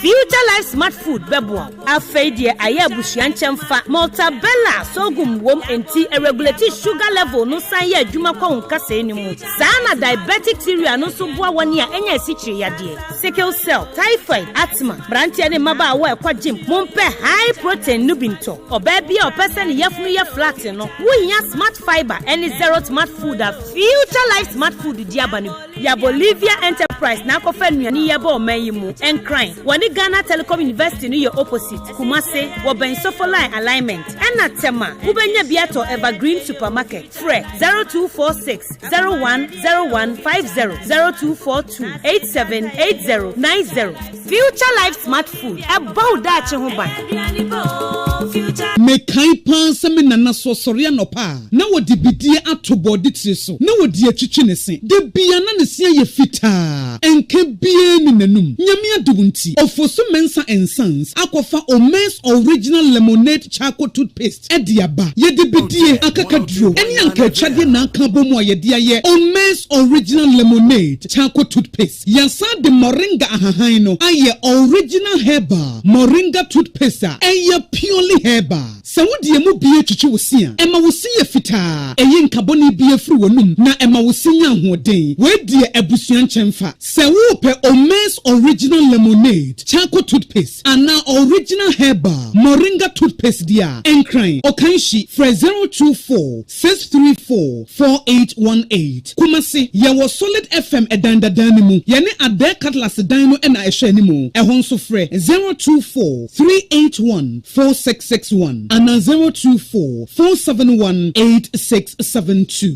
Omes original lemonade charcoal toothpaste any original moringa herbal toothpaste dia wo si hia no FDA agiedwede nkratoa yatum kwaku manu abedwafo achi o ma atechwe ni stadium so bura nwa mo ni ndomiura menu ya adwene 1000% echese enka yeye ni sapa nka ya manwofo no mu wiewie a o man mu sika no ko mo agya dadadadada die chana fo ayi ebi si ha ka wo mo agya nka obi aba nko be yesterday obi aba 1 peso akora nka wo fa bi menu ya adwene papa nke bi si wo man mu pa ne yesa wo abedu o man sika ye chiwa ne ebu awukumfo ne ekum no afiye so saa no obi eba betena so a obi besi nanan a obeye steady 1 cedi kuran kronyi ebi mra ha denden ye twen pa meda wa obi muache abodi adwuma pa obi buya obade sika de yetibamufu ye sika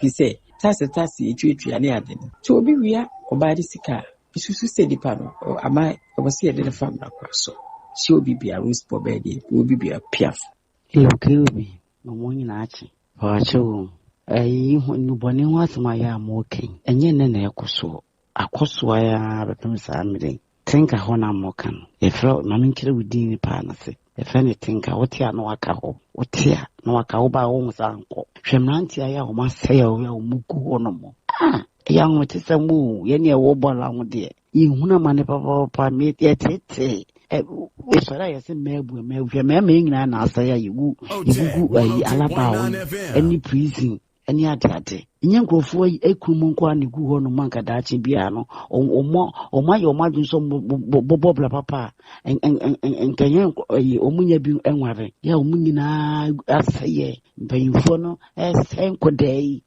nye nipa na disa ade ma wonya ade ba ya ye di senkrofo ma He said the man for me for the back a crowd. Yenya Abrante Crama name Shakri my say a window design, fence wall design, pillar design, door design, corner design there. And one Mr. Sari Construction, you are Greek a bura so you so to Tumsua. And the NFTs Kobe said Beffies is here when you need ya. I am a memory ya Kobe. A man be one said you only omuni na pese omugata gata no mofi omasisim or baby was Soliano pan to Messina Sen, Kobe copy woman bisusa, and to Messina Sen and the true secretary and a necessary form. Kobe and to me a pan with fra, just say, no, the crababin in Namfio Kobe, me railway. Or back come on. KOB Mimwachi Bru, Oyibo Boatini, opening Wadaroma, the declaration of 10th and 11th July as National Training. Kumpacho, good morning. Was saying you, if free kwamo. Break we your best will take a tea for you now. Said, Emma, mammy, I do a tandono.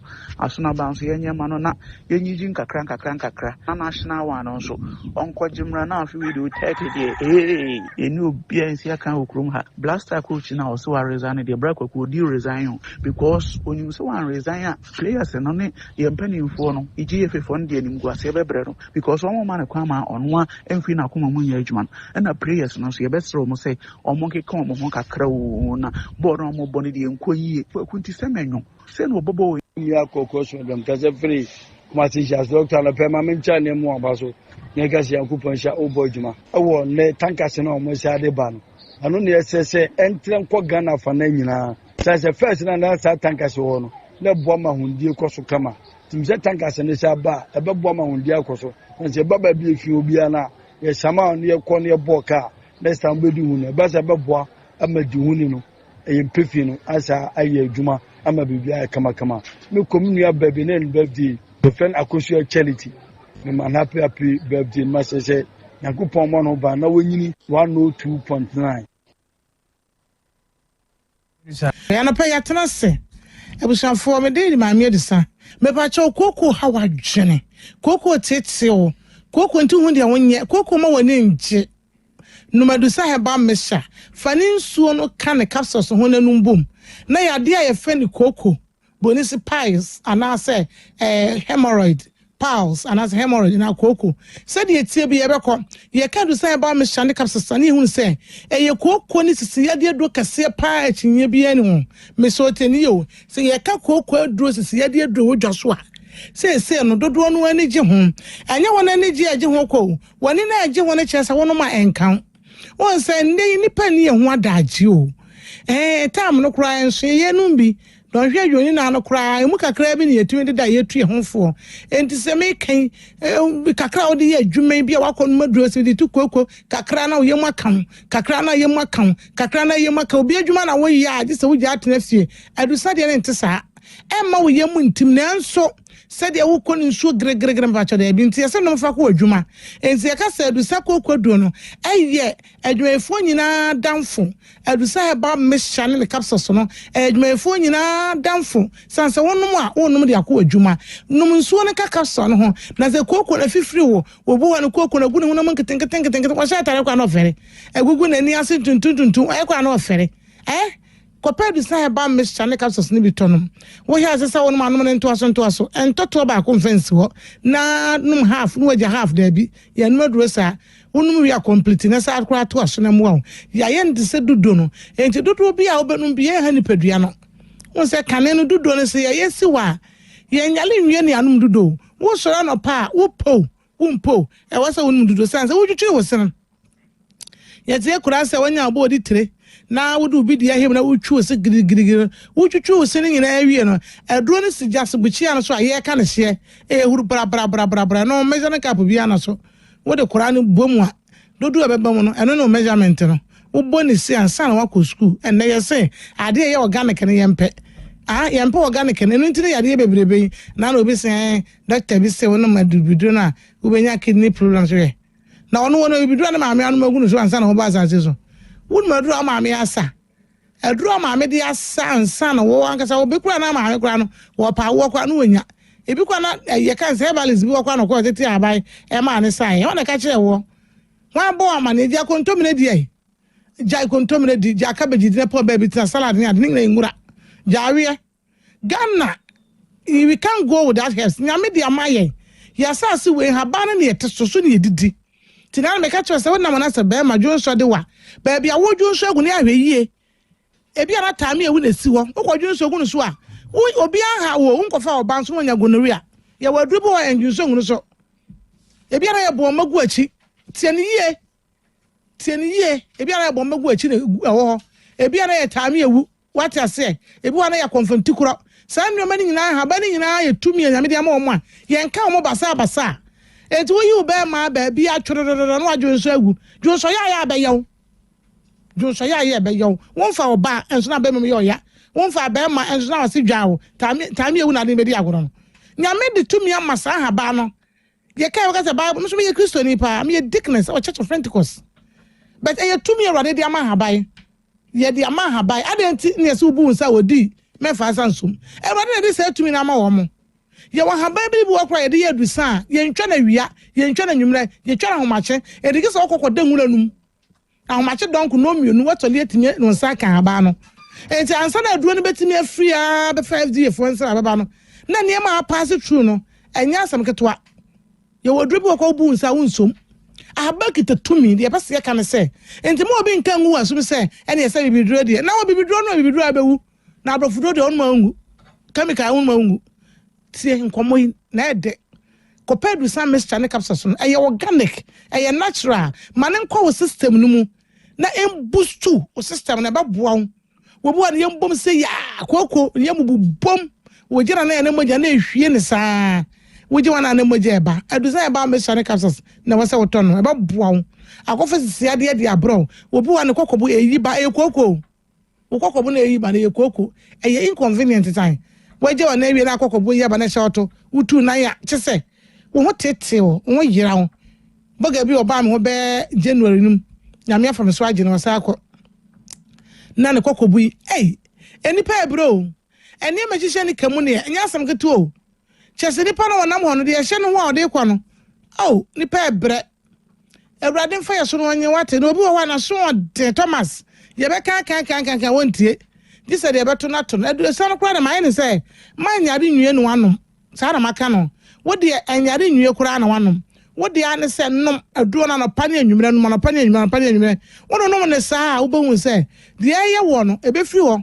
na na obi ya de kese bi pa Ewurade afa so age no wo take ayi Krobea donyina awse ma me tesine ne so wo frɛ no worker before and after them phone so before and after was mama tell mama me na test me me so for the past 8 years ya just ask from me start to say Sunday na wanom manom papa mama me wanom was so me do no koni mu yi wanom papa de ne do hu sra de ne shrink na so te afi de na pepa kora na wanom se mama anya te ye koko ena Ghana ne bibia si obi ne so ese te dodo no aso ye koko eti wonu madu sana sa de ne wo ho na ye koko nko ade a ebia na ye koko na Ewurade afa so na wagyew baabi eton do bia benya du sado ne bia to obo wo ye be ma edo na se de du nsinkro 20 ni ni kokoro do so no agumu ni bontodi agumu no huni se ye ka ntimu asem eti be ma didi ntine ho what I say Ghana Blasters ma che bo o mu di ntini na ebo ne be ma asem ho what's one team yet? We saw my son question. What's a one team Nankasana? And we had din. There was to say there's a social now opposite joint. And we had din. We are not count by myself. A by my son can't be. And to the Miss Chanica capsule when I want no more a wall and my own team yet din. And I make us a million maybe once I be between my funnel. Can I wear Angela Felno? Or Babu said, we are the no way, and that's what we 20 years about rather for a cry and see what's it. Bia wo bia na 20 just was a create 20 maybe you 20 no wadu ni muntu no ma eboa papa wo ko Fred Mensa dodo bia pa bia benya Kolenak wo ho Missy Heba ho Deni Heba ho Costa Pharmacy PFA Pharmacy Osont Chemist Abrepo Jansi bia na se traffic light na se wo am se ba the first fantastic no ebi gu ho monkoto na monom sa se ba pharmacy ni nyina edu se ba clinic e so magazine makuru would overhead na so na your go filling station down emu go down emu ne wo Uremo se pedu sambenya biato. I was a clinic, detoxification, typhoid, malaria, gonorrhea, syphilis, chlamydia, pressure, diabetes. Ning na brother sa clinic. Ye fan fidiation check sugar no be pinimau. Ye we radin for some fair drumau. Ye organic, ye no ning na ya pure heba. Pure heba is so crystal. Enti so se be ni pa bone. What I say, we ni pa bone a ebesa aba so to adwena dwempa fa dwempa nante na dwempa be hwe so sika ye betoyi we ye de yan apede da makura obegya wakọ na wo bere so wo pe kakra de gu eye enti fa ani tie ani adwempone na ntinte duro no ye fa adwene bone nkan wo ye Kristo adwene na eye enti sa wonnom a adwene wo Kristo mo ba se ma adwene wo Kristo mo no entam nso mu bi enti adwene de ye na Kristo de enti wo so beboa wo na bo ho bai me so your telephone number ni wonti bibia se wo penchiremu peso ba clinic efifiri kokoro gugu nketenkete ye yi kokobo aba ama osisi ya o me masam ko ubu nse meyie obi adanse a odi ye na dance mama me bu me nsa cha mfiemu menuma du sana ehwie me meyie we family planning efi wono ense bo na ye basa obi koko na wodi anu na wo ye de number be ma na wodi anu na wo enti awodi na den wodi session na mu akoka bibi enti woni be me hia wodi no ntimi mie na nsuo na kọ achi fallopian tube no koko timisi bebe timisi wadwunim bebe won fele wo bebe de pedua bebe obi timi de sin achi so be yin bia na me ko ni TV so ka sam da so kura akwaso ni koko na sin tiri ho sina me fede papa wono akura ka ntimi ka nya wanwa wasema mu hwe TV yamu se na de bisimti se na ekoko na me rusa na abetu amame wo TV no so na woka chese koko na de edusa ne TV no ye di number no wate 0500 0500 110 115 0500 0500 110 115 0500 110 115 and 055 700 98 24 055 700 98 24 the chat so 055 700 98 25 055 700 98 25 where you 24 where 9825 and telephone 0500 110 115 number ne kama into mon frame yin connect radin for so obey. Mami Odisa, that's Kobe. Kobe, good morning. See you soon to know your phone. I myself to church. Kobe be chairman about which may call me John of a chassis and petemo. A chance to a mama quan same penny for the quan for good and make you trust mind the quan I say. A chance to answer the quan I say. A chance to him my quan is same penny for me so ye my. I feel your parking is same penny for say or may so you my. Keobi anopenya menka ho bobi ani asafo Keobi me ne wo ya adwene 100% ade atana fo ayi senka ebi baga na hanom a enka ebebo papa obi di oman ni sika se ni pakro no wo ye wudini oyemambofo adwen papa eni ni tirim enu nti se ni pa no oni wo kwan se obetra ni pam enu nti oman Ghana yenhwe na yemamra nya dwuma eni pa dodo a edi oman ni sika wo ne nam ho na binimo adwane akotra brochire yemma mranya adwuma se yenkum nipa no kora yempa ne hye nipa no yentwena so na enyes ensen na wo ma afoforo aka na ebetumi abo ma no Keobi nyame enka mo. Hello Keobi nyansa pa beja for machi Keobi me che we take at ifu nyina Keobi e feme da him kase fit abu masi Keobi koma mpa ne mfo ewie o mensika de kotutu nkofo ekuro so ewie o mensika ayenka yemo hwe ya ewie ane yese ye we aba we ba iwa yini ni pefrim we ba no attack we ba no yini pefrim omampani kwa efade a intimi nkan hwe ya yi anka chana for din bi ba anka ye pa kitani pa ye mambofo we wudini ense sanke netna o sanke yini firi ho kura Keobi me no ya adwene na me sure na djuma pa mo ye bye bye Keobi bo a chuna be jafo nyina wa de nyina ba fi enne me no ya adwen 100% na Ghana sabi penifomanimu a corruption MCNT debt na say ye man ye bunu no e say wo akobo besia na odi fie ejapade akosi awoa na wo nko ano wa famu 90%. Now only 10% abrabusia funding in so be a corruption as a little more day. That's what deep abushading in and me say corruption look as so. No official be as well corrupter. Look how crass or entertaining no.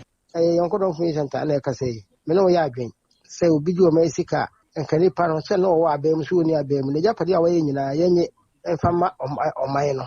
Lion Fanyam Puntuma, no man on colony. A Chelebino will be a quiet side in Bimia, or Bagino, in me. Michel Bushin in a Joa Michel, Cocota Michel, and then come now. K.O.B.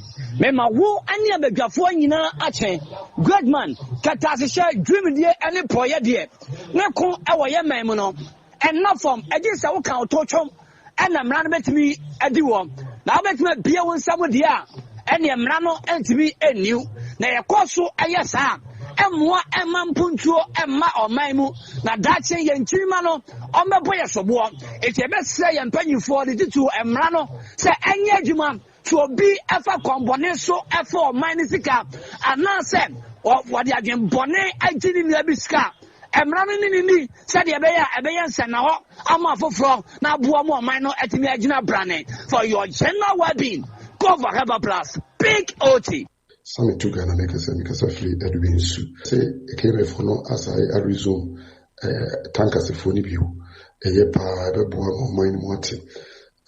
Ni mu ne ka tiro ko se mo ko yese peduma ma ye nkrofo nti ye dum be hu na nkrofo abegin nkrofo sika e de ma ye nkrofo nti no do ko fa ba endis for the ni wo mo ade o be bia na yesre lawyer for no ni judges for so o mo de sa for ni so ba ko e ba ko to mo hwe mu yi no ma me bu bia atanchi a ho no se de be ya e de sanity be ba ma de no mo ye na nyansapo Kobi wadi nyina ni oba happy ni oba eti nwa be ma ba kope ma Florence administrator omunsu tie one pe woni na dwuma ifo nyina Kobi ade ake emefo yi over mfazo be na woso Zoom lion wo ho eyi adwuma ontua wo muka ma Zoom lion ene agu we be to ball agu kura na ise ho nso nya adwuma yi tankers ya wo se wotie ne nam na se wo na wodi anim ase KM boss na do tankers we ni pa so akwaje mfazo be na woso KM ni mo kura ono agata ni fie ni mu gata emu na asie no yati ade ehia sa mo ye o man mo nya kejetia ayi nana statue as bola na ayema onkosa ma o mo egu ono mo Kobi match channel take my phone to Funyamani da by news at match Professor Joshua Labi Edwuma Greek Minister Rikopoku voice note Funya Epa Plus obi ase tujidiana mo kotobi edido na ye na nanom enum nya 102.9 na Dr. Eben dia gutuwa mu fabo ho ban say ye obi be this can ye be kunu na kroma say wa kan krobi kura kum obi ano ye na kotun life enti no ye sro moja ye ntimi nye ntimi nsigana unsa Ghana de ya Bible ma ya te asese o de nam na stretch ntidu ya no ba ondue enti empanifo no bi ahuro enti se obekum obi na ensunsunsanso no abesa ne so ne be da aban na se University for no sika bosian o shebo no wadi so Mr. President Mama de obi ase ayo. Good morning.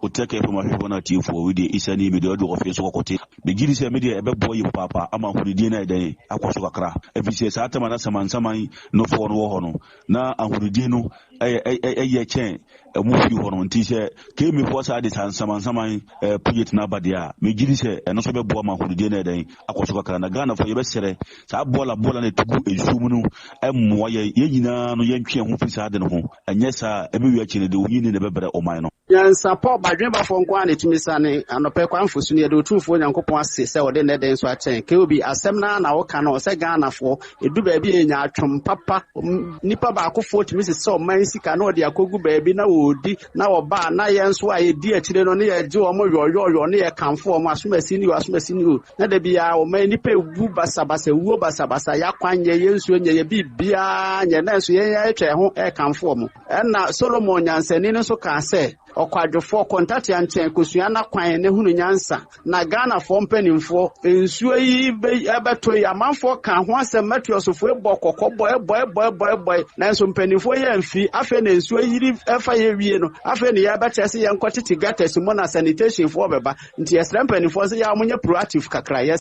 Good morning Keobi Onya Solomon achianse wan assembly asema odatu gano edika pam say yo omanmu na amanyofo etimi fom oman ne sika efa obetimi di oman ne sika na wafa no ho adi nanso omanfo no eko bokoro no kakra bi obetimi ko wiwe banche kula atemu edbamanya temu ketwa enti sa asutwe de mene omo ya adwene pa ebi baga na kebe boan pa medase yo bi FM na na kudwoba me yedamasi eni enwa pa mo ye boa Asante man Otec money show die ho ye me politics ye dwendwen ye beboa oman Ghana na bi so Asante man so se sika ofri se enya wodia oman sika ewo se ye de koye adwuma bi oman sika ewo se ye de kodi dwuma bi ekosi school dan ekosi hospital na se ofa sika no na wodia ye hwehwem na ne kure se wafa sika le dia me den ka me for se ki mo okunfo because what deal okra de me kan hospital yanti miesi nipa ekun omo oman yi mu no ebro nkun awon kwaso. Hello Keobi ajuma Keobi junior no madidi ni Keobi ndc force wo mo sa kwakofa tankase aba omu kofa mra fi 1989 ba omu ne say tankase ne wukruma omu san kofa mra so omu de bibi e wukruma omu ne say no nana kofa gum la yo ba he for ne say no enya nwanwa so omu de tankase ba omu famra omu ansanye ni ye Keobi na meka mo ho na munye adwuma papa emaye Asante man Krobea na pe me chabe jafo nya lese kasa fi pizza Krobea no me da ndamase nyame enhira mo menu ama adwo papa bi nyame enhira pa Krobea serade ahode ndi mamu na me stress obi anso meja me o menu aba na o ye mma me onetete ye nyina Krobea kakra me kan ne bi koso okumase ha Krobea na ha adwen kakra so o hwe mbro no so ba stopa ye nananom ye kwan a omuja to ho se ye ba stopa ka edu ho ejina na enso ejina ho efu bi ekoba bi a o se ekon enkofo bi okrom hanum sai o station master omujina ba stop o Keobi ya omujiji driver for riska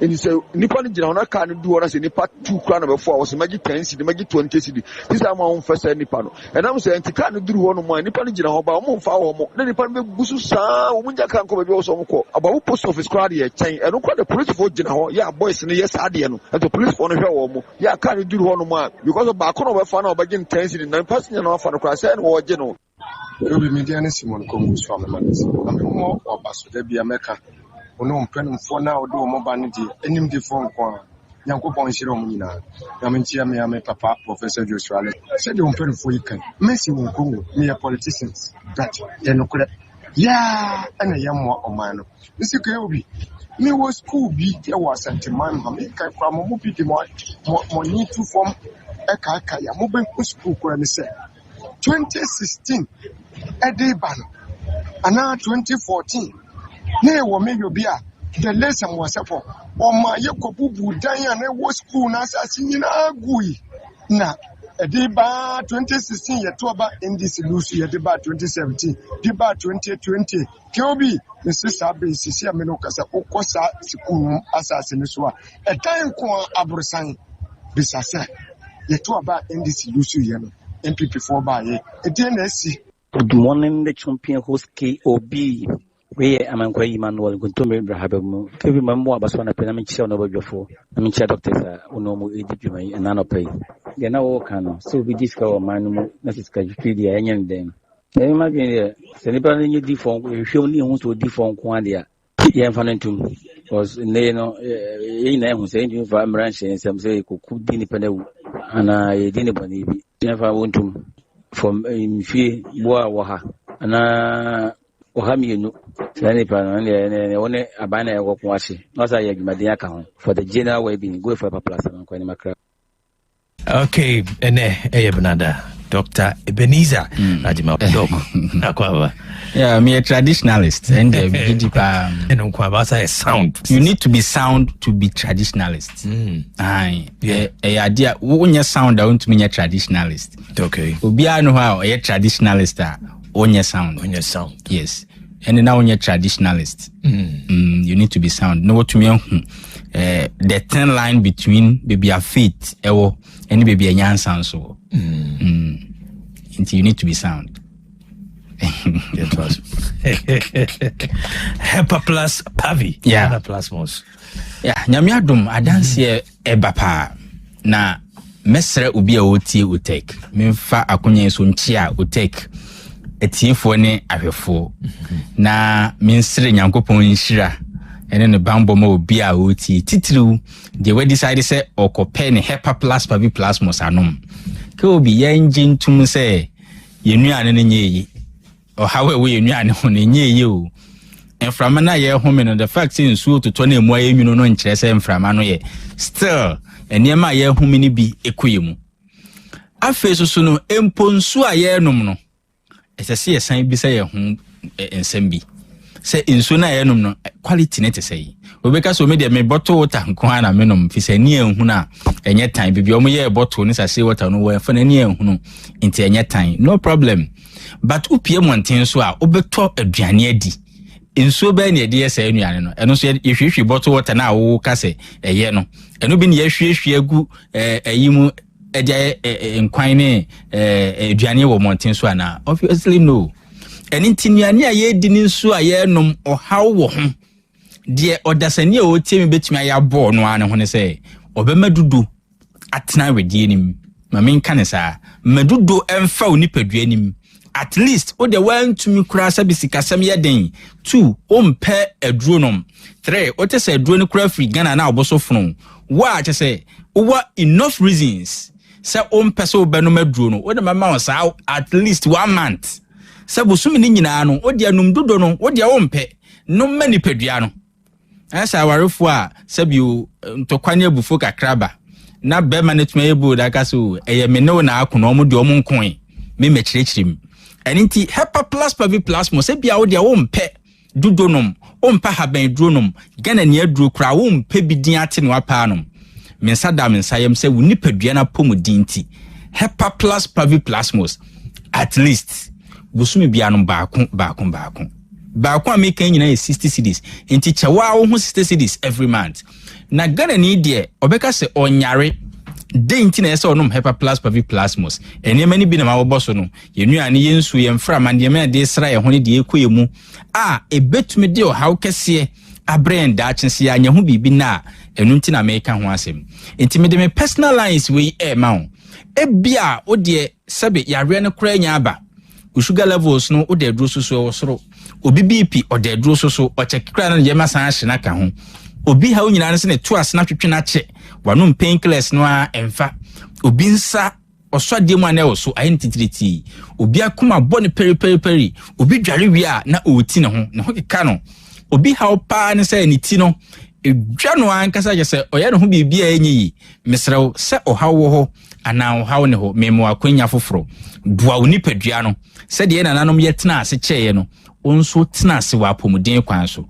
me numbers a wo frɛ me na hepa plus pavi and plasmos wotumi anum bi mana boa no 0542 77 85 72 0542 77 85 72 and 059 13 67 898 059 13 67 898 ebia na wa manone opese ye de aduro bi brew 0542 807 907 0542 807 907 kai say enu ne ye hepa plus pavi and plasmos na mensre abatan awofo say oba na okọ school no kai na pomodin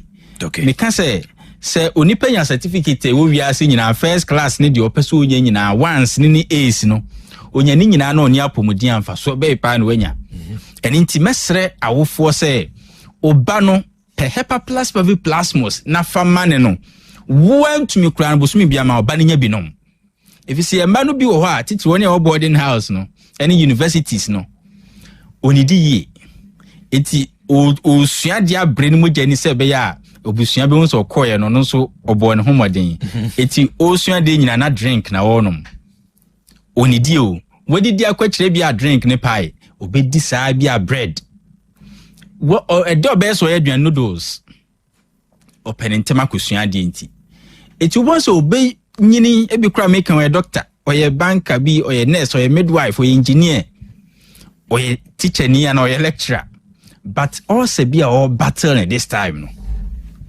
ama on said any G was sitting him.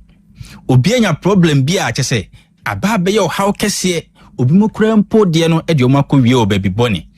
Mesre awofo. Obana pomudin hu hia. Srene say, die oye nyina achi no onya time any di. Eno ya one, Mr. Wabufo, yen te pressure na oye mane so no. Onya time any di baako. Onya time ena. If it's a no na adisua no enkwam solve problem. No onya time yes anyema we wia. Onya time enom ne Hepa plus Pavi plasmos. Fisente so nkwa nante. Inti oba no in as much as say o sen say onsua de no. Sansra ne say one onya time any di no onya time ende yi. Na fi onya time enom ne Hepa plus Pavi plasmos. If you see enuane no asay yemframa obi kura ho te lecture na say classroom ho sua de no. Ne yesa ahyibola. Obeko washroom so koye ne ho yie no chese ho kra asem kra de ntumi nka. Enti yesra abatan ne awofo yensra ye ma no woni wo GHS woni esua adwuma nyina na omonom ne Hepa plus Pavi plasmos se be nyina ebenya apomuden na ebia wo de sebio wa ya se woni ni da so kra se ohun betumi asan ye odin bio if it's a labs no de uhunu no yam show ebia scan no kra no abo hu adanse bebre efa Hepa plus ho ba de bia pedronum but wo de try we ni enhwa de o de dro so yes but onu modru after 1 hour num Hepa plus Pavi and a plasmos 60 Ghana cedis na yenhwe say difference no eti say enu e bi wo drugstore bi e ben o in fact baby aton dro bi akwa obetumi nya Hepa plus Pavi plasmos eni aye no to paye eni e woni nsu nti dia wo pa no obetumi anom so yo bi a utumi nom to paye a kototo paye no nom oyo obi a utumi nom ni nsu a koto ni nsu nom ne bo ne ye pe ebia 20 cedis inti miensa no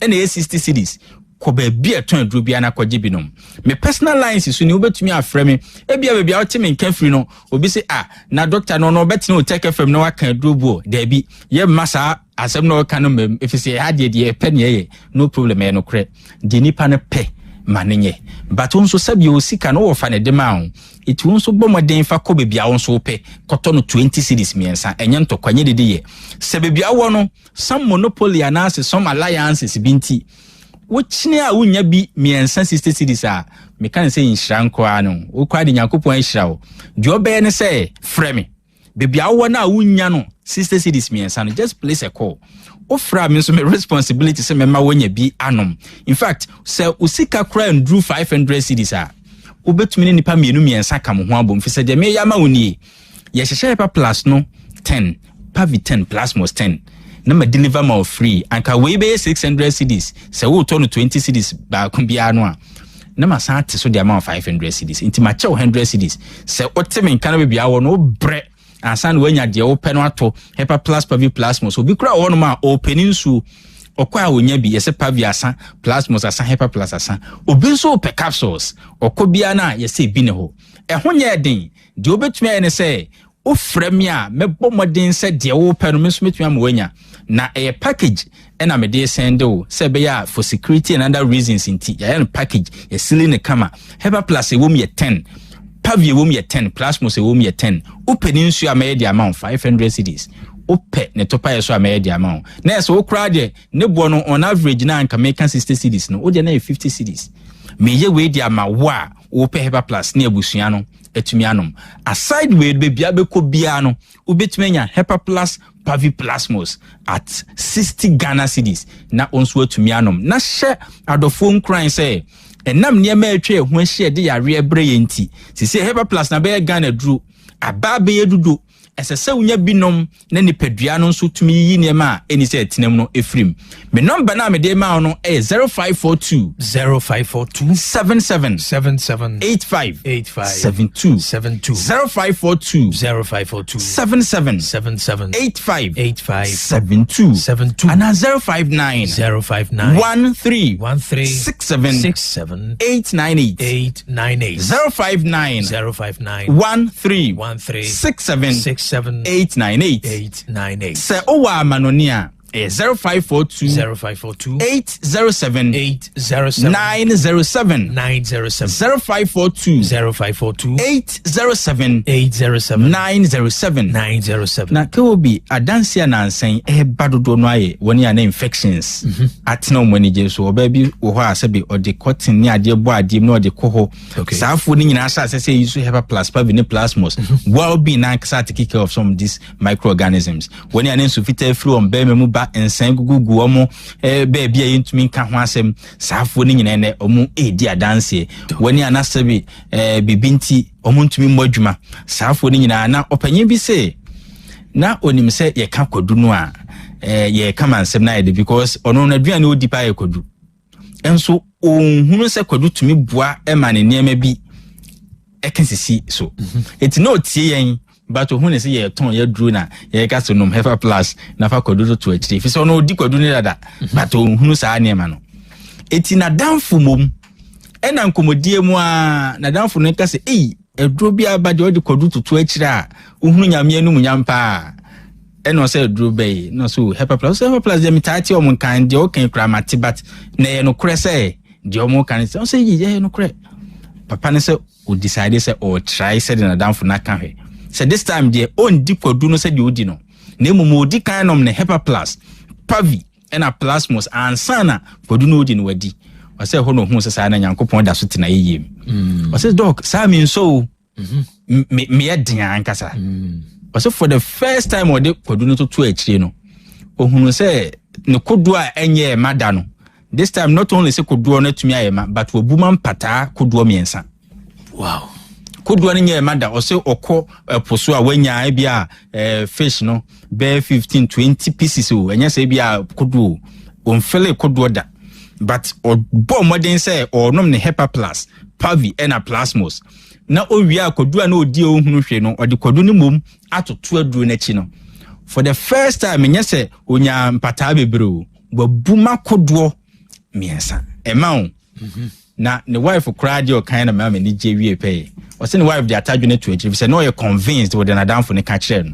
nti o mpese obe Livingstone bia on 10 ti oba no so ednom aduro no na atadwi wode nchin so ahoro ho kama o se say bi wie na ohunu se yes saa wa apofofo a omutumi bua ma otwe kodu ofiri nso so a enem bia betumi ayi o se ohunu saa victory ne da since then HEPA plus pavi plasmos oni oba no omo dia ye omo dura omo nso oye elder wa sorry omo nso eka ho asem kire afoforo se eduro ni eduru in fact say obi tia na dwembe say eni odi kodu to akire ye sex nko ana there be but sex ne ba obedi nkunim enye reason nye for sex nko a sex ne dey ye bonus am wo hu state of health but the entiema wotumi perform sexually ne say wakoma ye na dwuma yi o prostate ne ye na dwuma yi onsuno mu aye free kama o brabo no so aye okay enti moja papa di afusane o baabia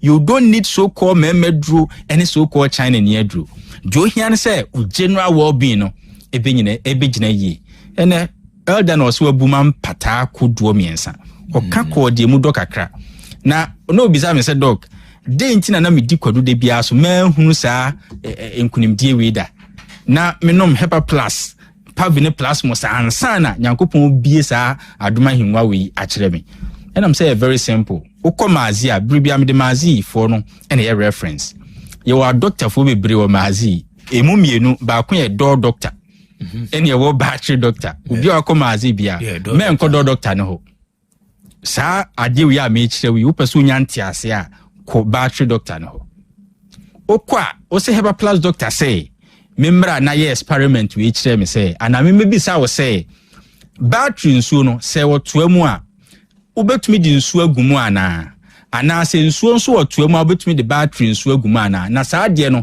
putogum hwe agum say ka say ade kro ba saa de we ade kro ana se battery nsuo si wona odi nsuo kogum ana nsuo si wona odi acid kogum no the same thing ye be hu ana doctor entumi nchire we battery doctor ne betumi a chiro saa science we na obehunu de enti a udi ukwadu no a wa hunu hwe na wonom HEPA plus pavi plasmos ede kwadu beto to akire no uhunu Nyankopon anim nyam mesre Nyankopon de HEPA plus ehira Ghana ne bo nya den miensa ni nyina e 60 Ghana ye wotopa ye ho eni ewoni nsuo ho sisi die na esi wosubo ho kwan pebinom pebi mo adofo nom pebi ma wo ma ene woni a osuso mo nso hia moa no pebi mo omonom onua bi stroke tete no sabe ne fichi ko ho asema ye din lady ba kwan nra na o share ne testimony o say Hepa plus pavi plasmos onya ho asem kanda if you say ohunu say heba between adwuma sa the menses ne beba a week to the menses you say onum painkillers na 2 months ago sabio wa nkwadwuma for some days due to say na overflow na pains no go through and unbearable eti obi kan for Hepa plus no ne kire no o say Wednesday ye twam ya ahomache ho ase ne hwan ne okohwe sabi aba eno say ne etumi yesa na say we dey bibi if it's a can menses beba 1 week to that time no pains no be man hu say obeba but we dey onya sa pain no na ahomache ade na tumi aba asomdwe mu asat enra na all share testimony or say flow or num painkiller for the first time we go through sade na painkiller sembia onyankopon hira Ghana die betumi aya ne say yenso ye beyere ye ho anonom Hepa plus pavi plasmos we no enya drugs eye medicine entini say herbal medicines fire odudo yen wo fia de enum ne de bia wa wutie me wo de wantumi kura no akabusumi bia no nom Hepa plus 1 pavi 1 plasmos 1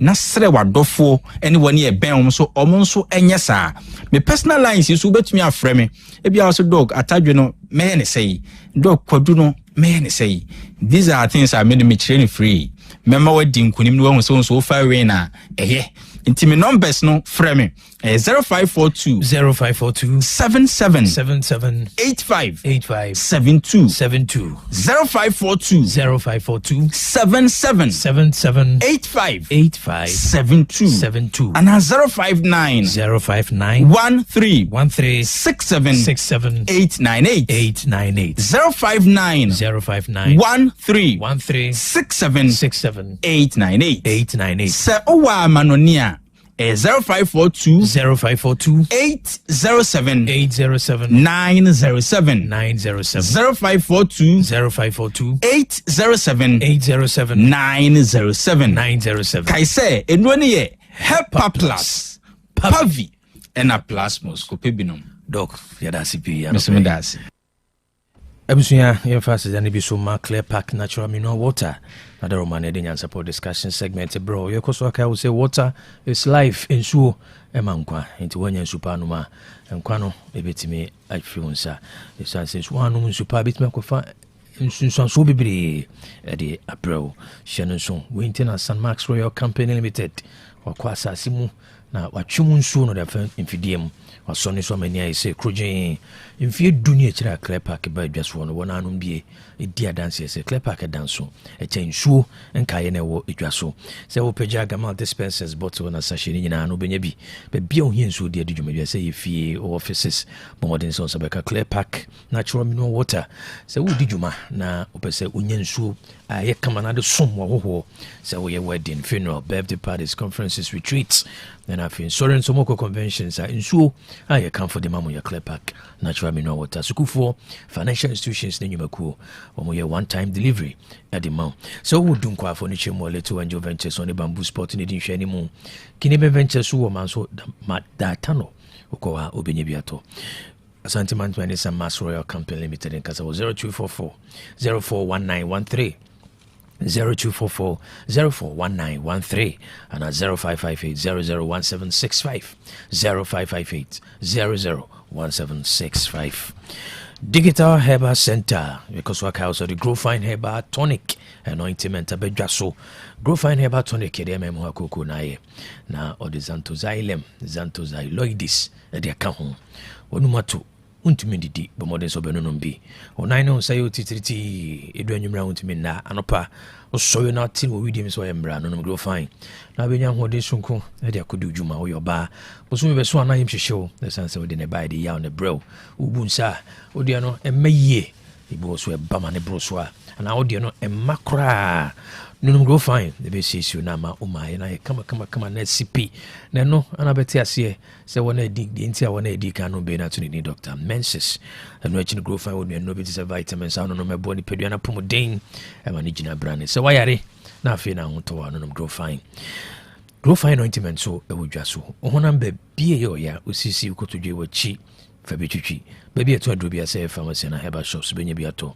nemum so open do to akọ PFA pharmacy or Tafoni Road Misty Herbal Colonac Herbal Danny Herbal and Apidank when you now kajitem room Costa Pharmacy or Pampaso Habme Pharmacy e was Afopole Chris K e was Raso Edupak Pharmacy e was Tonso Tinatet Herbal e was Sofalai Smart Herbal e was Boise bibi eni afre Digital Herbal Center 0244596532 0244596532 Shane so grow for kano ya ne tane na mpotem ushia na jina jodie na kofi na nebusuano enkocha nom Kumasi Technical University wabiana pono ama adisua for 2026-2027 academic year no so peso ye PhD programs and I say Doctor of Technology, Master of Technology, Bachelor of Technology, Higher National Diploma HND, Diploma and other professional programs bra na so kuta D7 crowd course subject mu cross bra na obenya programs so sound so na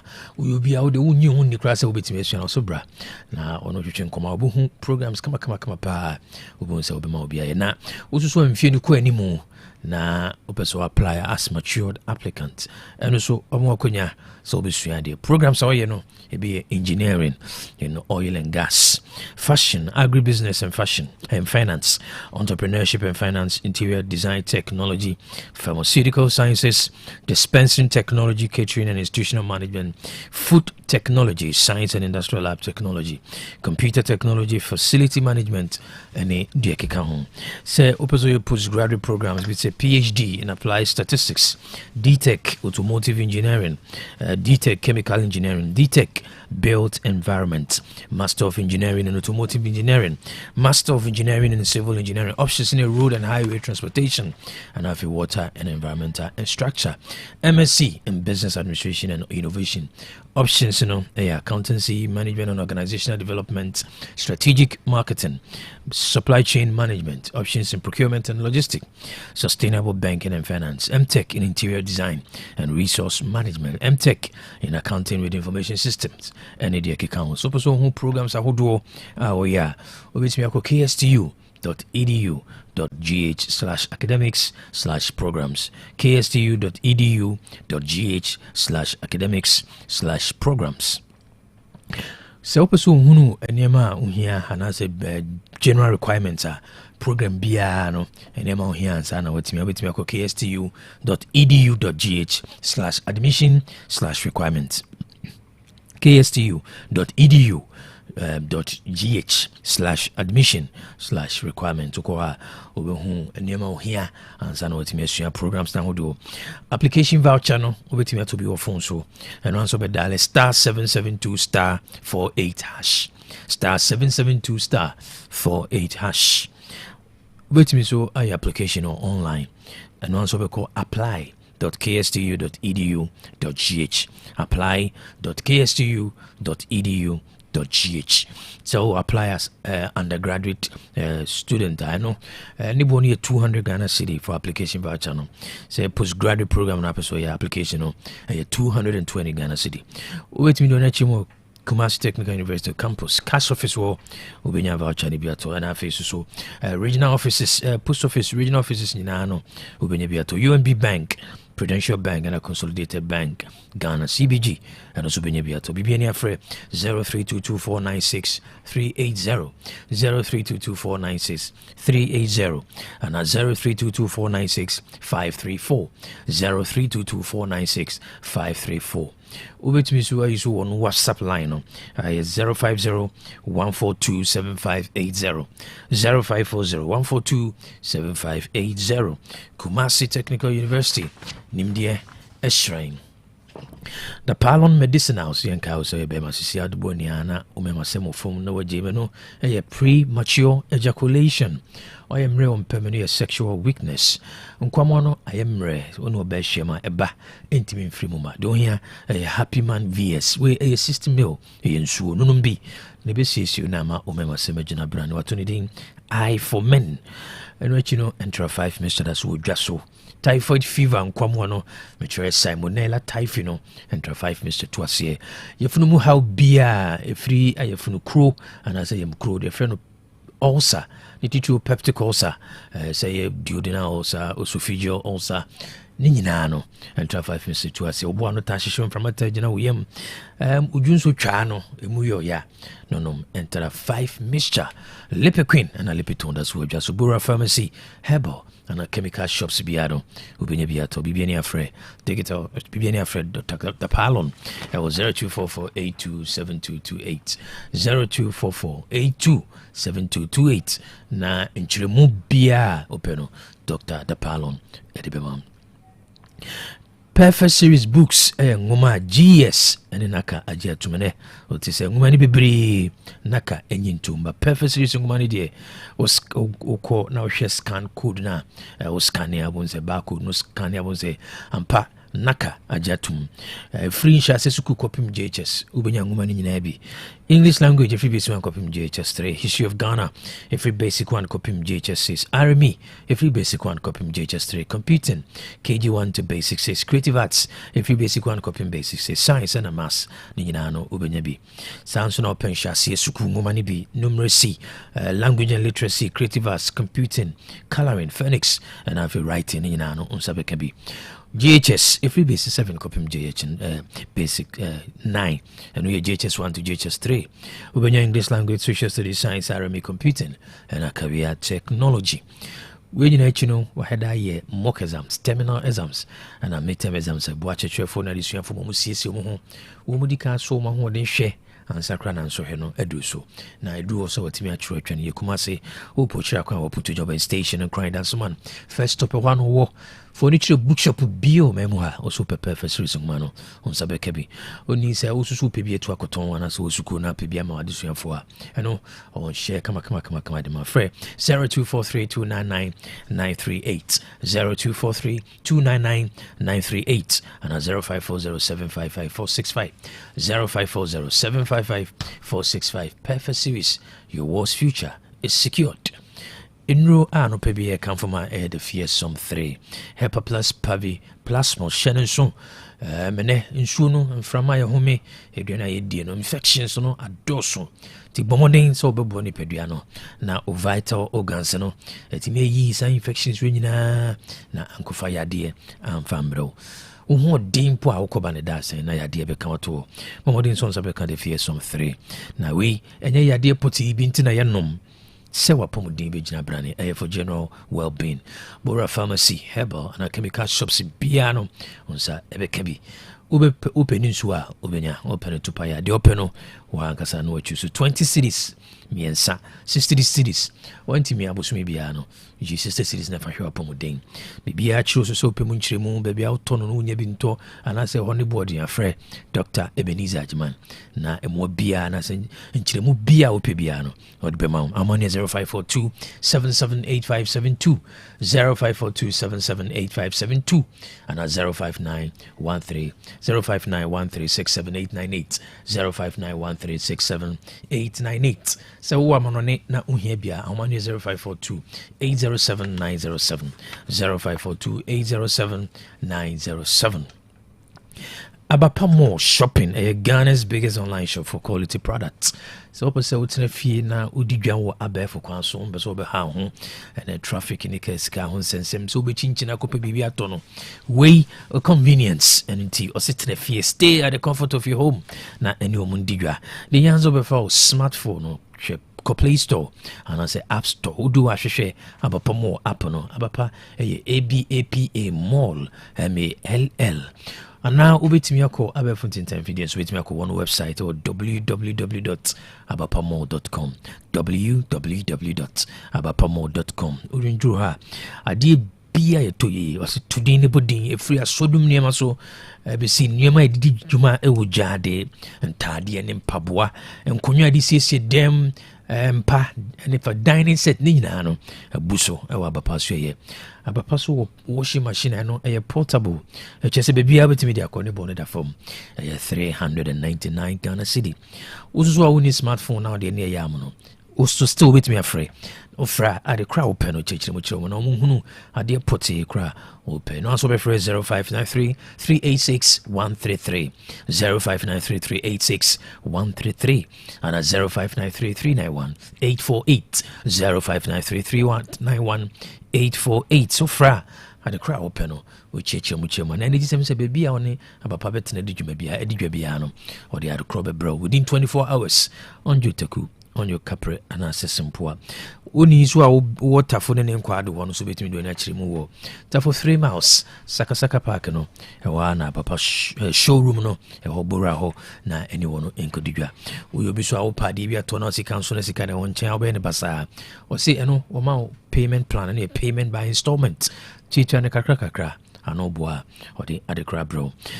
Ope live band pa Chroma do weekend now ye ope so dia wade and I say so dem ko crusade na ope live band quality sound and afi so nsenkubo phone so no enyum bia no wajebre wato no bo asesua e Helper Plus live band free 0593386133 0593386133 and 0593391848 0593391848 Dusa Heba Center no je so ma dance ni mama Dusa se menka o se o bi sisi o yakoko a Jini Pedro bo so ya mre ompem a tutu o so and afi any dani e hawa ohia Dusa Heba mixture and Dusa Heba capsules mixture no nitino cap but so fanom capsules no bi no anopa na nyumre bi to ase se malaria fever and ase wonum na to a ontimi ni di Uhunam ene ye omre uhia Adusa Malaheb Samson waposo yo ya sasabro etete wona mani sansa nyina no hia Adusa Heba ointment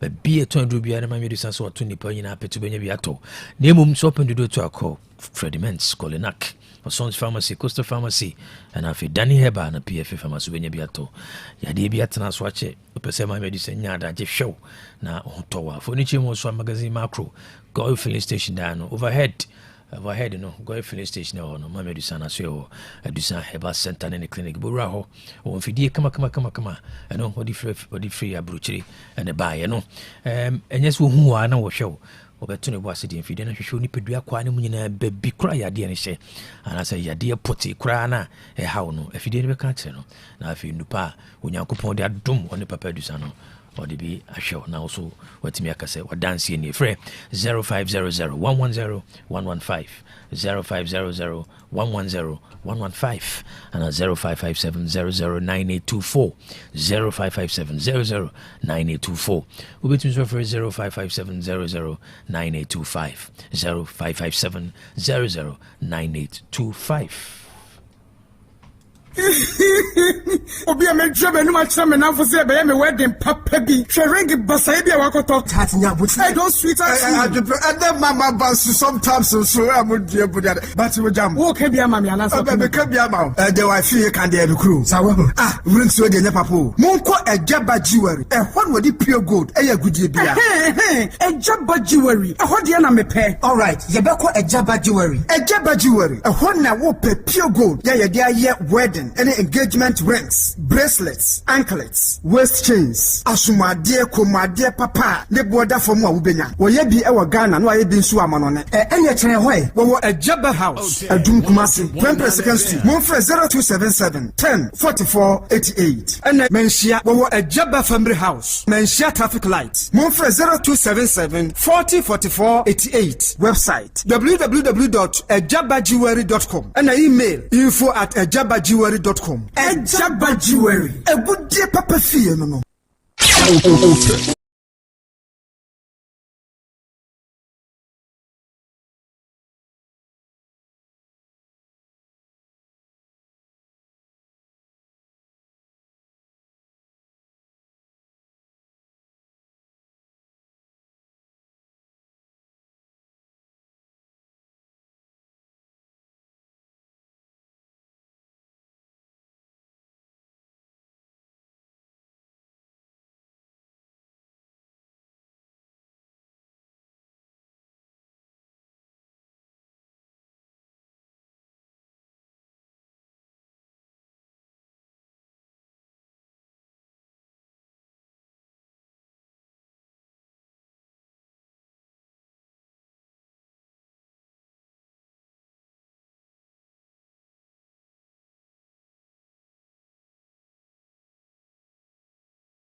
happy to say happy birthday, happy birthday, happy birthday to you.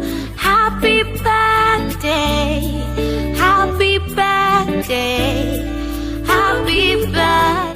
Abusua Sabri Edru mo birthday wishes na so na ye ka say Digital Herbal Center or the Grow Fine Herbal Tonic Anointment sebedwa so no na asoya sene ka sere ya kadika ka no baby e ton adru bi an Grow Fine Herbal Tonic Anointment ato na say open do to no PFA Pharmacy, Misty Herbal, Colinak Herbal, Costa Pharmacy, Habme Pharmacy, Danny Herbal, Pidan Chris K, Edu Park Pharmacy and Afetina 30 Herbal. So pizza at the Eokroma, boba tea, shawarma, I believe what's chicken wings, any anonie ahudua, furniture was shawarma king, boba king, and I feel pizza hub, and only biaba kupa, Eokroma. Mocha kwa bantama GNTC on eating those fast food, and they didn't share any more bantama humano 0591361663 0591361663. I hold you so Uber more, I hold your station, I hold your home 0551 415927 0551 415927. Happy birthday, happy birthday. Happy birthday to my son Savino Raphael Abiye Osu Boatin.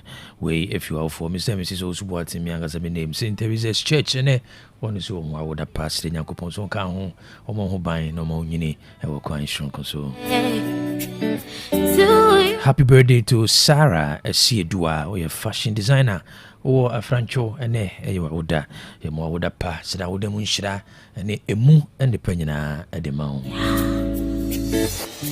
Happy birthday to Obapa Joyce Debbie, Faithful Members Club, Deputy PRO, free chairman, and happy members in our Faithful Members Club. One who saw door was saying Acropons one count until the show, now the bamboo and Coswan crowd more. Happy birthday to Priscilla Oseusu. We if you mammy Dinah Oseusu and Unyanina, one who saw more with a pa, was saying Acroponsra, the bamboo, and then in Peja, Edema Prissy. Happy birthday. Happy birthday to Collins J of Perfect Joy, Kochi, way free Magasti. Magasti was home out the pa. Was saying Uncle Ponson count home. Oh wow, no more Yansa would have been yini ever quite shrunk so. Happy birthday. Special birthday wishes to appear Roxin Frederica, aka Ajua Wagon, or Dumana for if you have appear Roxin Erica also more the pa. Was saying Uncle Ponson count home until him show. No Uncle Swa impedam for Adum Quadumo. Happy birthday to Rosina, where free Nana Kojo Subonting out Tosumino. Or say thank God for saving you from the accident that happened this morning. Happy birthday to our baby girl Stephanie Ajin inside Ajamasu. Say God bless you, new age baby girl. We wish you good health and prosperity. We every Papa Nana Kofi Senior Maxwell or a traveling tour agent and I feel mommy Madam Grace. Onunina Ajamasu Onusoma Odapa. Happy birthday to my boss, Mr. Akwisia Piasako de Bradford, UK, where for the Crusader or Extra Sports. Also, my other pass, and I was wanting them show. Uncle Swamo buying baby, I will be a happy birthday to Efia Sapon, or your 24, and as on Tini, Apostolic Fire Crusaders Ministries International, and then my other pass, and I could also count, Uncle Swam Crow, Mubrow, Diwa Day. Birthday greetings from the management and staff of the Chronicle. I wish Emmanuel Kofi Bosumche, alias Captain, Circulation Manager Kumasi, special greetings, long life and prosperity on the occasion on your 72nd birthday today. It's a wonderful day. We also tremendous happy birthday to my brother, Mr. Osama Kwajise, popularly known as Ofayamenu Moda. Wait for your junior brother Sakode or Lawson TV and FM.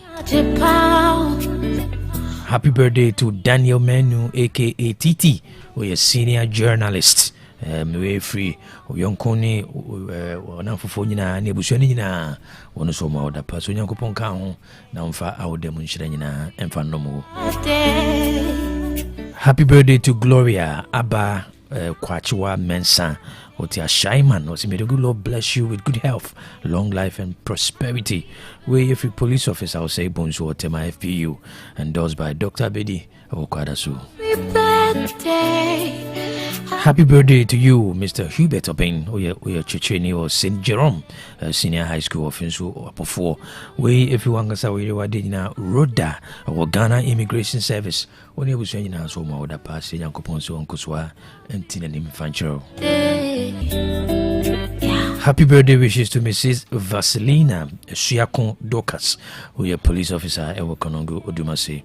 We free Agas 05 Connect. One is my other past. Yakupon son kan Uncle Swan Pejam Fiatumu and Quatumu. Birthday wishes to Mr. Edmond Boachapia, aka Eddie. We free Agas 05 Connect. One is my other pa. When Yakupon kan now found the Munshra and the Emu and the Penyan Fandomu. Happy birthday to Faustina Osei Ajiman, popularly known as the Tiwa, CEO of Tiwa's Enterprise. A brasso, and you are with that, yes, and Yakopon Swan Town, on Fowl the Winshire and Fanomo, Nana Bambo and Yakasim Famon. Happy birthday wishes to Mr. Collins Kwekwenchi, aka Toxic, you free gas 05 Connect, Konusoma with the pa, was Yakopon Shira, the Bambo, and then Peja at the Mount. Happy birthday to Benedicta, who is a student of USTED. We have Kwame Slim, also my other pa. So Yankopon Tinanum Chiro, na a browdy, well, day. Adibia Renimono, or so on Fanomo. Happy birthday to you, Elisha Kojo Ajiman. We, if you bubusia for so my other pa, also Yankopon can on to an amount fancy, and fear, Ediwanimu. Beautiful day. Happy birthday to Evelyn Boache, who is Syria, Posumche District, way. If Evans, AJ Sikapa, I will take a famous home or the pa, or Srinshira, and I would demunipa at the mount. Happy birthday to Minister Eric Boatin. We, if you are Preku, Mr. Reku, was Silver FM, and I feel Bushanina, only in a soma with the passion, Kunsunya Kupon, on Kahun and the Bambono, and you can say, Enfamon. Happy birthday. Happy birthday to Becky Nash, who were Buakwa Mekro. We free Mr. Money, on the Bushanina, soma with the pa, Stenya Kupan, Dum in the Bambo, at the Mount, Ebra, Woody, Wauday. Happy birthday to Mr. Michael Isel Mills, Inshasu Constituency MPP Secretary and Chairman Hopeful. We every Evans, Jessica Paone, Efia Bedu Ketchre, Onina will take a famous. Was Stranya Kupon Shirani Bambo at the Mount, Zebra Woody, Wauday, Adebia Usheni Mono, or Sronya Kupon on Fan Nomo. And it's a beautiful day. Happy birthday to Detective Prince, Wasuka Divisional Headquarters. We every Prince Nyakon, Wyclef, NPP Asqa Constituency Youth Organizer Hopeful, so my other pa. So Yakupon Kahon, no foul demonstration and no more. Happy birthday to Jaden Kwame Ewa, Ukusku Kids and Teen World, Ewo Procurement State. Where you from, Mammy? I'm a sapon, Boachi, was in there. I would the Pemunshira, was ready man, so Yakupon, or Maunyansa, non Coswamo buying the Nini, our question Coso. Happy birthday. Happy birthday to my lovely sister Josephine Dorilove, Ajua Nyame. We for your big sister Amenyame.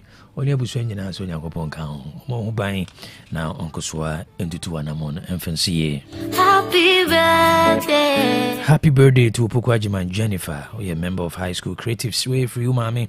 Sister Ama, one is Spices. Also, you go upon count. Uncle Swan Tinanum Show. Now, on fire, I would demo and the penina and Fandomo.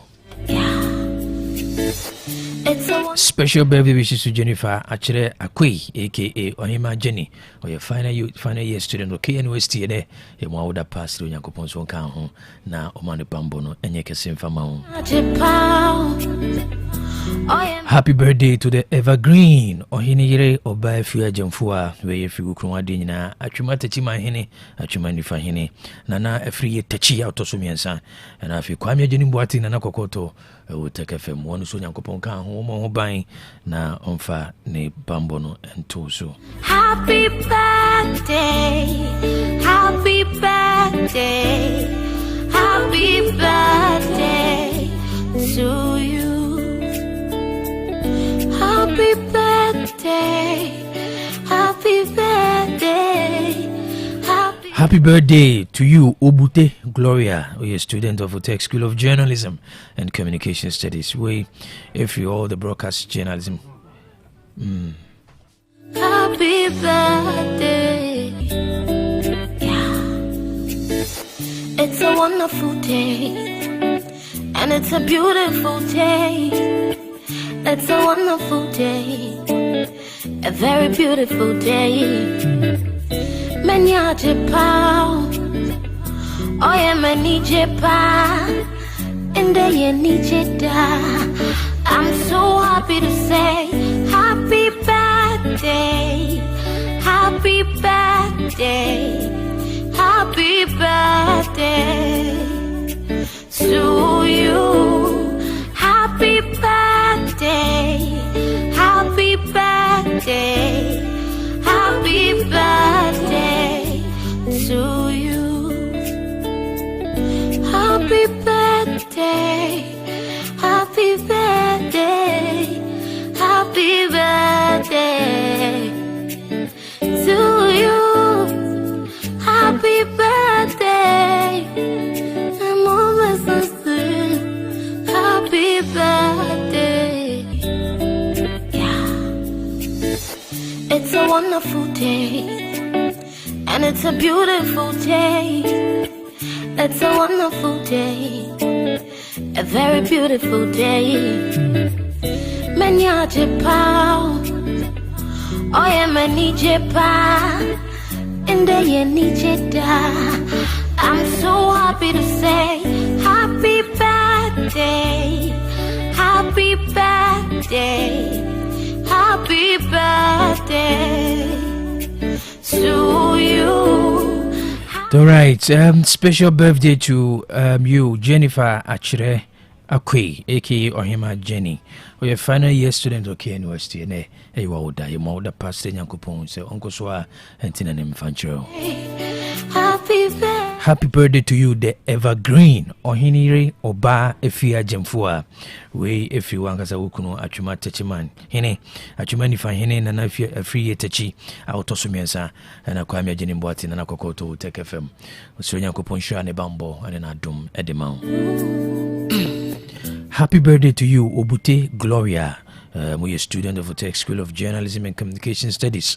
We are free broadcast journalism club members, and I feel the patron. Kwame Jeni Mbwati ono so ma oda pass It's a wonderful day. Happy birthday to our son, Bafo Akwesi Dabanka. We free papa. Achuma techima hene, achuma nifa hene na free techi otoso miensa, and I feel mami or hene ire obefia jamfua ono so ma oda pass I'm so happy to say happy birthday to you, the beautiful Adepa, or your news anchor, or media general, Akuma FM. We if you come here, Jeni Mbwati, so ma oda passion, considering Yakupon, and Shirani, Awudemu, and the Penina Edema. Happy birthday. Happy birthday to Vera Yasechere. Free Sunyani Dumase. We free Yonkon Obapa, Amata, or Kingdom TV, or so ma oda pass, Yakupon, and Shira, and the Bambo Demon. Special birthday goes to my lovely wife, Mrs. Felicia Ampon. May the Lord Almighty continue to bless you with new age, your new age with long life, full of joy, love, and good health. We, Efri Nana Ampon, a talisman, the CEO of Inobody Enterprise. It's a wonderful day. Happy glorious birthday to Nana Kwame Nsia, Otumfo, Kontonko, Achiamehene. Adam Kwame ene yema udapa se Nyankopon so kan omo ban no nkoso ama onyinchere. Happy birthday to Tina Amajemfua, we are Jumo Chronon Barrier, we if you ma, one in so ma udapa, or se Nyankopon shira, and then in Peja Edimau. Happy birthday to Nana Tribo Kudia, Asante Man Jase, Nkoswahine. We if Mickey or one hene, Menshia Palace photographer, or so ma oda pass Yakupon son town, or ma uninchre, upon day, and in Shirasunko, a woman. To you. Happy birthday to Karim Benzema, who for the Chrome, we are mechanical magazine, Master Wood Shop, and ayo oda, a Yakupon son town, until the Nimchro, not Nibambono, Koswanya Kese, amount. abusua ha ene de nya support dwumadi nyina abisi ma me fasida ma the entire production crew ebrani team mentim modi ma me fasida ma obibia wo so ogibre na on yedi dwuma nyankopon hia ma me mamuso na me angasa me nua Reverend Father Mary James Joseph